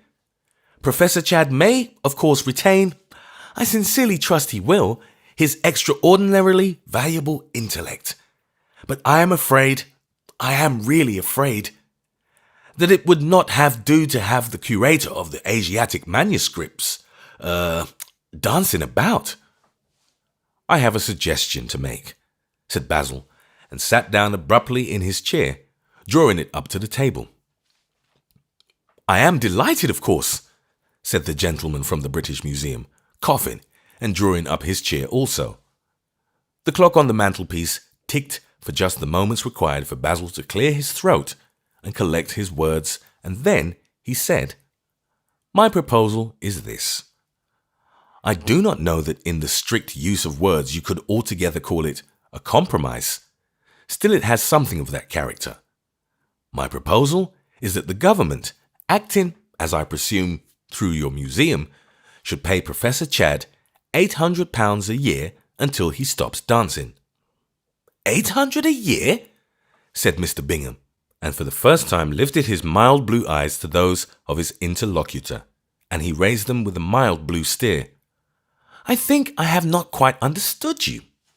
Did I understand you to say that Professor Chadd ought to be employed in his present state in the Asiatic manuscript department at 800 a year?"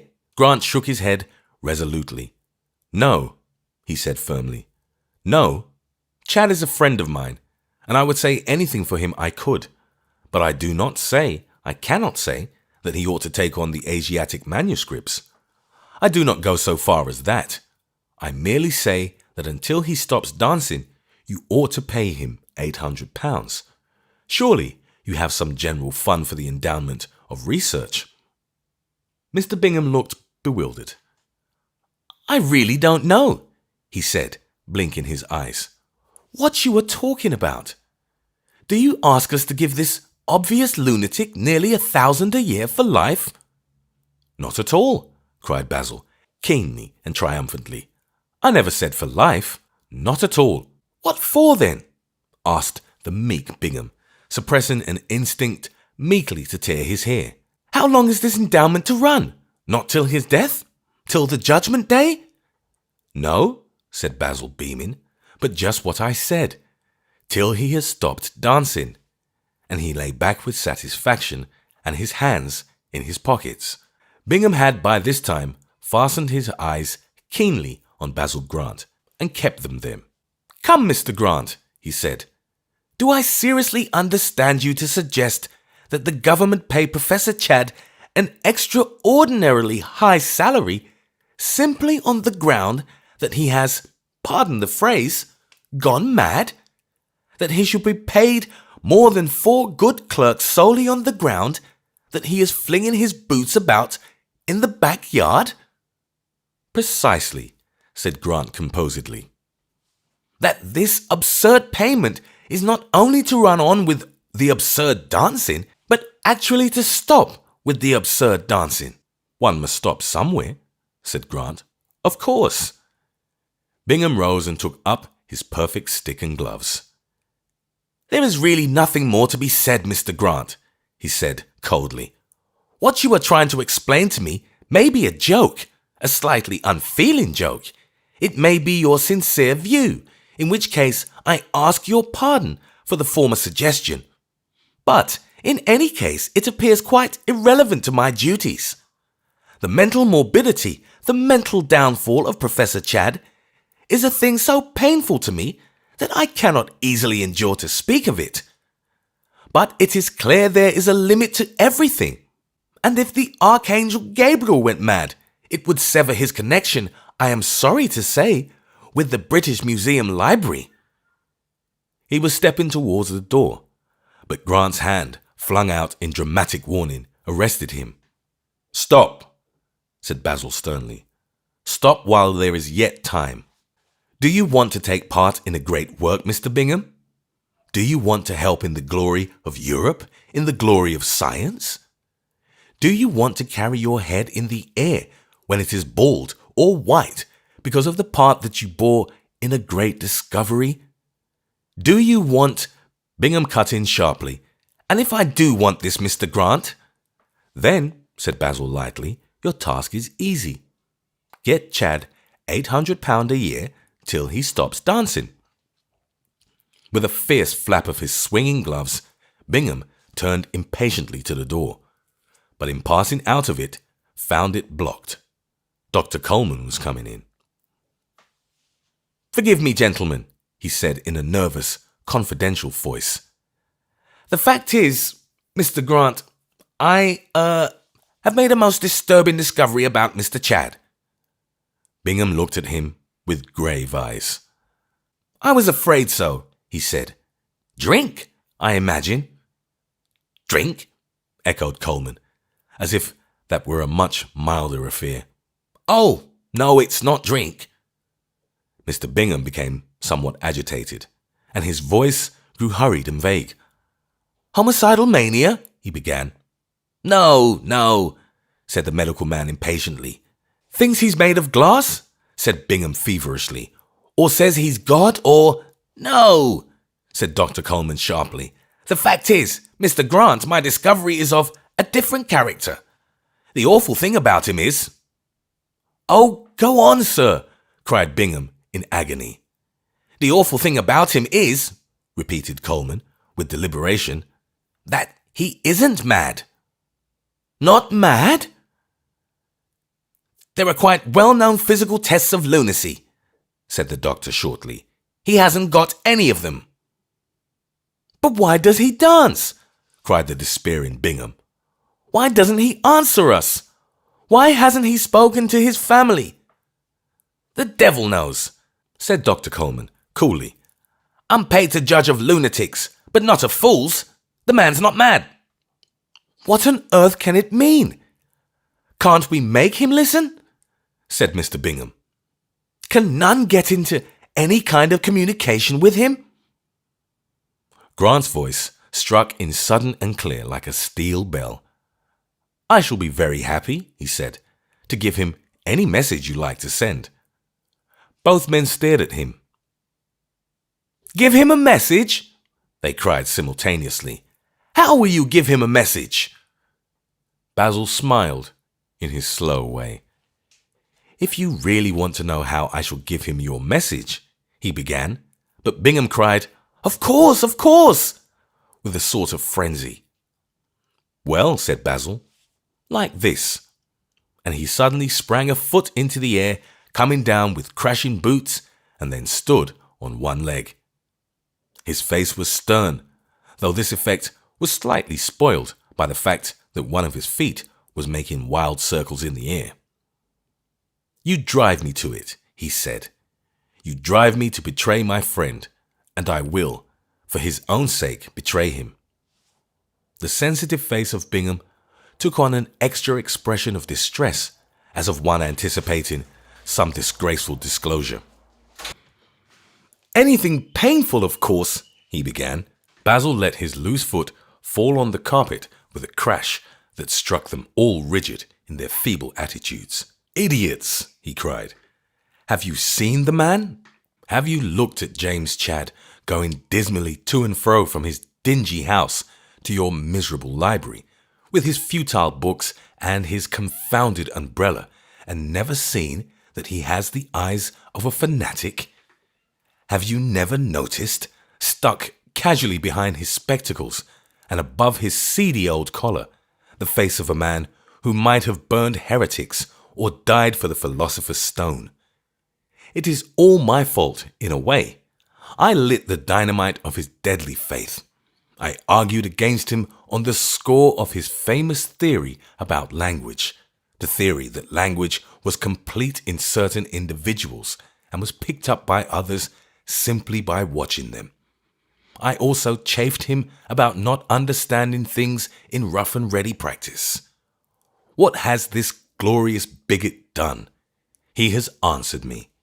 He has worked out a system of language of his own. It would take too long to explain. He has made up, I say, a language of his own. And he has sworn that till people understand it, till he can speak to us in this language, he will not speak in any other. And he shall not.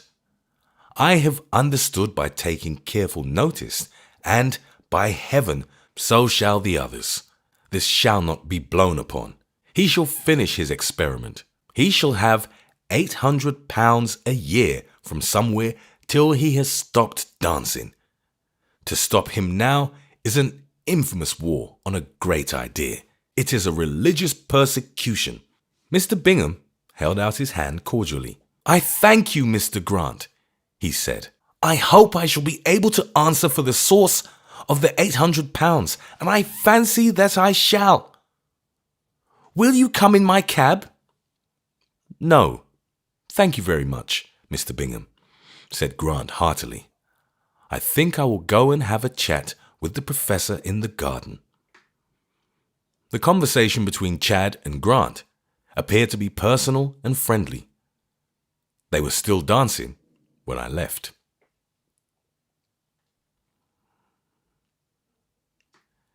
Chapter 6. The eccentric seclusion of the old lady. The conversation of Rupert Grant had two great elements of interest.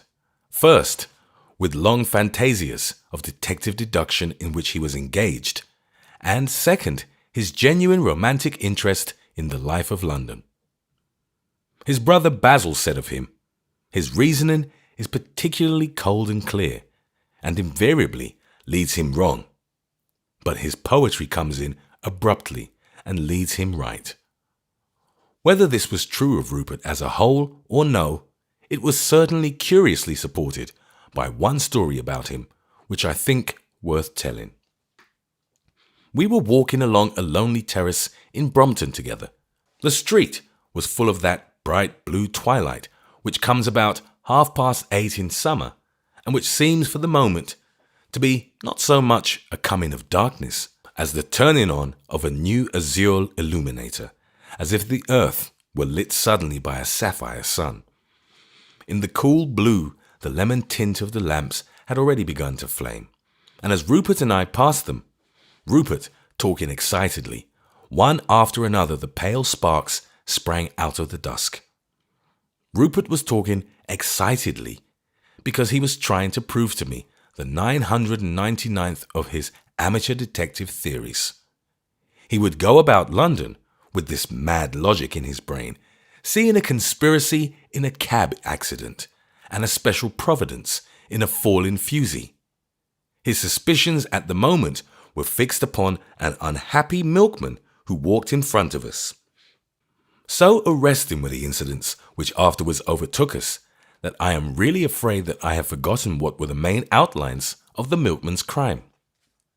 I think it had something to do with the fact that he had only one small can of milk to carry, and that of that he had left the lid loose and walked so quickly that he spilled milk on the pavement.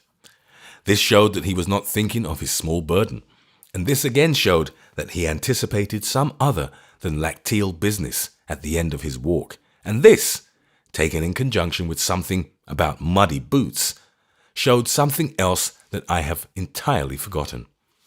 I am afraid that I derided this detailed revelation unmercifully, and I am afraid that Rupert Grant, who, though the best of fellows, had a good deal of the sensitiveness of the artistic temperament, slightly resented my derision. He endeavoured to take a whiff of his cigar with the placidity which he associated with his profession, but the cigar, I think, was nearly bitten through.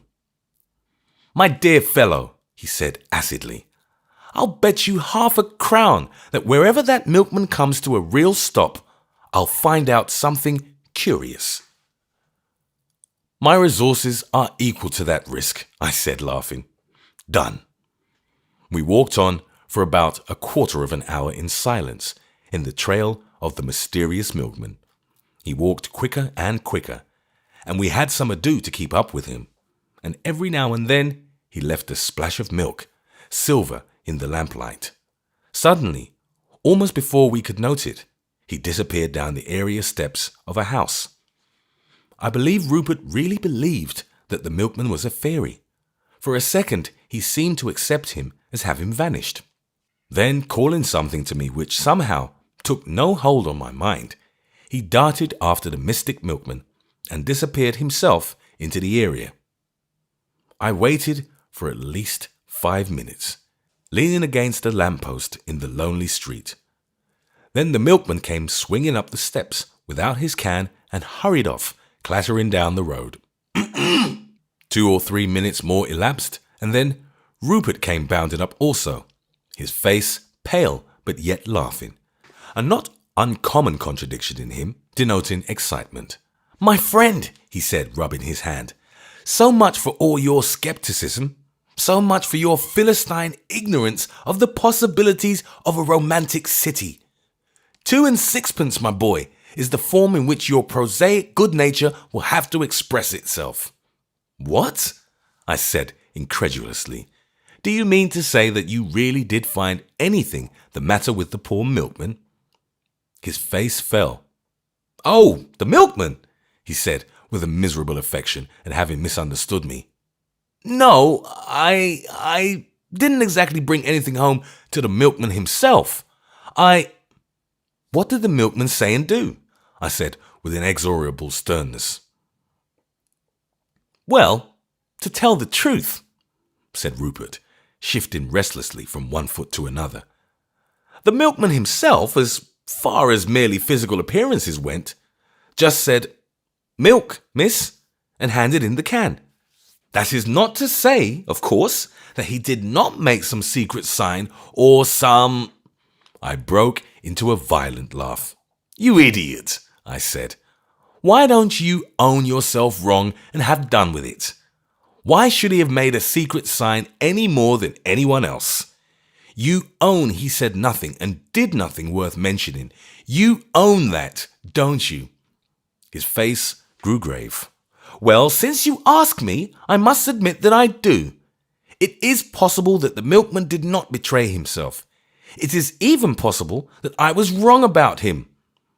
"Then come along with you," I said, with a certain amicable anger, "and remember that you owe me £half." "As to that, I differ from you," said Rupert coolly. "The milkman's remarks may have been quite innocent. Even the milkman may have been. But I do not owe you £half. For the terms of the bet were, I think, as follows. As I propounded them, that wherever that milkman came to a real stop, I should find out something curious." "Well?" I said. "Well," he answered, "I jolly well have. You just come with me." And before I could speak, he had turned tail once more and whisked through the blue dark into the moat or basement of the house. I followed almost before I made any decision. When he got down into the area, I felt indescribably foolish, literally, as the saying is, in a hole. There was nothing but a closed door, shuttered windows, the steps down which he had come, the ridiculous well in which I found myself, and the ridiculous man who had brought me there. And who stood there with dancing eyes? I was just about to turn back when Rupert caught me by the elbow. "Just listen to that," he said, and keeping my coat gripped in his right hand, he rapped with the knuckles of his left on the shutters of the basement window. His ear was so definite that I paused and even inclined my head for a moment towards it. From inside was coming the murmur of an unmistakable human voice. "Have you been talking to somebody inside?" I asked suddenly, turning to Rupert. "No, I haven't," he replied with a grim smile. "But I should very much like to. Do you know what somebody is saying in there?" "No, of course not," I replied. "Then I recommend you to listen," said Rupert sharply. In the dead silence of the aristocratic street at evening, I stood a moment and listened. From behind the wooden partition, in which there was a long, lean crack, was coming a continuous and moaning sound, which took the form of the words, "When shall I get out? When shall I get out? Will they ever let me out?" or words to that effect. "Do you know anything about this?" I said, turning upon Rupert very abruptly. "Perhaps you think I am the criminal," he said sardonically, "instead of being in some small sense the detective. I came into this area 2 or 3 minutes ago, having told you that I knew there was something funny going on. And this woman behind the shutters, for it evidently is a woman, was moaning like mad. No, my dear friend, beyond that, I do not know anything about her. She is not, startling as it may seem, my disinherited daughter or a member of my secret seraglio. But when I hear a human being wailing that she can't get out and talking to herself like a mad woman and beating on the shutters with her fists, as she was doing 2 or 3 minutes ago, I think it worth mentioning. That is all." "My dear fellow," I said, "I apologize. This is no time for arguing. What is to be done?"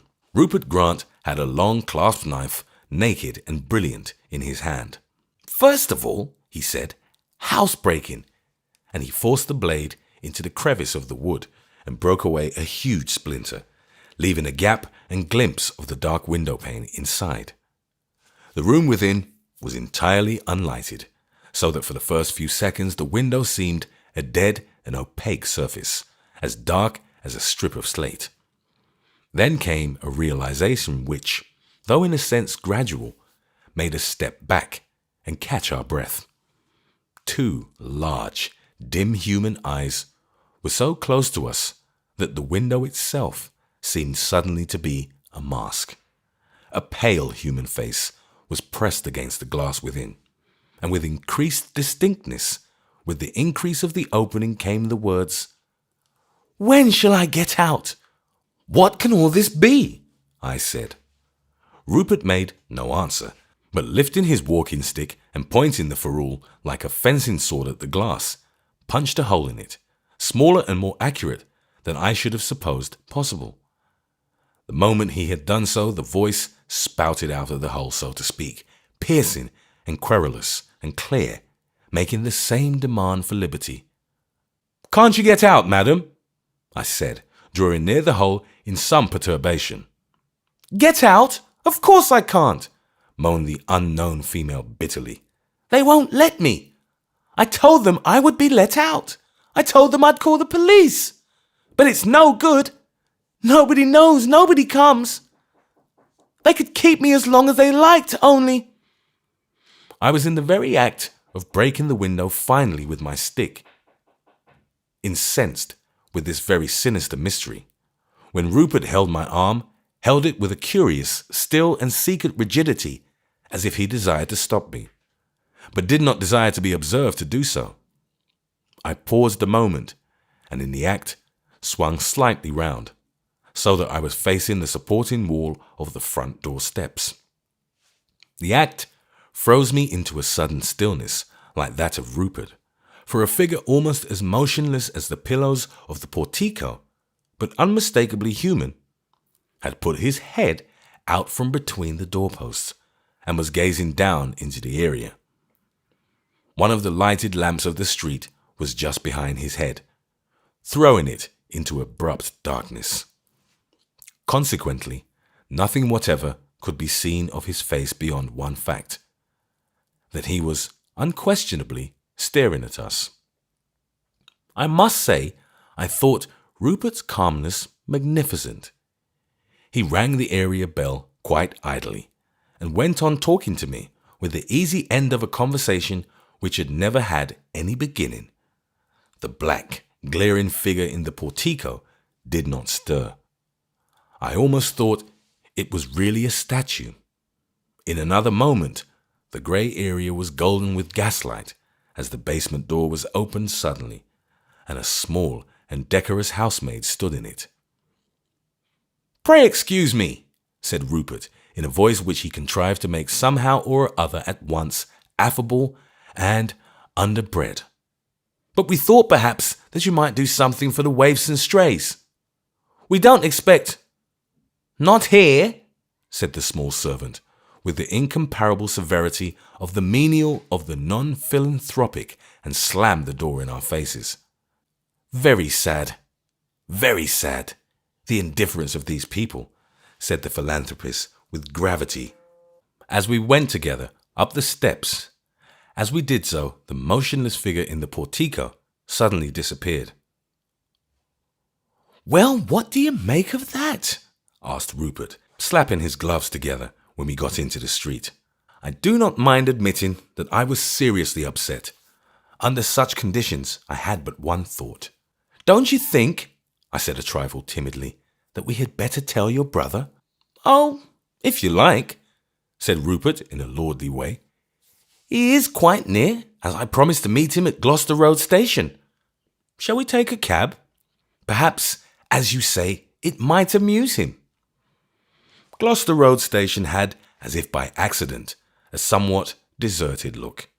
After a little looking about, we discovered Basil Grant with his great head and his great white hat, blocking the ticket office window. I thought at first that he was taking a ticket for somewhere, and being an astonishingly long time about it. As a matter of fact, he was discussing religion with the booking office clerk, and had almost got his head through the hole in his excitement. When we dragged him away, it was some time before he would talk of anything but the growth of an Oriental fatalism in modern thought, which had been well typified by some of the officials' ingenious but perverse fallacies. At last, we managed to get him to understand that we had made an astounding discovery. When he did listen, he listened attentively, walking between us up and down the lamplit street, while we told him in a rather feverish duet of the great house in South Kensington, of the equivocal milkman, of the lady imprisoned in the basement, and the man staring from the porch. At length, he said, "If you're thinking of going back to look the thing up, you must be careful what you do. It's no good you two going there. To go twice on the same pretext would look dubious. To go on a different pretext would look worse. You may be quite certain that the inquisitive gentleman who looked at you looked thoroughly, and will wear, so to speak, your portraits next to his heart. If you want to find out if there is anything in this without a police raid, I fancy you had better wait outside. I'll go in and see them." His slow and reflective walk brought us at length within sight of the house. It stood up, ponderous and purple, against the last pallor of twilight. It looked like an ogre's castle, and so apparently it was. "Do you think it's safe, Basil?" said his brother, pausing a little pale under the lamp. "To go into that place alone? Of course, we shall be near enough to hear if you yell. But these devils might do something sudden or odd. I can't feel it safe." "I know of nothing that is safe," said Basil composedly, "except possibly death." And he went up the steps and rang at the bell. When the massive respectable door opened for an instant, cutting a square of gaslight in the gathering dark, and then close with a bang, burying our friend inside. We could not repress a shudder. It had been like the heavy gaping and closing of the dim lips of some evil leviathan.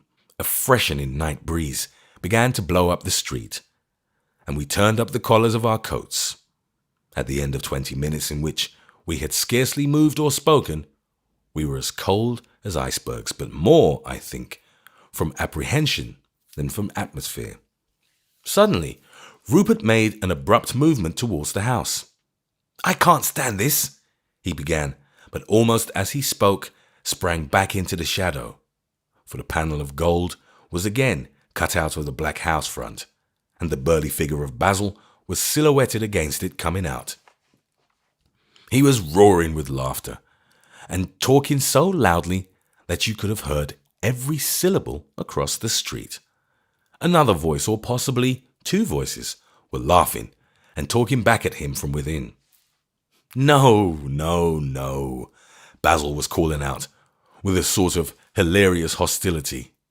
"That's quite wrong. That's the most ghastly hearsay of all. It's the soul, my dear chap, the soul that's the arbiter of cosmic forces. When you see a cosmic force you don't like, trick it, my boy. But I must really be off." "Come and pitch into us again," came the laughing voice from out of the house. "We still have some bones unbroken." "Thanks very much, I will. Good night," shouted Grant, who had by this time reached the street. "Good night," came the friendly call in reply, before the door closed. "Basil," said Rupert Grant in a hoarse whisper, "what are we to do?" The elder brother looked thoughtfully from one of us to the other. "What is to be done, Basil?" I repeated in uncontrollable excitement. "I'm not sure," said Basil doubtfully. "What do you say to getting some dinner somewhere and going to the Court Theatre tonight? I tried to get those fellows to come, but they couldn't." We stared blankly. "Go to the Court Theatre?" repeated Rupert. "What would be the good of that?" "Good? What do you mean?" answered Basil, staring also. "Have you turned Puritan or passive resister or something? For fun, of course." "But great God in heaven, what are we going to do, I mean?" cried Rupert. "What about the poor woman locked up in that house? Shall I go for the police?" Basil's face cleared with immediate comprehension, and he laughed. "Oh, that," he said. "I'd forgotten that. That's all right. Some mistake, possibly, or some quite trifling private affair. But I'm sorry those fellows couldn't come with us. Shall we take one of these green omnibuses? There is a restaurant in Sloane Square." "I sometimes think you play the fool to frighten us," I said irritably. "How can we leave that woman locked up? How can it be a mere private affair? How can crime and kidnapping and murder, for all I know, be private affairs? If you found a corpse in a man's drawing room, would you think it bad taste to talk about it, just as if it was a confounded dado or an infernal etching?" Basil laughed heartily. "That's very forcible," he said. "As a matter of fact, though, I know it's all right in this case. And there comes the green omnibus." "How do you know it's all right in this case?" persisted his brother angrily. "My dear chap, the thing's obvious," answered Basil, holding a return ticket between his teeth while he fumbled in his waistcoat pocket. "Those two fellows never committed a crime in their lives. They're not the kind. Have either of you chaps got a halfpenny? I want to get a paper before the omnibus comes." "Oh, curse the paper!" cried Rupert in a fury. "Do you mean to tell me, Basil Grant, that you are going to leave a fellow creature in pitch darkness in a private dungeon because you've had 10 minutes talk with the keepers of it and thought them rather good men? Good men do commit crimes sometimes, said Basil, taking the ticket out of his mouth. But this kind of good man doesn't commit that kind of crime. Well, shall we get on this omnibus? The great green vehicle was indeed plunging and lumbering along the dim, wide street towards us. Basil had stepped from the curb, and for an instant it was touch and go whether we should all have leaped on it and been borne away to the restaurant and the theatre. Basil, I said, taking him firmly by the shoulder, I simply won't leave this street and this house. Nor will I, said Rupert, glaring at it and biting his fingers. There's some black work going on there. If I left it, I should never sleep again. Basil Grant looked at us both seriously. Of course, if you feel like that, he said, we'll investigate further. You'll find it's all right, though. They're only two young Oxford fellows. Extremely nice, too, though rather infected with this pseudo-Darwinian business. Ethics of evolution and all that. I think, said Rupert, darkly ringing the bell, that we shall enlighten you further about their ethics. And may I ask, said Basil, gloomily, what is it that you propose to do? I propose, first of all, said Rupert, to get into this house. Secondly, to have a look at these nice young Oxford men. Thirdly, to knock them down, bind them, gag them, and search the house. Basil stared indignantly for a few minutes. Then he was shaken for an instant with one of his sudden laughs. Poor little boys, he said. But it almost serves them right for holding such silly views after all. And he quaked again with amusement. There's something confoundingly Darwinian about it. I suppose you mean to help us, said Rupert. Oh, yes, I'll be in it, answered Basil, if it's only to prevent your doing the poor chaps any harm. He was standing in the rear of our little procession, looking indifferent and sometimes even sulky. But somehow, the instant the door opened, he stepped first into the hall, glowing with urbanity. So sorry to haunt you like this, he said. I met two friends outside who very much want to know you. May I bring them in? Delighted, of course, said a young voice, the unmistakable voice of the Isis, and I realized that the door had been opened not by the decorous little servant girl, but by one of our hosts in person. He was a short but shapely young gentleman, with curly dark hair and a square, snub-nosed face. He wore slippers and a sort of blazer of some incredible college purple. This way, he said. Mind the steps by the staircase. This house is more crooked and old-fashioned than you would think from its snobbish exterior. There are quite a lot of odd corners in the place, really. That, said Rupert with a savage smile, I can quite believe. We were by this time in the study or back parlour, used by the young inhabitants as a sitting room, an apartment littered with magazines and books ranging from Dante to detective stories. The other youth, who stood with his back to the fire smoking a corncob, was big and burly, with dead brown hair brushed forward and a Norfolk jacket. He was that particular type of man whose every feature and action is heavy and clumsy, and yet who is, you would say, rather exceptionally a gentleman. Any more arguments? He said when introductions had been effected. I must say, Mr. Grant, you were rather severe upon eminent men of science such as we.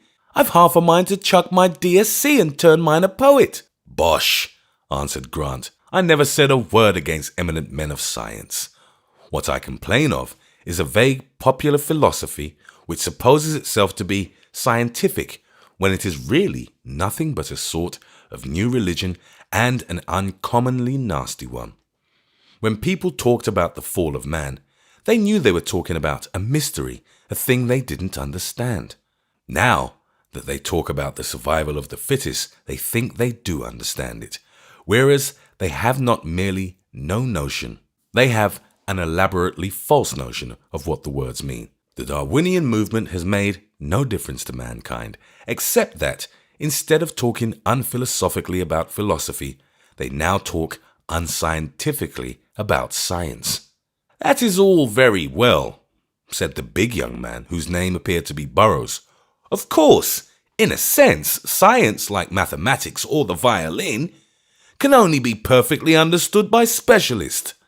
Still, the rudiments may be of public use. Greenwood here, indicating the little man in the blazer, doesn't know one note of music from another. Still, he knows something. He knows enough to take off his hat when they play God Save the King. He doesn't take it off by mistake when they play Oh Dem Golden Slippers. Just in the same way science. Here Mr. Burroughs stopped abruptly. He was interrupted by an argument uncommon in philosophical controversy and perhaps not wholly legitimate. Rupert Grant had bounded on him from behind, flung an arm round his throat and bent the giant backwards. "Knock the other fellow down, Swinburne!" he called out, and before I knew where I was locked in a grapple with the man in the purple blazer. He was a wiry fighter who bent and sprang like a whalebone, but I was heavier and had taken him utterly by surprise. I twitched one of his feet from under him. He swung for a moment on the single foot, and then we fell with a crash amid the litter of newspapers, myself on top. My attention for a moment released by victory, I could hear Basil's voice finishing some long sentence of which I had not heard the beginning. Wholly, I must confess, unintelligible to me, my dear sir, and I need not say unpleasant. Still, one must side with one's old friends against the most fascinating new ones. Permit me, therefore, in tying you up in this antimacassar, to make it as commodious as handcuffs can reasonably be, while I had staggered to my feet. The gigantic Burroughs was toiling in the garrote of Rupert, while Basil was striving to master his mighty hands. Rupert and Basil were both particularly strong, but so was Mr. Burroughs. How strong, we knew a second afterwards.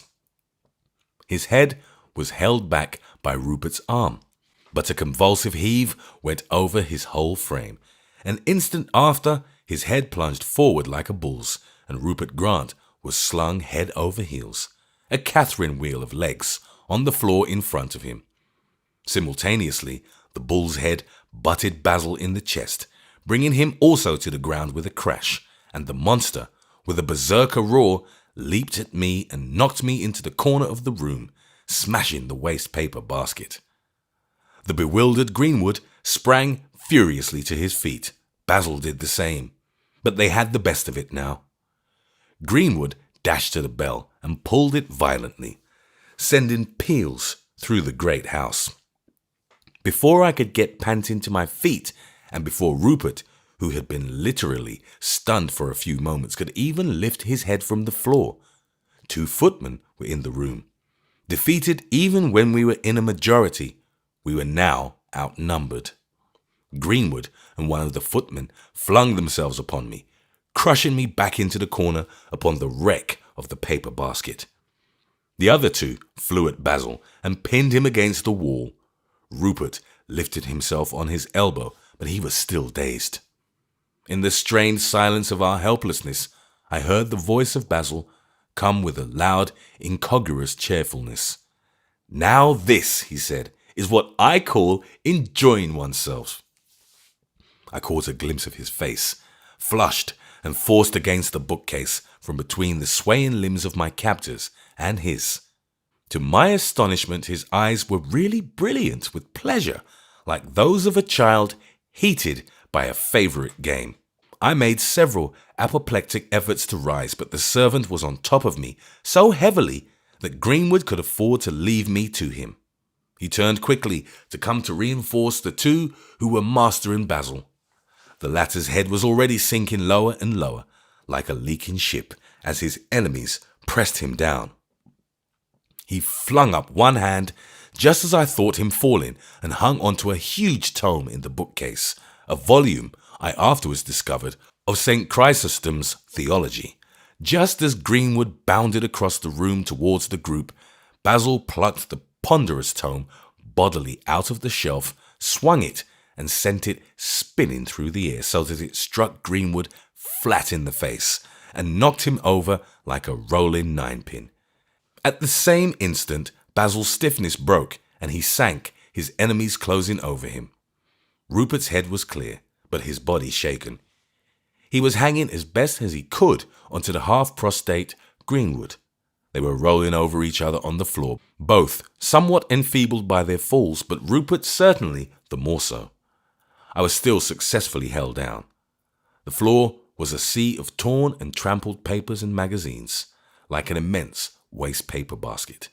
Burroughs and his companion were almost up to the knees in them, as in a drift of dead leaves, and Greenwood had his leg stuck right through a sheet of the Pall Mall Gazette, which clung to it ludicrously like some fantastic trouser frill. Basil, shut from me in a human prison, a prison of powerful bodies, might be dead for all I knew. I fancied, however, that the broad back of Mr. Burroughs, which was turned towards me, had a certain bend of effort in it, as if my friend still needed some holding down. Suddenly that broad back swayed hither and thither. It was swaying on one leg. Basil somehow had hold of the other. Burroughs' huge fists and those of the footman were battering Basil's sunken head like an anvil, but nothing could get the giant's ankle out of his sudden and savage grip. While his own head was forced slowly down in darkness and great pain, the right leg of his captor was being forced in the air. Burroughs swung to and fro with a purple face. Then suddenly the floor and the walls and the ceiling shook together as the colossus fell, all his length seeming to fill the floor. Basil sprang up with dancing eyes, and with 3 blows like battering rams, knocked the footman into a cocked hat. Then he sprang on top of Burroughs, with one antimacassar in his hand and another in his teeth, and bound him hand and foot almost before he knew clearly that his head had struck the floor. Then Basil sprang at Greenwood, whom Rupert was struggling to hold down, and between them they secured him easily. The man who had hold of me let go and turned to his rescue, but I leaped up like a spring released, and to my infinite satisfaction knocked the fellow down. The other footman, bleeding at the mouth and quite demoralized, was stumbling out of the room. My late captor, without a word, slunk after him, seeing that the battle was won. Rupert was sitting astride the pinioned Mr. Greenwood, Basil astride the pinioned Mr. Burroughs. To my surprise, the latter gentleman, lying bound on his back, spoke in a perfectly calm voice to the man who sat on top of him. "And now, gentlemen," he said, "since you have got your own way, perhaps you wouldn't mind telling us what the deuce all this is." "This," said Basil, with a radiant face looking down at his captive, "this is what we call the survival of the fittest." Rupert, who had been steadily collecting himself throughout the latter phases of the fight, was intellectually altogether himself again at the end of it. Springing up from the prostrate Greenwood and knotting a handkerchief round his left hand, which was bleeding from a blow, he sang out quite coolly, "Basil, will you mount guard over the captive of your bow and spear and antimacassar? Swinburne and I will clear out the prison downstairs." "All right," said Basil, rising also and seating himself in a leisured way in an armchair. "Don't hurry for us," he said, glancing round at the litter of the room. "We have all the illustrated papers."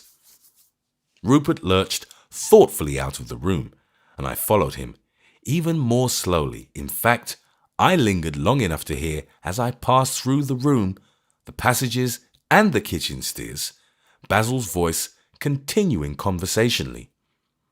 "And now, Mr. Burroughs," he said, settling himself sociably in the chair, "there's no reason why we shouldn't go on with that amusing argument.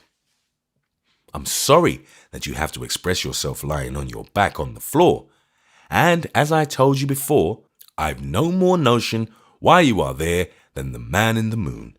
A conversationalist like yourself, however, can scarcely be seriously handicapped by any bodily posture.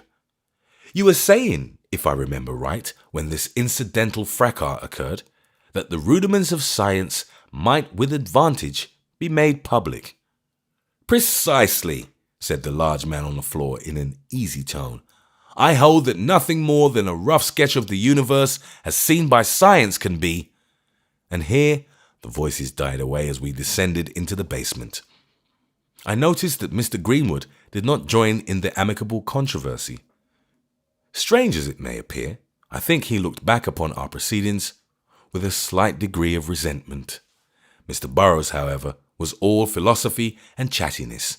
We left them, as I say, together, and sank deeper and deeper into the underworld of that mysterious house, which perhaps appeared to us somewhat more Tartarian than it really was, owing to our knowledge of its semi-criminal mystery and of the human secret locked below. The basement floor had several doors, as is usual in such a house. Doors that would naturally lead to the kitchen, the scullery, the pantry, the servants' hall, and so on. Rupert flung open all the doors with indescribable rapidity. 4 out of the 5 opened on entirely empty apartments. The 5th was locked. Rupert broke the door in like a bandbox, and we fell into the sudden blackness of the sealed, unlighted room. Rupert stood on the threshold and called out like a man calling into an abyss. Whoever you are, come out. You are free. The people who held you captive are captives themselves. We heard you crying and we came to deliver you. We have bound your enemies upstairs hand and foot. You are free. For some seconds after he had spoken into the darkness, there was a dead silence in it. Then there came a kind of muttering and moaning. We might easily have taken it for the wind or rats if we had not happened to have heard it before. It was unmistakably the voice of the imprisoned woman drearily demanding liberty, just as we had heard her demand it. Has anybody got a match? Said Rupert grimly. I fancy we have come pretty near the end of this business. I struck a match and held it up. It revealed a large, bare, yellow-papered apartment, with a dark-clad figure at the other end of it near the window. An instant after it burned my fingers and dropped, leaving darkness. It had, however, revealed something more practical. An iron gas bracket just above my head. I struck another match and lit the gas, and we found ourselves suddenly and seriously in the presence of the captive. At a sort of workbox in the window of this subterranean breakfast room sat an elderly lady with a singularly high colour and almost startling silver hair. She had, as if designedly to relieve these effects, a pair of Mephistophelian black eyebrows and a very neat black dress. The glare of the gas lit up her piquant hair and face perfectly against the brown background of the shutters. The background was blue and not brown in one place, at the place where Rupert's knife had torn a great opening in the wood about an hour before. Madam, said he, advancing with a gesture of the hat, permit me to have the pleasure of announcing to you that you are free.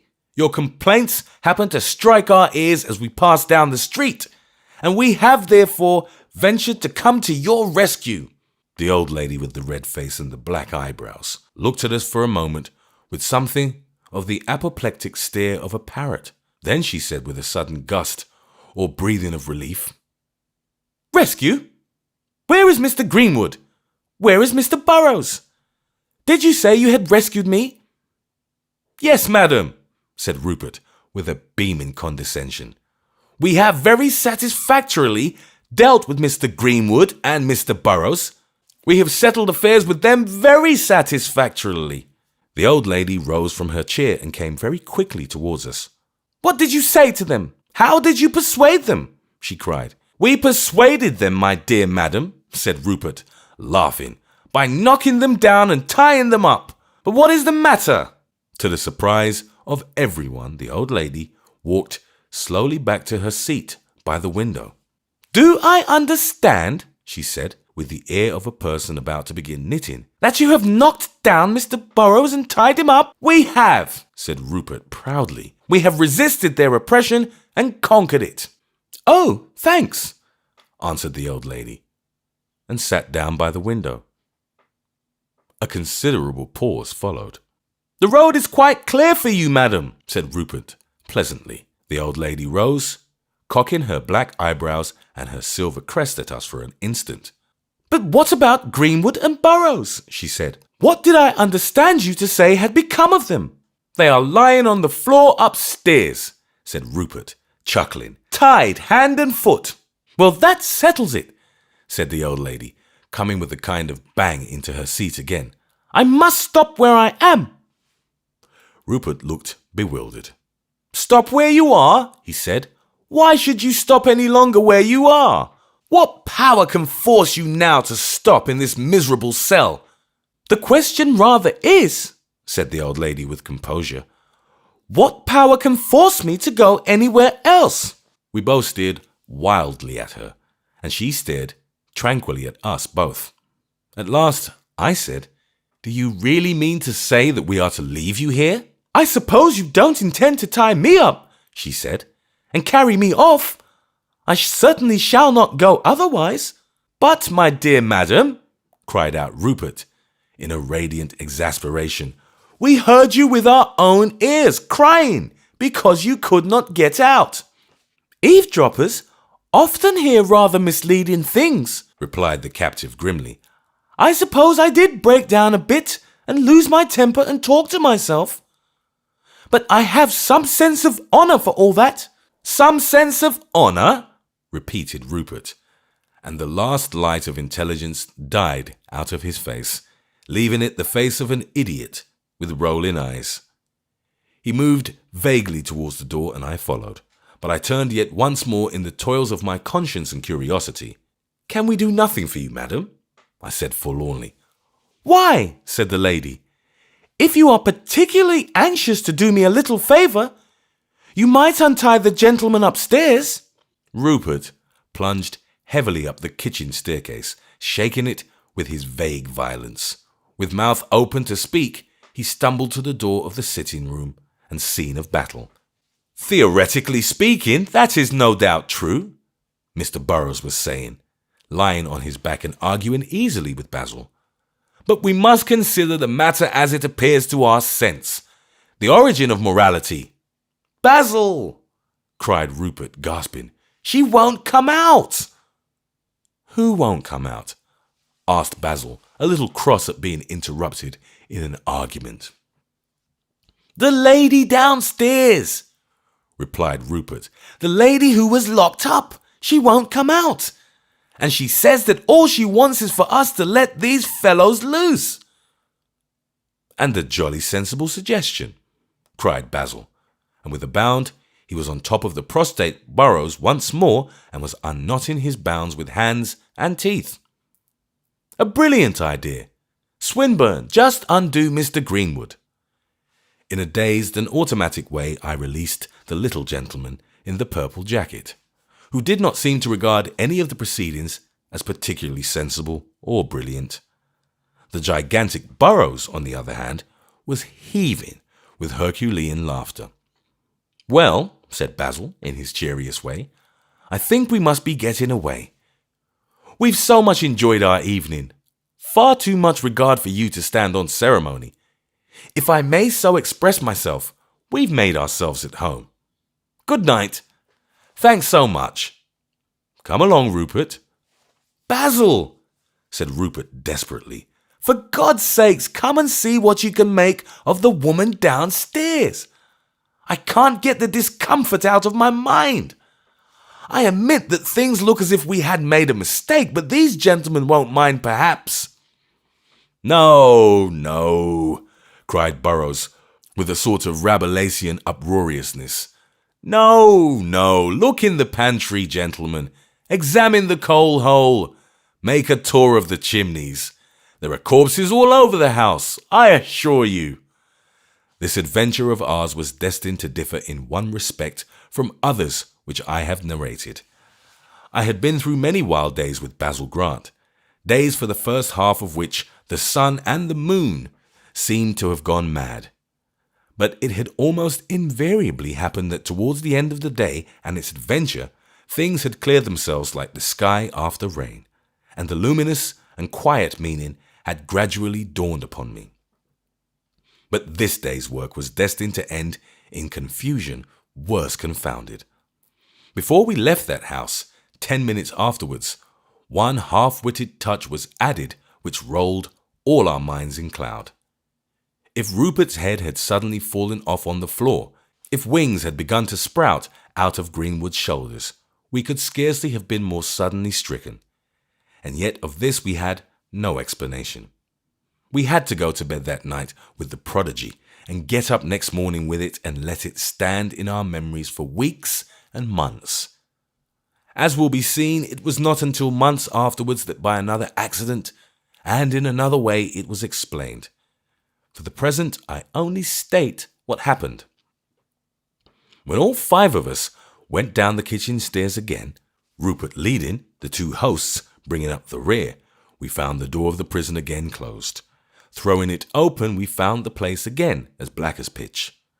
The old lady, if she was still there, had turned out the gas. She seemed to have a weird preference for sitting in the dark. Without another word, Rupert lit the gas again. The little old lady turned her bird-like head as we all stumbled forward in the strong gaslight. Then, with a quickness that almost made me jump, she sprang up and swept a sort of old-fashioned curtsy or reverence.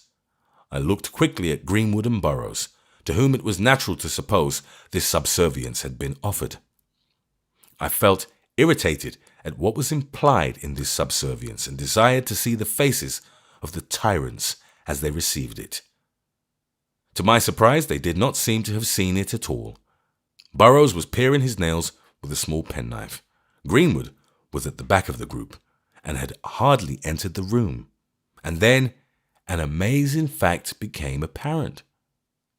It was Basil Grant who stood foremost of the group, the golden gaslight lighting up his strong face and figure. His face wore an expression indescribably conscious, with the suspicion of a very grave smile. His head was slightly bent with a restrained bow.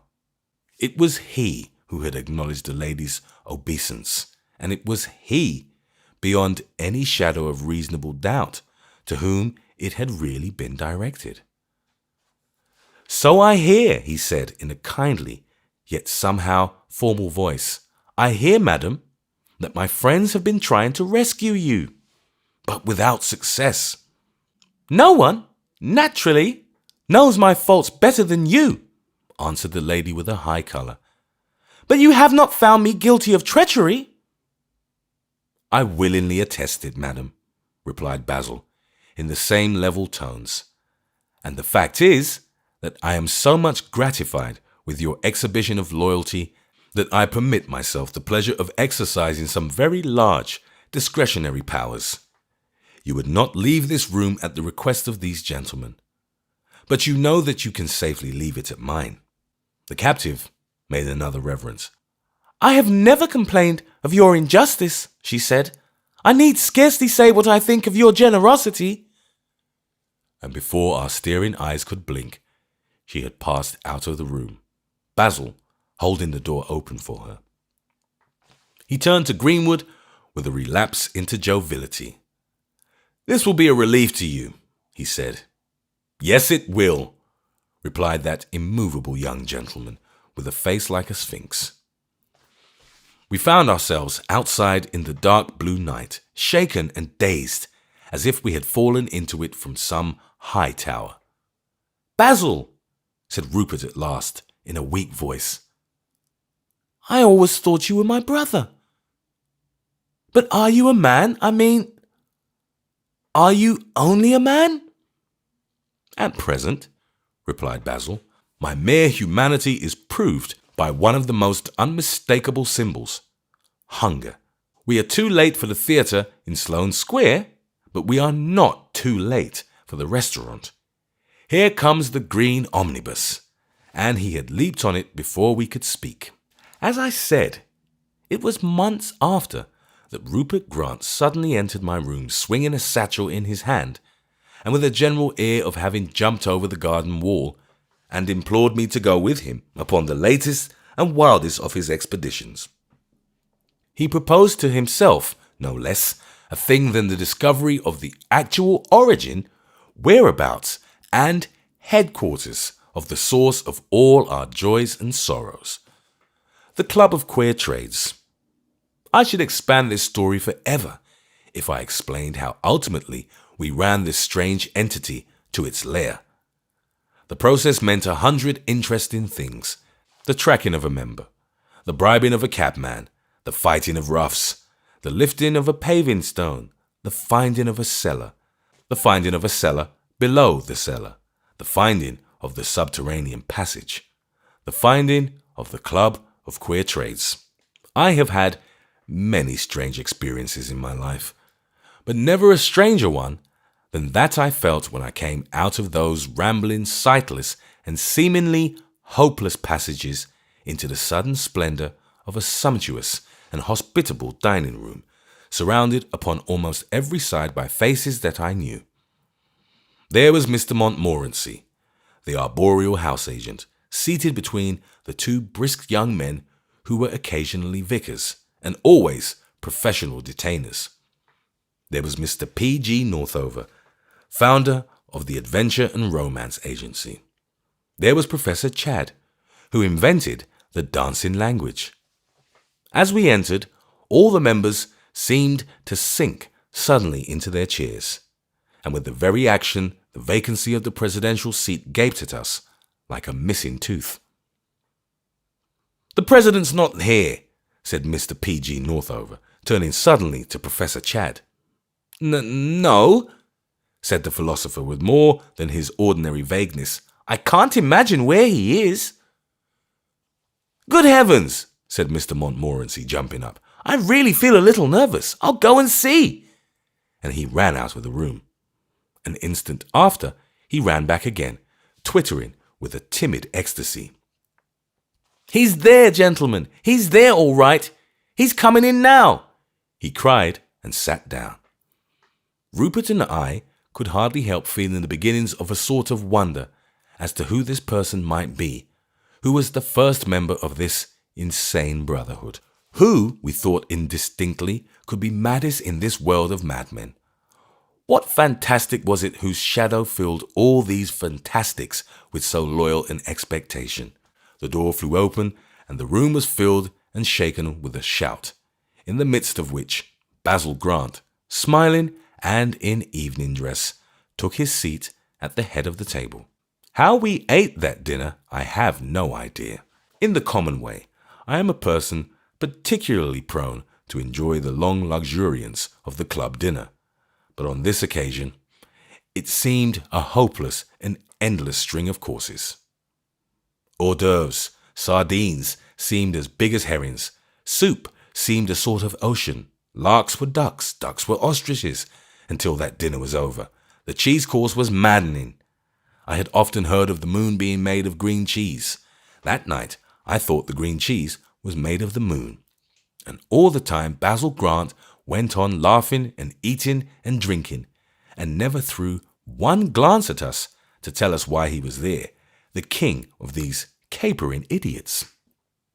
At last came the moment which I knew must in some way enlighten us, the time of the club speeches and the club toasts. Basil Grant rose to his feet amid a surge of songs and cheers. "Gentlemen," he said, "it is a custom in this society that the president for the year opens the proceedings not by any general toast of sentiment, but by calling upon each member to give a brief account of his trade. We then drink to that calling and to all who follow it. It is my business as the senior member to open by stating my claim to membership of this club. Years ago, gentlemen, I was a judge. I did my best in that capacity to do justice and to administer the law, but it gradually dawned on me that in my work as it was, I was not touching even the fringe of justice. I was seated in the seat of the mighty. I was robed in scarlet and ermine. Nevertheless, I held a small and lowly and futile post. I had to go by a mean rule as much as a postman, and my red and gold was worth no more than his.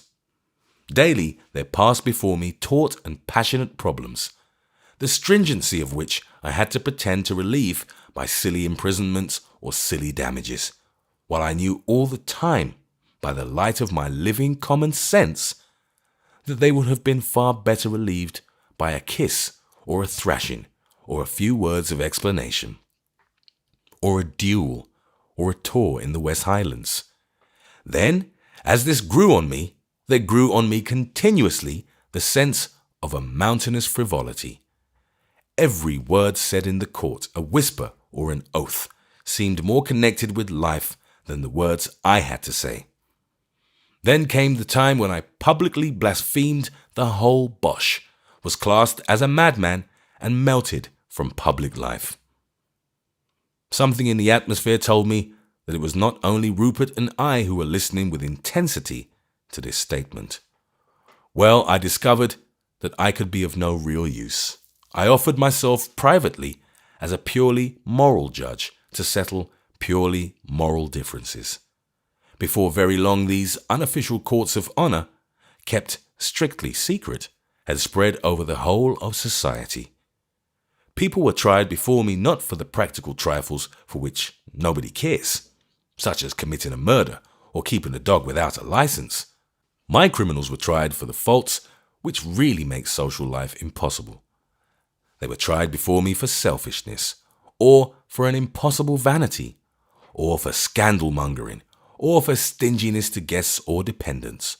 Of course, these courts had no sort of real coercive powers.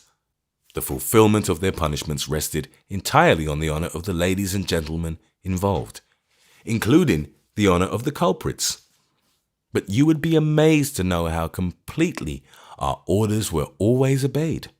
Only lately I had a most pleasing example. A maiden lady in South Kensington, whom I had condemned to solitary confinement for being the means of breaking off an engagement through backbiting, absolutely refused to leave her prison, although some well-meaning persons had been inopportune enough to rescue her. Rupert Grant was staring at his brother, his mouth fallen agape. So for the matter of that, I expect was I.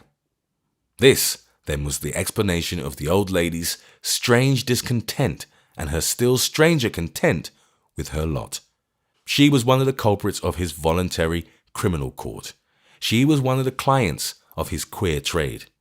We were still dazed when we drank, amid a crash of glasses, the health of Basil's new judiciary. We had only a confused sense of everything having been put right, the sense men will have when they come into the presence of God. We dimly heard Basil say, "Mr. P.G. Northover will now explain the Adventure and Romance Agency." And we heard equally dimly Northover beginning the statement he had made long ago to Major Brown. Thus our epic ended where it had begun, like a true cycle.